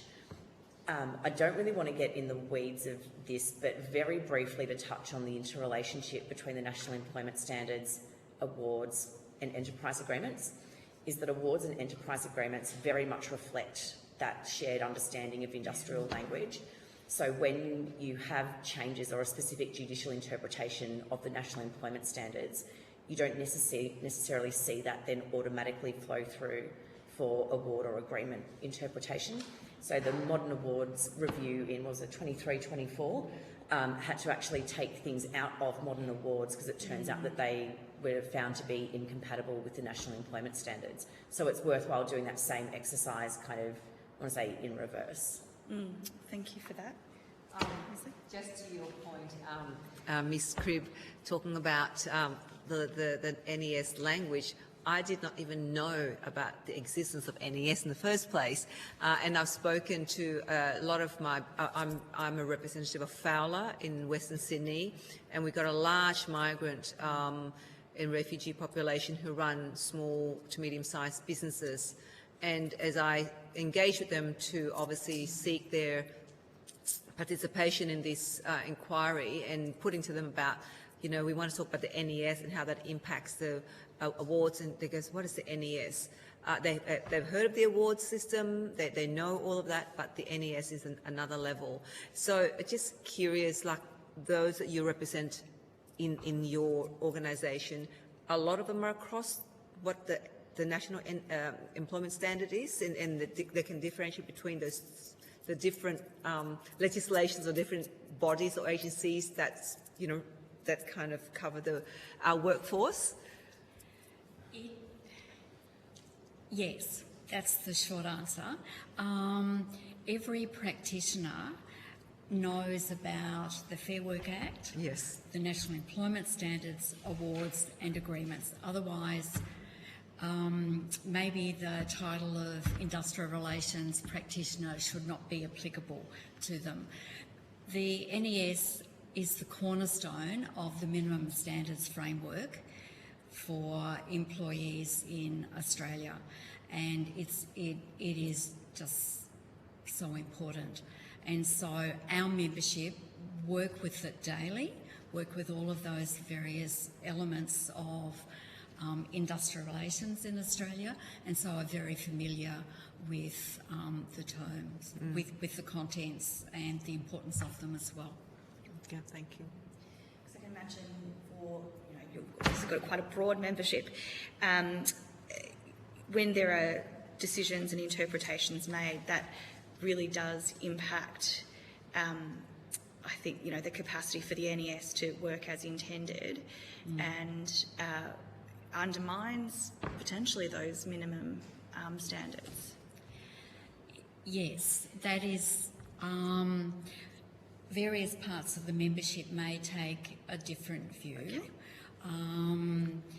But I think in our submission, the point was made that where the judicial interpretation has found that the NES has not been applied correctly from the High Court's perspective, or Federal Court, that has actually, in real terms, meant that employees are getting less than what was provided for, and so therefore, yes, undermining the importance and the value and the contribution that it makes, the NES make to the lives of everyday employees. And potentially those decisions as well create a lot of chaos for other practitioners in trying to adjust systems and processes. Yes, but even actually it might be worthwhile talking to the Fair Work Ombudsman again, because even from a government perspective, and to go to Ms Lee's point earlier about multicultural communities, for those of us that interact with it every day, that subscribe to Workplace Express, yes, we are across the changes coming out, but to a multicultural small business community in Western Sydney, that would be really difficult to know that there has been a change. Yeah. But even for very large employers with very sophisticated systems, sometimes changing payroll systems and rosters can create enormous challenges. So I think the Roy Hill, that was the public holiday decision that I think has been referenced previously today. So regardless of what you think about the merits of that decision, it fundamentally changed a whole way of operating and created sort of chaos within obviously not just that employer, but right across employers working on manufacturing and 24/7 shift workers. Thank you. Thank you. We've definitely heard a lot of some of those technical issues, that particularly for shift workers, night rosters, it is seemingly quite fraught from both the employee and the employer. And then just the previous witness was saying that employers often don't go to the federal circuit to actually represent their case when an employee does seek remedy, through incorrect payment or termination or whatever, non-payment of long service leave, whatever it might be. What do you put that down to in terms of what you've witnessed around employer representation in a court case? Yeah, you can definitely answer that one. It's patchy. And to go to Ms Lee's point earlier, it could be because the employer, even though the Fair Work Commission sends out very clear instructions about, applications, when it's going to be heard, what time you need to come, and the website has a lot of resources, virtual tours, the whole thing, so that employees and employers can be as fully informed as they can be before they actually walk into court. However, it may not percolate down to small businesses, multicultural businesses. Unfortunately, understatement, but definitely unfortunately. Why? I don't know. I mean, some parties, one or the other, just don't want to be there. And so the fact that they're not there isn't a failure in communication or information or anything like that. I just think that there's, I don't know that there'd be many other areas of law or practice that would affect sort of almost every person, right? So almost everyone with a job is interacting with this system in some way. And so it's very difficult for, usually like a court is dealing with lawyers that are used to certain procedures and that have, commitments to the court. Whereas there is a preference actually for self-representation written into the Fair Work Act. So there is an assumption that employees and employers will be representing themselves and coming to an agreement. And, unfortunately, it's going to have to, like a one-size-fits-all process is never going to work, but I don't really know how else you would engineer it. So, but yeah, there's lots of businesses that don't use technology regularly, that wouldn't be, on their emails all day, so they wouldn't necessarily be aware that they've been sent the material, don't know that they need to attend, or potentially there are some that just wouldn't be familiar with the fact that the Fair Work Commission exists and wouldn't recognise the seriousness of what it is that they're being asked to attend. That's a guess. And from your access to data, what extent do you see these outcomes favouring the employer versus the employee? Are you talking about unfair dismissal? Yeah, or just, it's hard to know because it's going to be subject to whichever case, but I'm just interested that where things have not been able to be resolved through arbitration, have to go to a court, like to what extent are the cases being found in the favour of the employee? Because the previous witness is saying that, at least in their experience, it's all favouring the employee in terms of the outcome. But I just wonder, I'm just trying to sort of work out what signals is that sending? Is it sending that the process is too complex, but at the same time, when employees are seeking their access to their full entitlements, that they are actually then getting them? In which case, where did it go wrong earlier in the system? Why did it have to get to a court case that the employer didn't even bother showing up to for whatever reason? But that was such a significant deal that the employee felt it was necessary to fight for their rights, and then they get an outcome that proves them right. Where did it go wrong earlier? Is it that the employer just doesn't understand the rule because they haven't read them, or is it just a case of they don't have the resources with the HR team to navigate it? Where has it gone wrong? Because both parties have got access to the same information. Whether they access it or not will be variable. It's every award and enterprise agreement has a dispute resolution clause. So if an issue arises in the workplace, there's a process set out whereby the employee and the employer need to try and resolve it, and it escalates and ends up in the Fair Work Commission.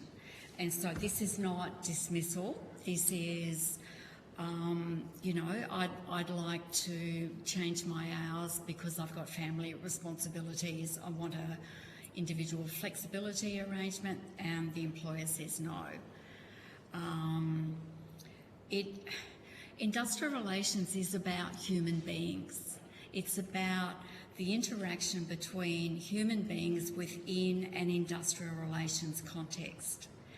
And the Fair Work Commission will have work forever because human beings can't always resolve issues that arise between them. And so that's where it starts. Because the process requires, before you can go to the Fair Work Commission, requires you to have spoken to your supervisor, and then it gets escalated up to somebody more senior within the organisation.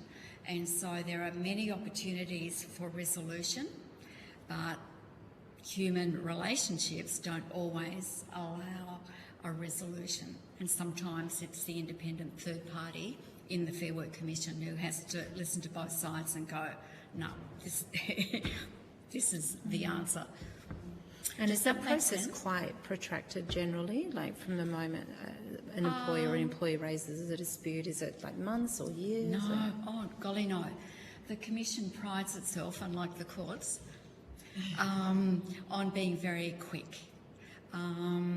The process internally, if it's a small business, it might take, you know, a couple of days to have hit a brick wall from the employee's perspective, and then they need to lodge a dispute, and it will get allocated, you know, very quickly within the Commission and heard. I would have thought there'd be a conference within a week or 2 weeks generally for industrial relations matters. Unfair dismissals, general protections, that's a different space. And with the organisation, other employers and the professions that you represent, do they all give, on appointing someone to a role, do they give them a very clear contract of what their rights are in terms of the hours expected, the pay, the conditions, their entitlements for leave? Do they give that to them in writing, and in terms of what their employment status even is it casual, permanent, full-time? Is that provided by your representatives? Your members? Usually. It usually is, yep. Because we certainly have heard throughout today that that seems to be a significant area of concern, that I know. That there is a gap. But I agree. The awards provide for part-time employees. A lot of the awards provide for agreement to be reached about the days on which you're going to work and the number of hours. But the number of times where that is not done is phenomenal. And where does that then need to be stipulated? Does that need to be a requirement in the NES, or is it down to the workplace? This is where we get into complexities about, so we've talked about the statutory system, and then you throw in there the common law employment contract, which exists as a separate instrument, separate from, so your contract with your employer, whether that is verbal, written, a bit of both, exists separately from the Fair Work Act, the NES, the award, any enterprise agreement. Yep. And so typically, if you have an employment contract, like a well-written one will include will include all of that information. And ideally will be done in such a way, because the things that you've just mentioned are things that can change actually, like the hours that you might work, your rate of pay, the position that you're appointed to if you get a promotion. So you might have it in like a schedule or a separate part that can be updated, or get a letter that says, you know, congratulations on your promotion. This letter confirms that we've amended your employment contract to reflect your new role, your new rate of pay. Sorry to get so excited about this, but this is why ALIRA's membership exists and has jobs. This is what our people do, and we do recognise that you know, small businesses, individual employees, don't have that same expertise to be able to implement it. And, you know, a lot of in-house employment relations, industrial relations people will be providing internal advice, including to HR, like literally including to HR teams, on what is provided in the Fair Work Act or what a Fair Work Commission decision might mean for the process that you're doing to, you know, approve a request for flexible working arrangements. Sorry to get so excited. Do you have any comments? No, you've covered the field. And I think we've got Ms. Amber Hay-Bahar on the line who has a question, a member for Barton. Yep. Hey everyone, it's Ash here. Thank you so much for the contributions this evening. My question might be a bit simple, but I just wanted to get some clarification. So the particular recommendation around the regular review, the MES review process, indicating at least every 5 years, can you talk through where the suggestion of at least 5 years comes from, whether it's something that's you know, based on pattern of what the cases that we're seeing or quite arbitrary? Would love just to know a bit of background on that.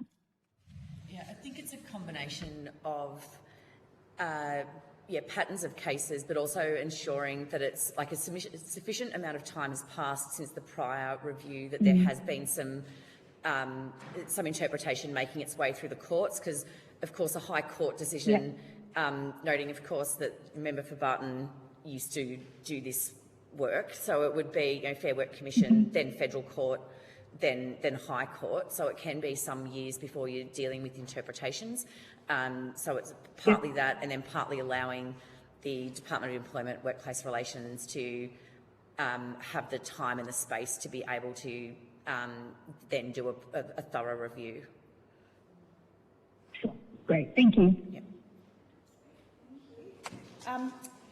Well, I think while we still have quorum, we may thank the witnesses for their attendance today.